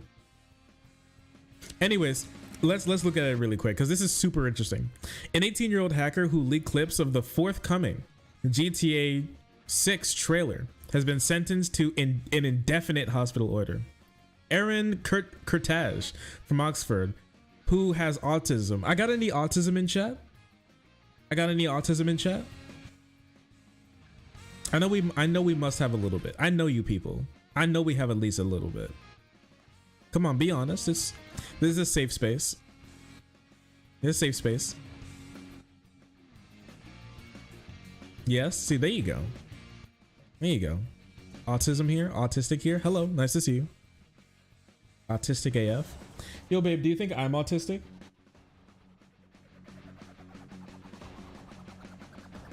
If that's your opinion.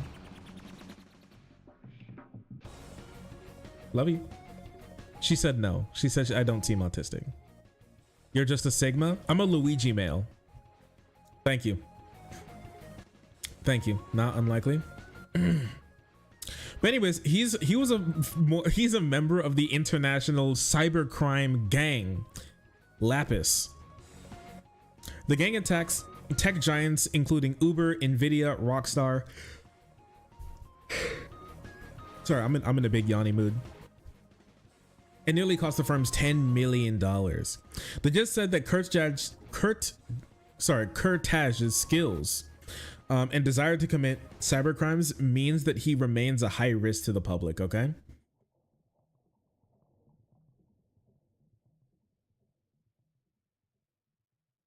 The court said that he had become violent while in custody, with dozens of reports of injury and property damage. The doctor said that he was so autistic that he couldn't even stand trial, and so he wasn't even tried based on the idea of whether or not he committed the crime, whether or not he was criminally liable for the crimes, because he was just so autistic. They didn't think that it would be fair to judge him like that. In their opinion.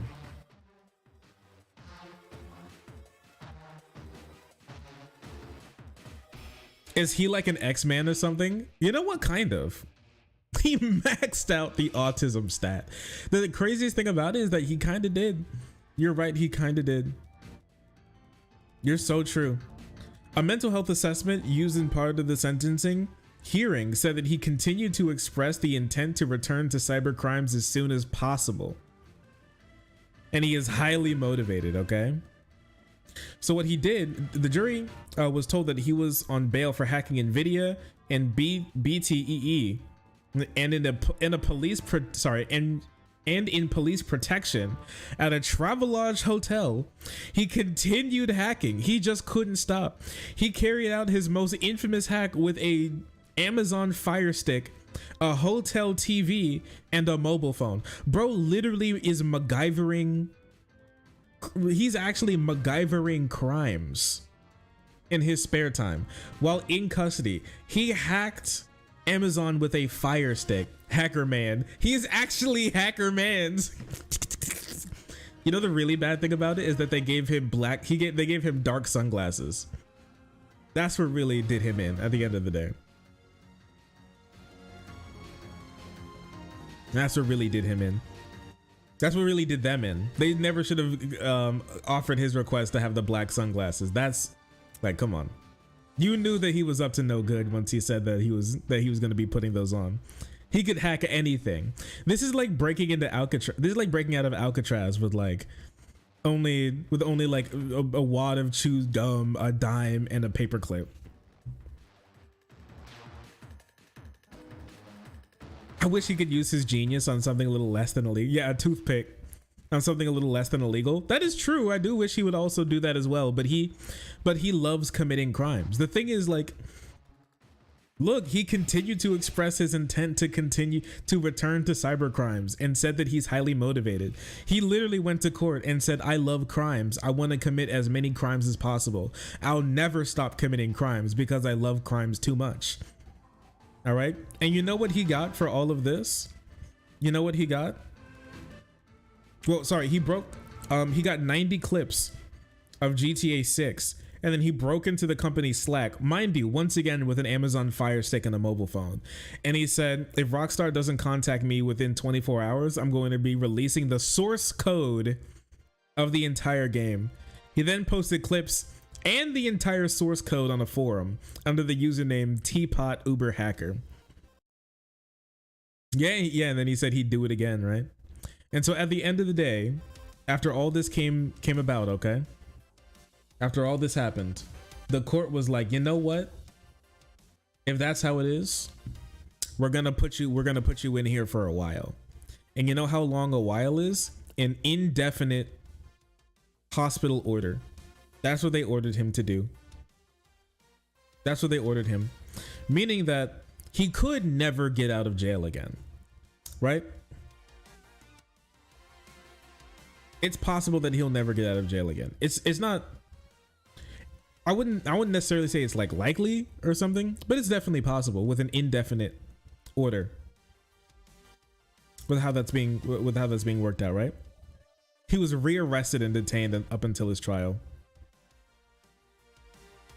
In sentencing hearings, Kurtaj's defense team said that the success of the game's trailer meant that he couldn't have harmed them because the trailer went so hard that there's no possible way that he could ever really damage them. The judge said that was like bullshit, and then they took it away. And so they threw his ass in jail. All right.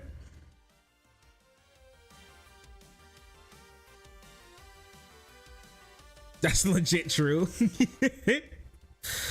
The judge said bullshit, fuck you, and then put him in jail on an indefinite hospital order, meaning that he's going to be in a hospital prison until doctors say that he's no longer criminal and or autistic enough to be able to commit these crimes again.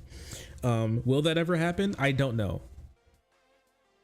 Free Hackermans. Yeah, Hackermans is gone donezo. Listen, here's my opinion. Yeah. Criminal conviction, crime doer. Well, it's not technically a criminal conviction. They just said he was too autistic for them to call him a criminal. But I will say, I personally, a lot of people have been back and forth on whether this guy belongs in jail. I'm going to say this now. Listen to me. This dude absolutely belongs in jail. And I want to make something clear. He's not in jail. Some people will say that he got a life sentence and that he'll like never get out again. He did not get a life sentence. He got like a indefinite hospital order, meaning that he's going to be in jail until doctors say that he's no longer a threat to society anymore, right? But like a lot of people were just going to be like, oh, he only hacked big businesses and stuff like that. He was getting really important information from people like Nvidia, BTEE, and Rockstar. He can do a lot. Like somebody's like, he can do a lot of damage. Yeah, Shifty, you're like, he can do a lot of damage. He can do so much damage with this type of stuff. It's not just like silly, oh, he got like some Rockstar stuff, let's just have some fun. This could easily be he's stealing hundreds or thousands of, or tens of thousands or hundreds of thousands of people's identities and credit card numbers and trying to scoop money off that. He's literally in a gang. I hate to say it, but they need to lock that thug up. They need to lock that thug up. I don't want to be that guy, but they need to lock that thug up. He's a gang member, right? He doesn't, a lot of people be like, yo, leave this guy alone. He's not that bad. He doesn't have like the cool savant, interesting guy autism. He has the chase women at night autism, as you can see here. Okay. Now take a look at the graph. Okay. On the autism spectrum disorder, he's not on the she let me hit cause I'm goofy. He's over here with the chase women at night autism. It's not good. It's a genuine problem. Collapse of entire economies, entire countries' economies. Well, he could just do a lot of damage to individuals. He's a part of a gang that has done lots of individual damage to random people. He's not like, his gang isn't only extorting big businesses, he's extorting normal people as well, and also stalking women at night. Another Lapis member, a part of his like cyber gang, who is 17 and cannot be named because of his age, was found guilty in the same trial, which lasted 6 weeks. He worked with Kurtaj and other members of Lapis to hack the tech giant Nvidia and phone company BTEE and steal data before demanding a $4 million ransom. Okay, which was not paid. They're just having fun. Was it illegal for boys to have fun now? They're always like, oh, guys should get out and hang out with their friends more. But the second they do it, all of a sudden, the long arm of the law comes in to break up boys' night. Boys' night, we're breaking into AT&T and stealing your grandma's phone number.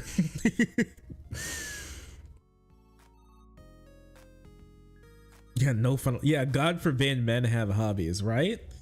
At least they're not in the street or something, right? Come on, be normal. Be normal. They also stole directly from individuals through their cryptocurrency wallets. The 17-year-old was sentenced to an 18-month-long youth rehabilitation order, including intense supervision and a ban on using VPNs online. As well as hacking offenses, the boy was sentenced for what the judge described as unpleasant and frightening pattern of stalking and harassment of 2 young women. Remember what I said, chat? It's the stalk women at night autism. This isn't the cute, fun, goofy, silly, wacky, arm flappy, stimmy autism. It's not. It's not. And there it is. Hacker Mans is a creep. He's really creeper man.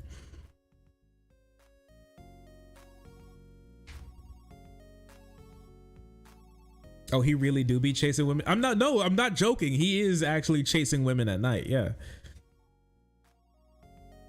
Crypto, okay, throw him in the oubliette.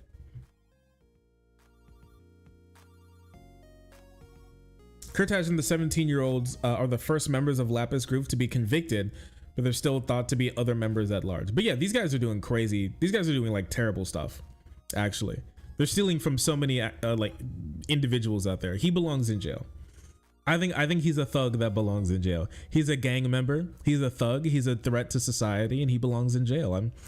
I don't want him to be in jail. I want him to, you know, like have a normal life. But he wants to commit cybercrimes. Like what? You know, what am I supposed to do here?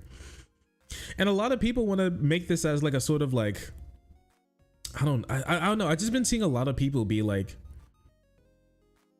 cut him some slack, give him a break or something, or saying that they put him in jail for life for these crimes. I just want to be honest with everybody. You want this man in jail. You don't want this man to be just like running around in society. He's actually really scary. Don't feel much sympathy for him. He did it to his own life.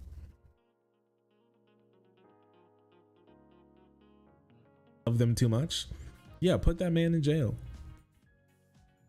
Lock him away.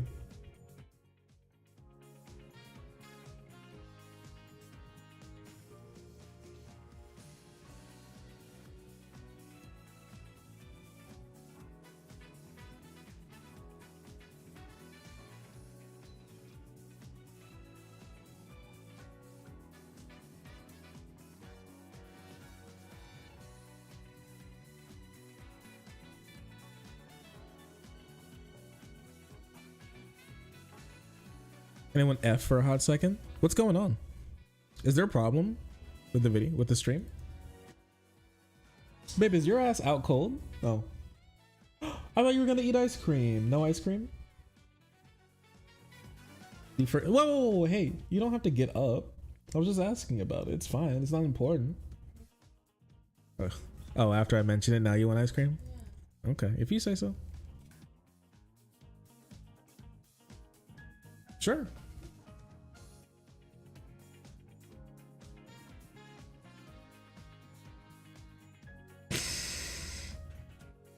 Is a funny joke.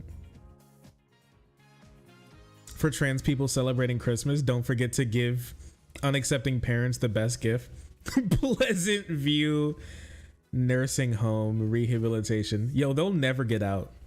They'll never get out. You know what's really sad? Actually, like the idea that a nursing home is like a punishment right before you die. You know, it's not just seen as it's like an old people orphanage. I'm not sure if it's ever been described as that, but like people talk about a nursing home like it's old, like it's a geezer orphanage. Like you're being punished for being old, you know? Like you will go here if you don't treat your kids well. You'll go there to suffer abuse by the hands of your captors until you die. Like, and it is kind of true to an extent that that's happened. It's just like, it's just crazy though how that's just like a normal thing that we think about, that like, oh yeah, sending some it's like the jail rape type thing, like don't drop the soap or else they'll sexually assault you until you die. Got you, criminal. I can't wait until you're raped forever, you know. And they're just like, I can't wait until you're tortured for the next 5 years of your sad life. Like, man, that's crazy. It's just kind of crazy. It's the geezer gulag. It kind of is the geezer gulag, right? Yeah, it's just, we just consider it normal, right? For one, fuck them unaccepting parents. And two, we need to fix our We need to fix everything we do here. The idea that this is like something that we just like, I don't know. It's just known in society that nursing homes are just terrible places for old people. Goodbye. I'm not gonna lie, I thought you were shirtless, but you're actually just wearing your brown shirt. I thought I was so scared for a second. I just saw you out of the corner of my eye. I was like, you know, dark skin shirt on, sorry, dark shirt on a darky girl. I was spooked.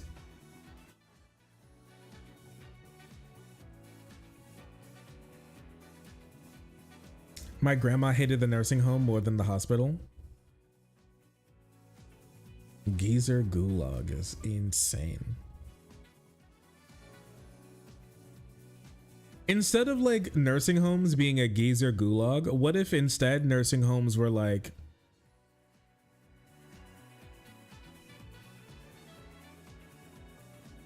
geezer playgrounds or something, you know? Like it was nice to be there. Like they enjoyed being there. They had fun. Not all nursing homes are bad, but the bad ones are really bad. Yeah.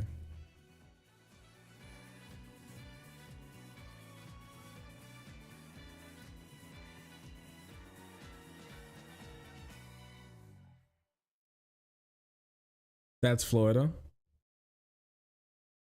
Yo, I asked the girl if we could go back to Broward County. She said no. She said we're not allowed to go back to Broward County.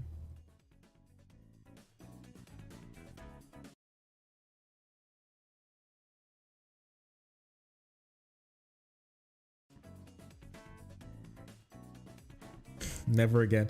Yeah, she said if I ever go to Broward County that she needs me to take a chaperone with me just to protect me from the people in Broward County.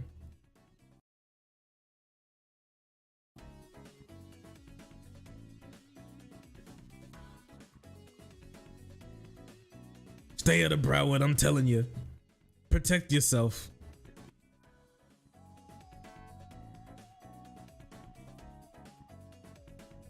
Stay away from the entire east coast of Florida. Good Lord.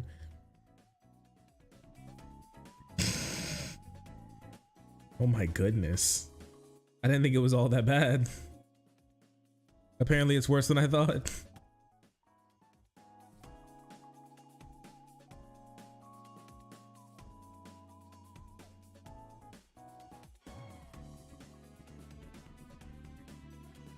Stay out of Broward.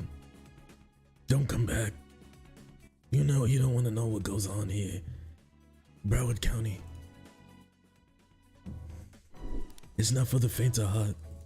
You'll lose your heart. You'll lose everything.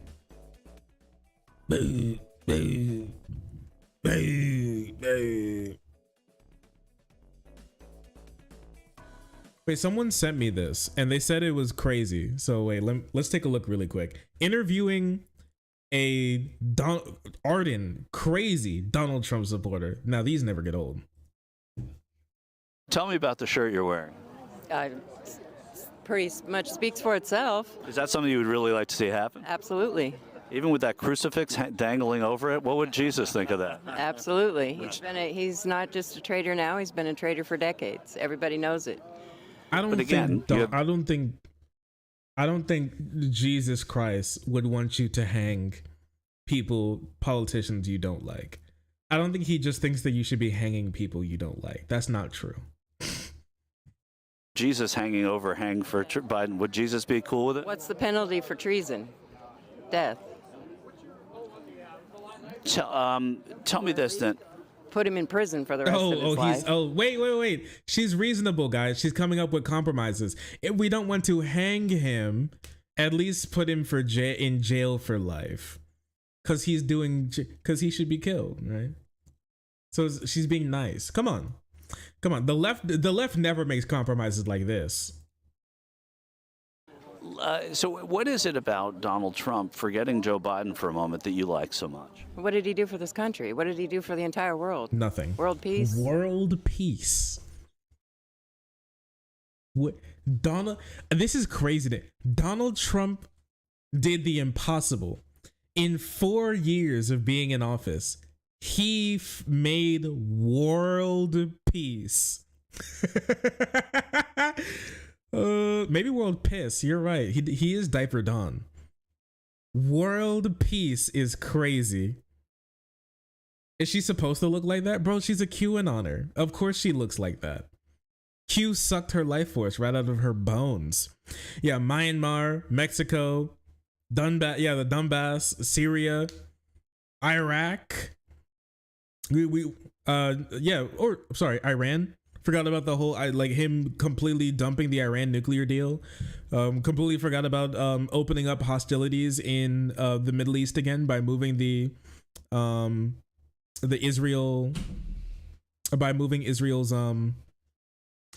embassy to Jerusalem. Like this guy's gone insane. Like the idea that he made world, I don't know, maybe to you and you're like butt fuck nowhere place that you live in, maybe that you weren't having bombs dropped on you specifically, but he like ramped up the drone war like crazy. The idea that Trump brought in world peace is probably the most ignorant, America-centric, disrespectful thing I've heard for like the world stage type thing. Okay. Lower gas prices, taxes, everything. Everything was phenomenal under Donald Trump. The economy was growing slower. Gas prices were high in many instances as well. Economy wasn't growing as fast or at all in some instances. He lost more jobs than he added to the economy as well. And even that tax break that he did, it was also on the back of, in 2028, your taxes are actually going to go up. And you know the craziest thing about it? These people are so stupid that they're going to say that when their taxes go up in 2028, that it's going to be Democrats' fault, even if Democrats aren't in office, because it just doesn't matter to them.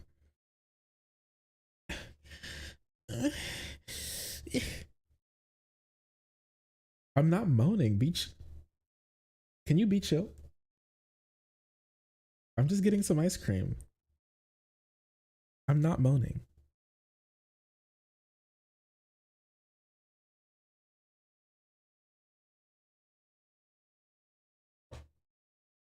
Thank you. You want to come over here? I mean, for now, I'm watching something. I can't just be gobbling ice cream. I gotta talk. We heard everything? No, you didn't. I was muted.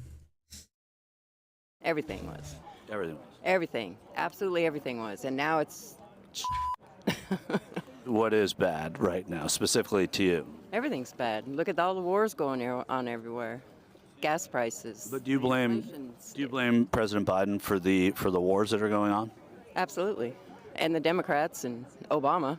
Obama calling the shots right now. Don't you guys hate it when Joe Biden came into office and then had the Secret Service throw away the world peace button? Because every single day, the first thing Donald Trump did was wake up and press the world peace button. And that made sure that the world always had peace. But then Joe Biden got rid of it. And now the world has been in pieces.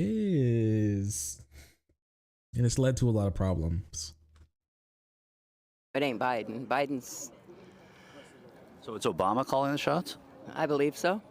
What did he say at the end of his second term or after his second term? He said if he could have a third term and have a bug in someone's ear and run it from his basement, that would be good enough for him. And that's not something he said.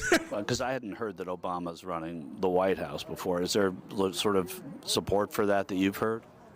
Biden's not doing it. But is there support for that you've heard? He's incompetent.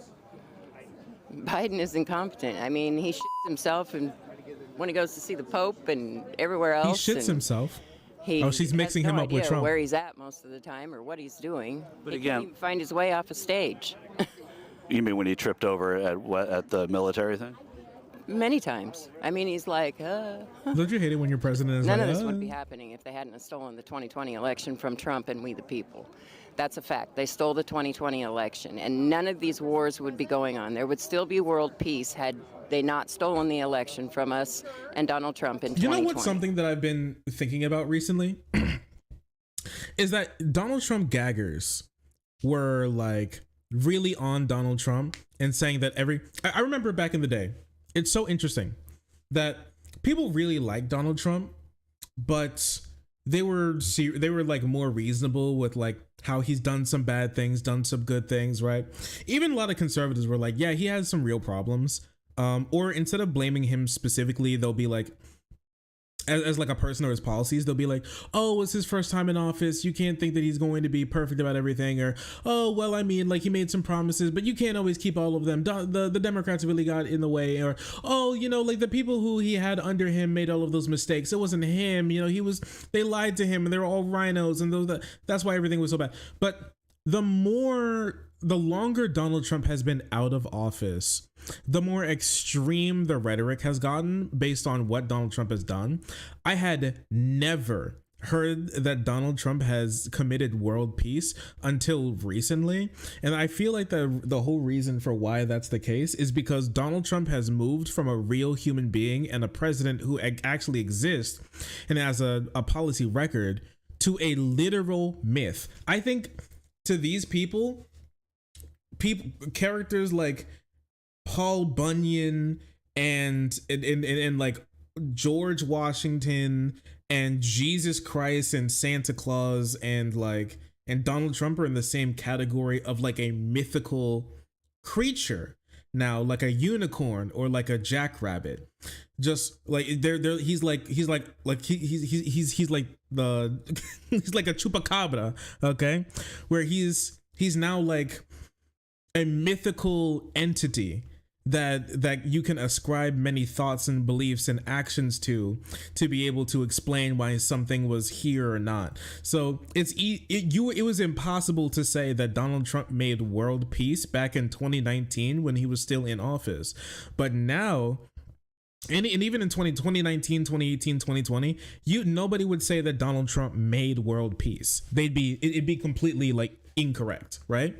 But now you can say he made world peace is because it's been so long now that it's just a part of the Donald Trump mythos.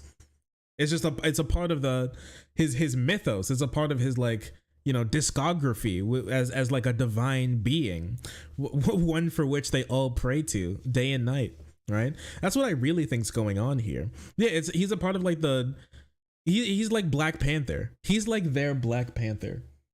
He's a part of the Donald Trump he's a part of the Republican cinematic universe, to where he's just like a character that exists now, and that's just kind of it. Crazy, right? That script's really good. You picked well. You picked it. It's the same company. You would have picked this if you went.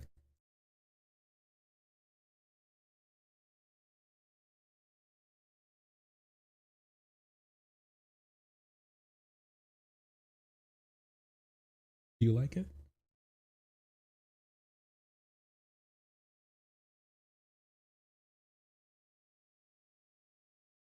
Because I don't see you eating it much. What do you mean it's too creamy? There's too much cream in it, or like it's just like what's wrong? What do you mean too like the texture, the flavor is just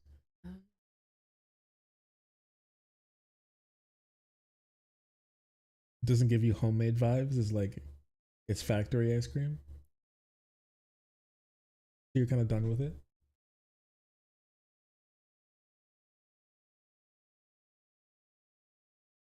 You don't have to. Okay. Anyways. Yeah, he's their Orange Panther.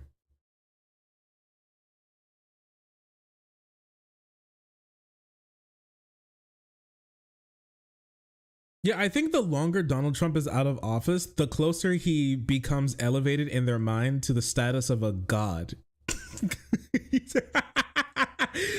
I'm so honest with you.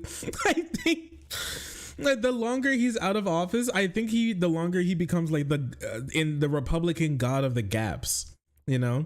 Like if there's a gap in something good and bad, but you want it to be good, you can just place Donald Trump in there and said he did it. He's just their he's a divine being to them.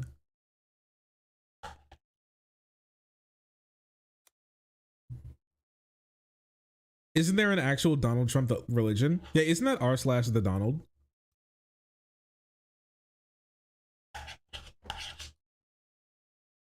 Well, I guess it's not r/the Donald anymore because it got deleted after too many death threats. But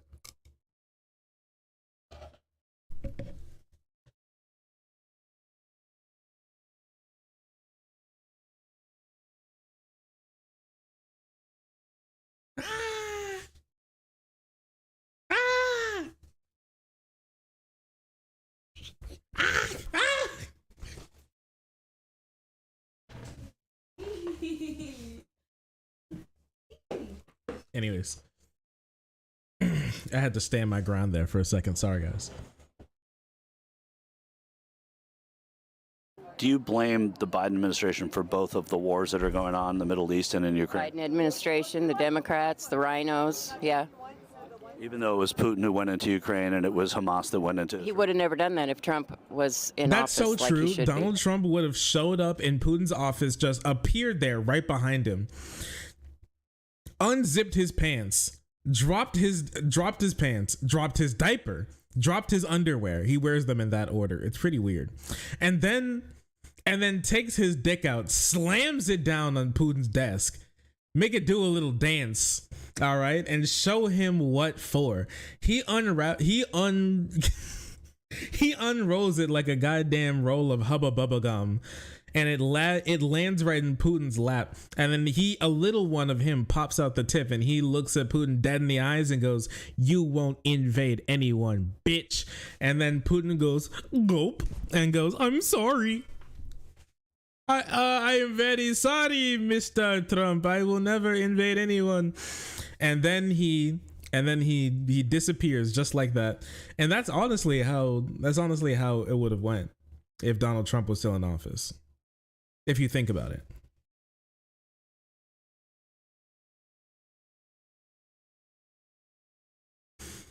I knew he was their God the moment I saw an image of Jesus caressing his shoulders in the Oval Office. Oh yeah, that's true. Like if Jesus was his stand or something. Like like if Jesus was his wingman. Like Jesus is his sidekick in the Oval Office. This guy is like massaging his shoulders before he's ready to go out for another fight. I'm worried about the fate of humanity. I'm worried about the fate of humanity. Listen, here's the thing. There are always going to be crazy people. There always have been crazy people. There's always going to be something that crazy people want to stick onto. If it wasn't this person would be fucking, I don't know, like advocating for burning people at the stake or something, you know? There'd be something else this person would be getting into, like flat earth or like, I don't know, blowing her grandchildren's college money on crypto. There's just something.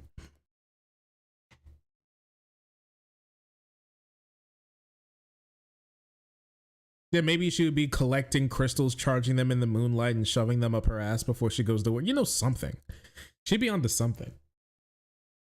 And so, yeah, that's just how it is. Okay. And then stolen election. What's the evidence of that you're pointing to? Mountains of evidence. Are you serious right now?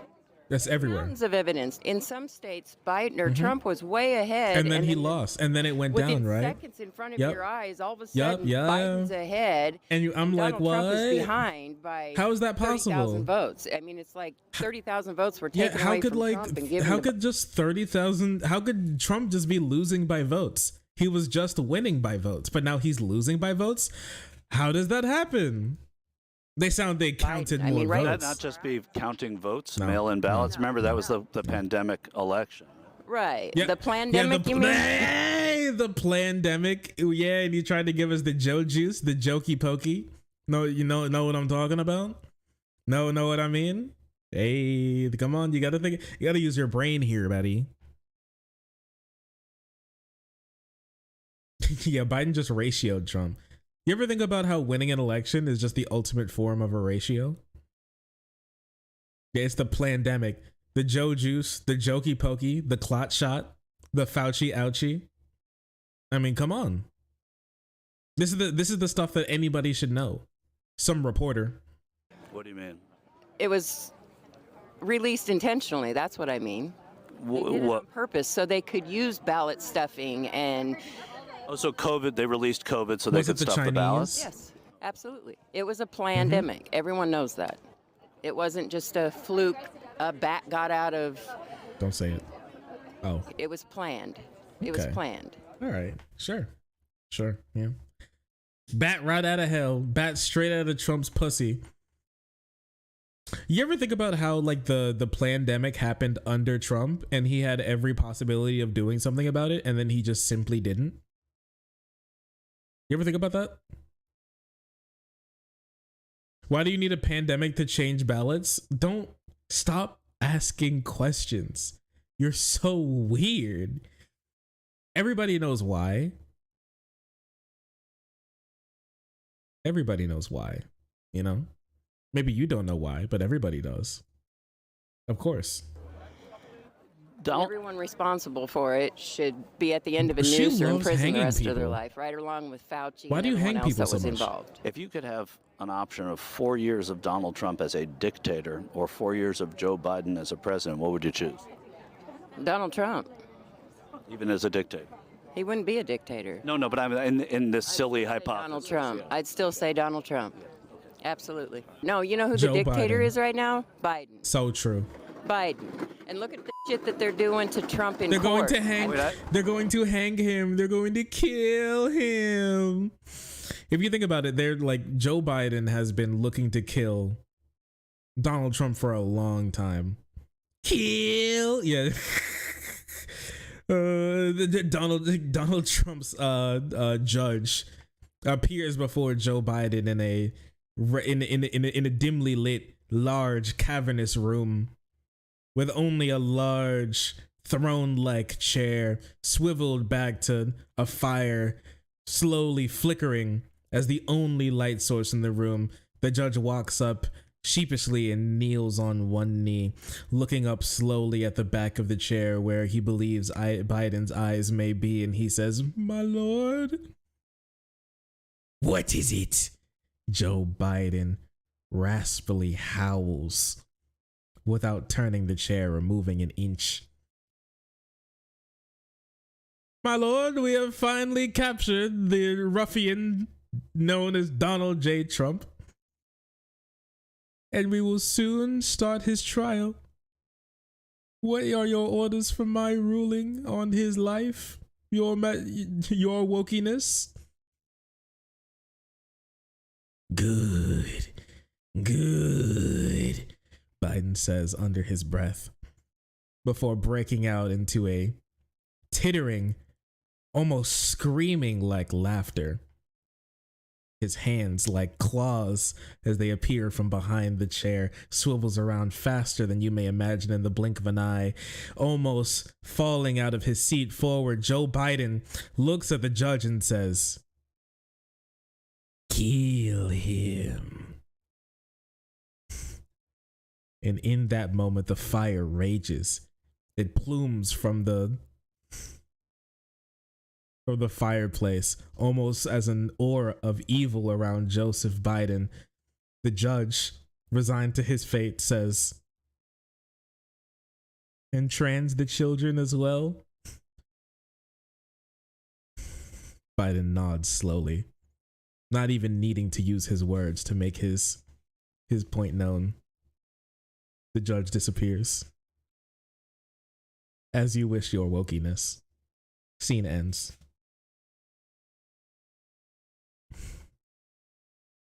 Damn King, you should write a manga.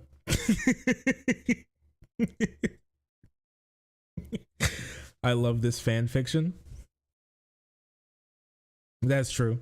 At the end, right before the scene completely changes back to Donald Trump living his life before he was raided by the FBI, Joe Biden asked for another glass of melanin to drink. He has to milk another black so he can have another round of melanin to drink. And when he's bored, he has them trans a child for his own entertainment.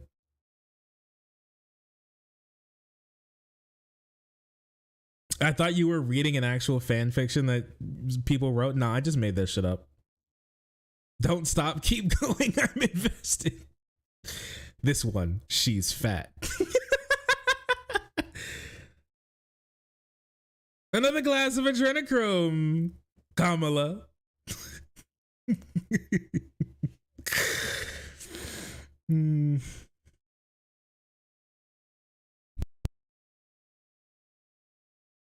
Yeah, he's like Marceline, only old, and he drinks black and not red.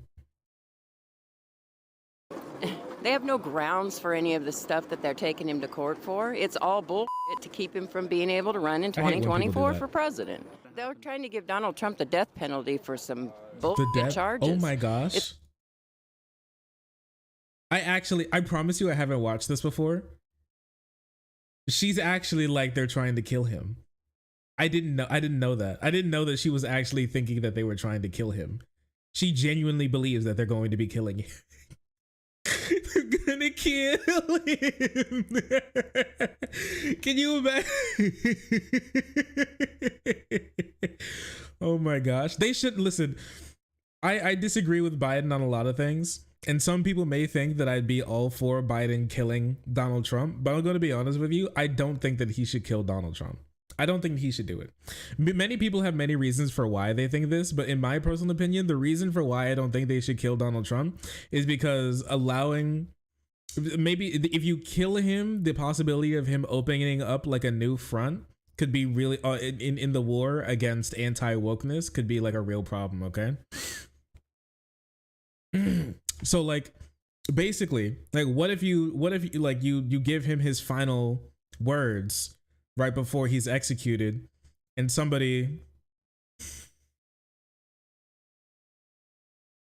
in the crowd, as two men with giant spears stand directly next to him as he's knelt on the execution altar, and they say, "Donald J. Trump,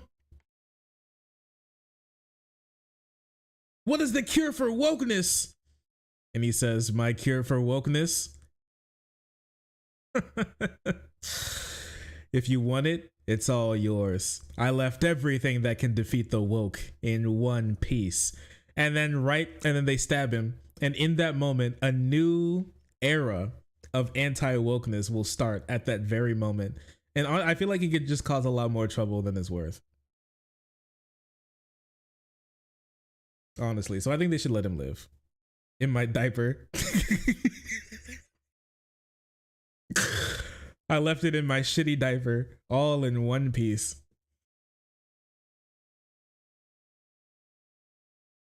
Why don't they let you write? Why don't they let you write history?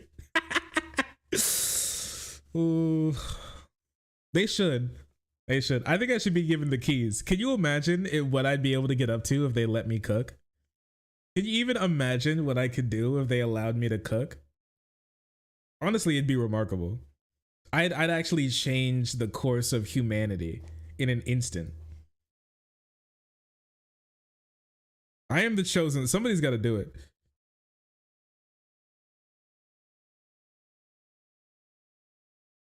I found it. There's a book that claims Trump is the second coming of Christ. Well, okay, are they wrong? We let him cook and he ended world hunger. It's crazy. I haven't heard the death penalty to Donald Trump. That's secret. Actually, I've only heard that possible prison time. Some of them just fines. For what? Bro, how can you? Well, I mean, you can't make that shit up and then go, well, for what? You can't change the subject like that. No, come on, no, come back here. And come back here and tell me why you think he was getting the death penalty. Come back here. They're violations of laws in Florida and in Georgia and federal. So why didn't they bring these charges up against him when they happened? If they're so bad. I'm not in the Justice Department. I don't know. Because they're scared to death of him and they're trying to keep him from being able to run for president because they know they're going to lose. Unless, of course, they cheat again like they did in always 2020. cheat. I hate when they do that. I don't think they thought they cheated, but I think that They know they cheated. Everyone knows they cheated. Everyone in their It takes time.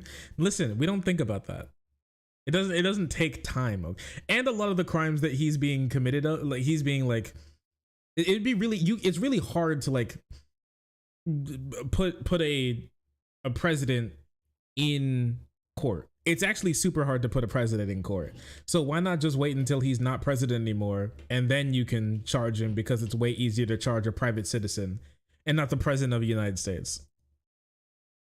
dog knows they cheated and stole the 2020 election. It's clear as day. But except 60 courts said they didn't. I don't have a horse in the race. Dirty, because they're dirty. But they were Republican courts and Democratic courts and all sorts of courts. They're rhinos. So unless they agree with Donald Trump, they're rhinos. No, I'm not saying they have to agree with Donald Trump to be a They don't have to be. Listen, they don't need to agree with Donald Trump to not be a rhino. Just everybody who disagrees with Donald Trump is totally a rhino. Like, come on. Everybody knows this. Rhino. There's a lot of rhinos out there. And the Democrats stick together like glue. Yeah. Democrats, well known for not arguing. It's just, they're scared of him. They're scared of him, and they should be. Yeah. Yeah, I don't know.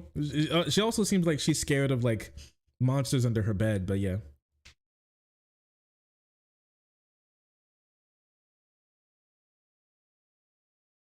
Very interesting stuff. Verdict: brain damage. I'm scared of him as president. Sure. Yeah. I don't like it. I think it's a bad idea. Just like she's scared of oxygen. Breathe.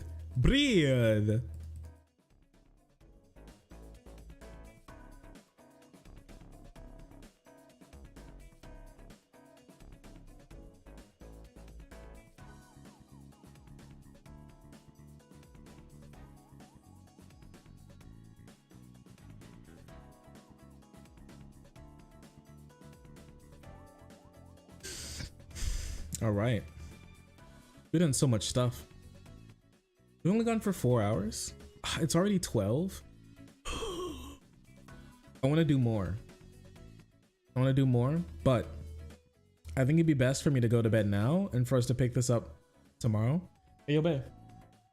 You go to work. You do go to work tomorrow, right? 12 to 4? 12:30, 4:30? Okay. What do you guys think we pick this back up at like 5? Tomorrow, Christmas Eve.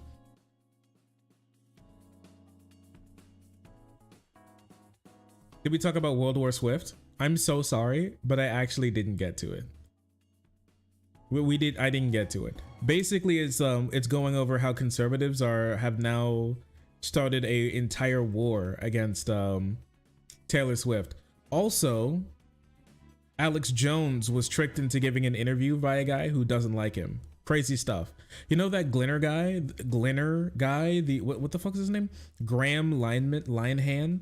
That guy has completely lost the plot. And he came out to say how sad his life is, and how his life is almost completely over because he decided to be a weirdo conservative freak instead of a normal person. His wife left him. Jobs don't want him anymore. We're basically going to go over how him and his entire crew have completely lost all their job opportunities. Nobody wants to do anything with them anymore.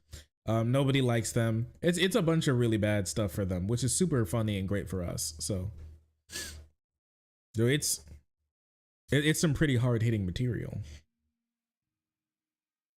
I think you all like it.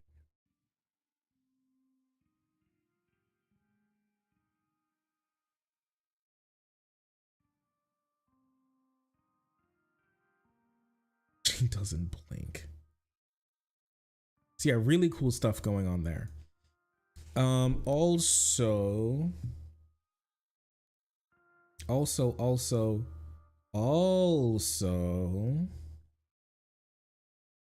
Rogan, Kirk. Anything else that we really need to talk about that I really missed? Oh, I want to go over the dream allegations. I want to see what happened there because I didn't take time to actually look at that. I haven't looked at any of it. I still want to do a segment on Grok, not only Grok but also artificial intelligence and how conservatives look at it. I think that would be really interesting. I can't breathe when you're not there. You're not there. You're not there. I can't groom. It's a nightmare. Yeah, listen. I'm gonna be so real with you. I'm gonna be real with you guys. Like, Joe Rogan and crew are like, Donald Trump is still a pretty stand-up guy. Bro can barely stand up. Look what they're doing. They put him on the goddamn We Fit pad. Look at this, man. They gave him little stands for his feet so he doesn't tip forward. They have to literally put him on an angle because he always tilts forward like the leaning tower of shit. It's crazy. His diaper's too heavy and it makes him hang forward a bit. He and can't stand. Like, what's happening right now, man? You know how he always like leans forward really weird? They decided to fix it by putting him on an angle by putting little weights under his feet. So it props his feet up so they can be leaned forward, but he's still standing upright. This man is the man who's going to save America.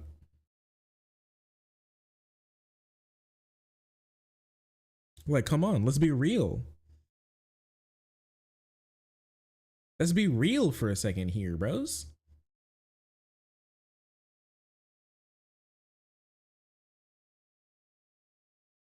The dream shit is such a mess. I can't breathe. It's a nightmare. It's a nightmare. A nightmare. You're not there. It's such a banger.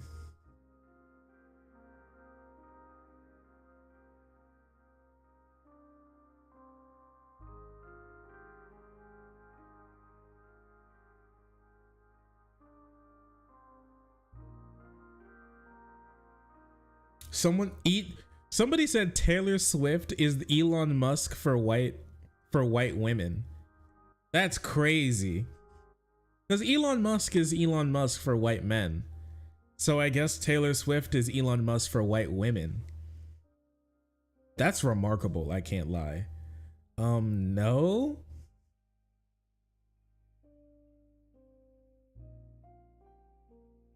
Wait a second. Somebody posted, anyone who reaches billionaire status isn't helping people enough. Well, it isn't helping enough people. So they said in the comment section, in the quote tweet section, it proves that people are completely cooking. They said people are completely cooking Taylor Swift.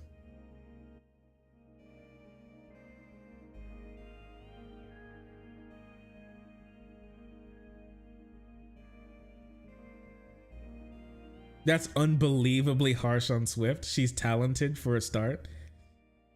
Has Taylor Swift ever been divorced? Do you all know?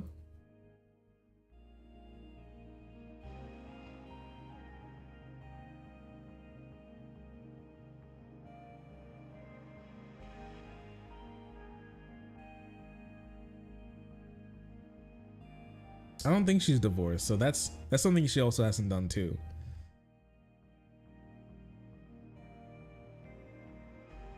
Iowa governor rejects federal funds for food insecure kids. Okay.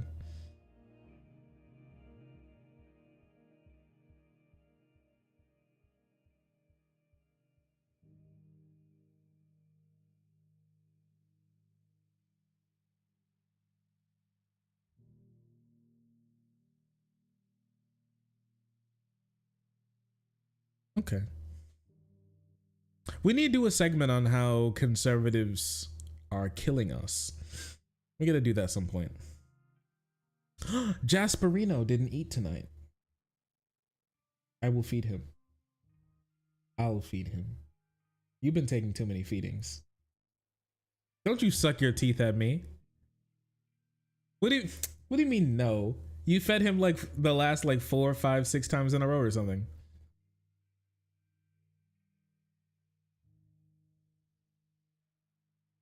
What do you mean now? I just asked you. You know what? We'll deal with this. We'll deal with this off stream. Deal with this. Oh wait, did Jack Prosbiak almost get killed? Oh my gosh. Oh, his parents were swatted. Okay.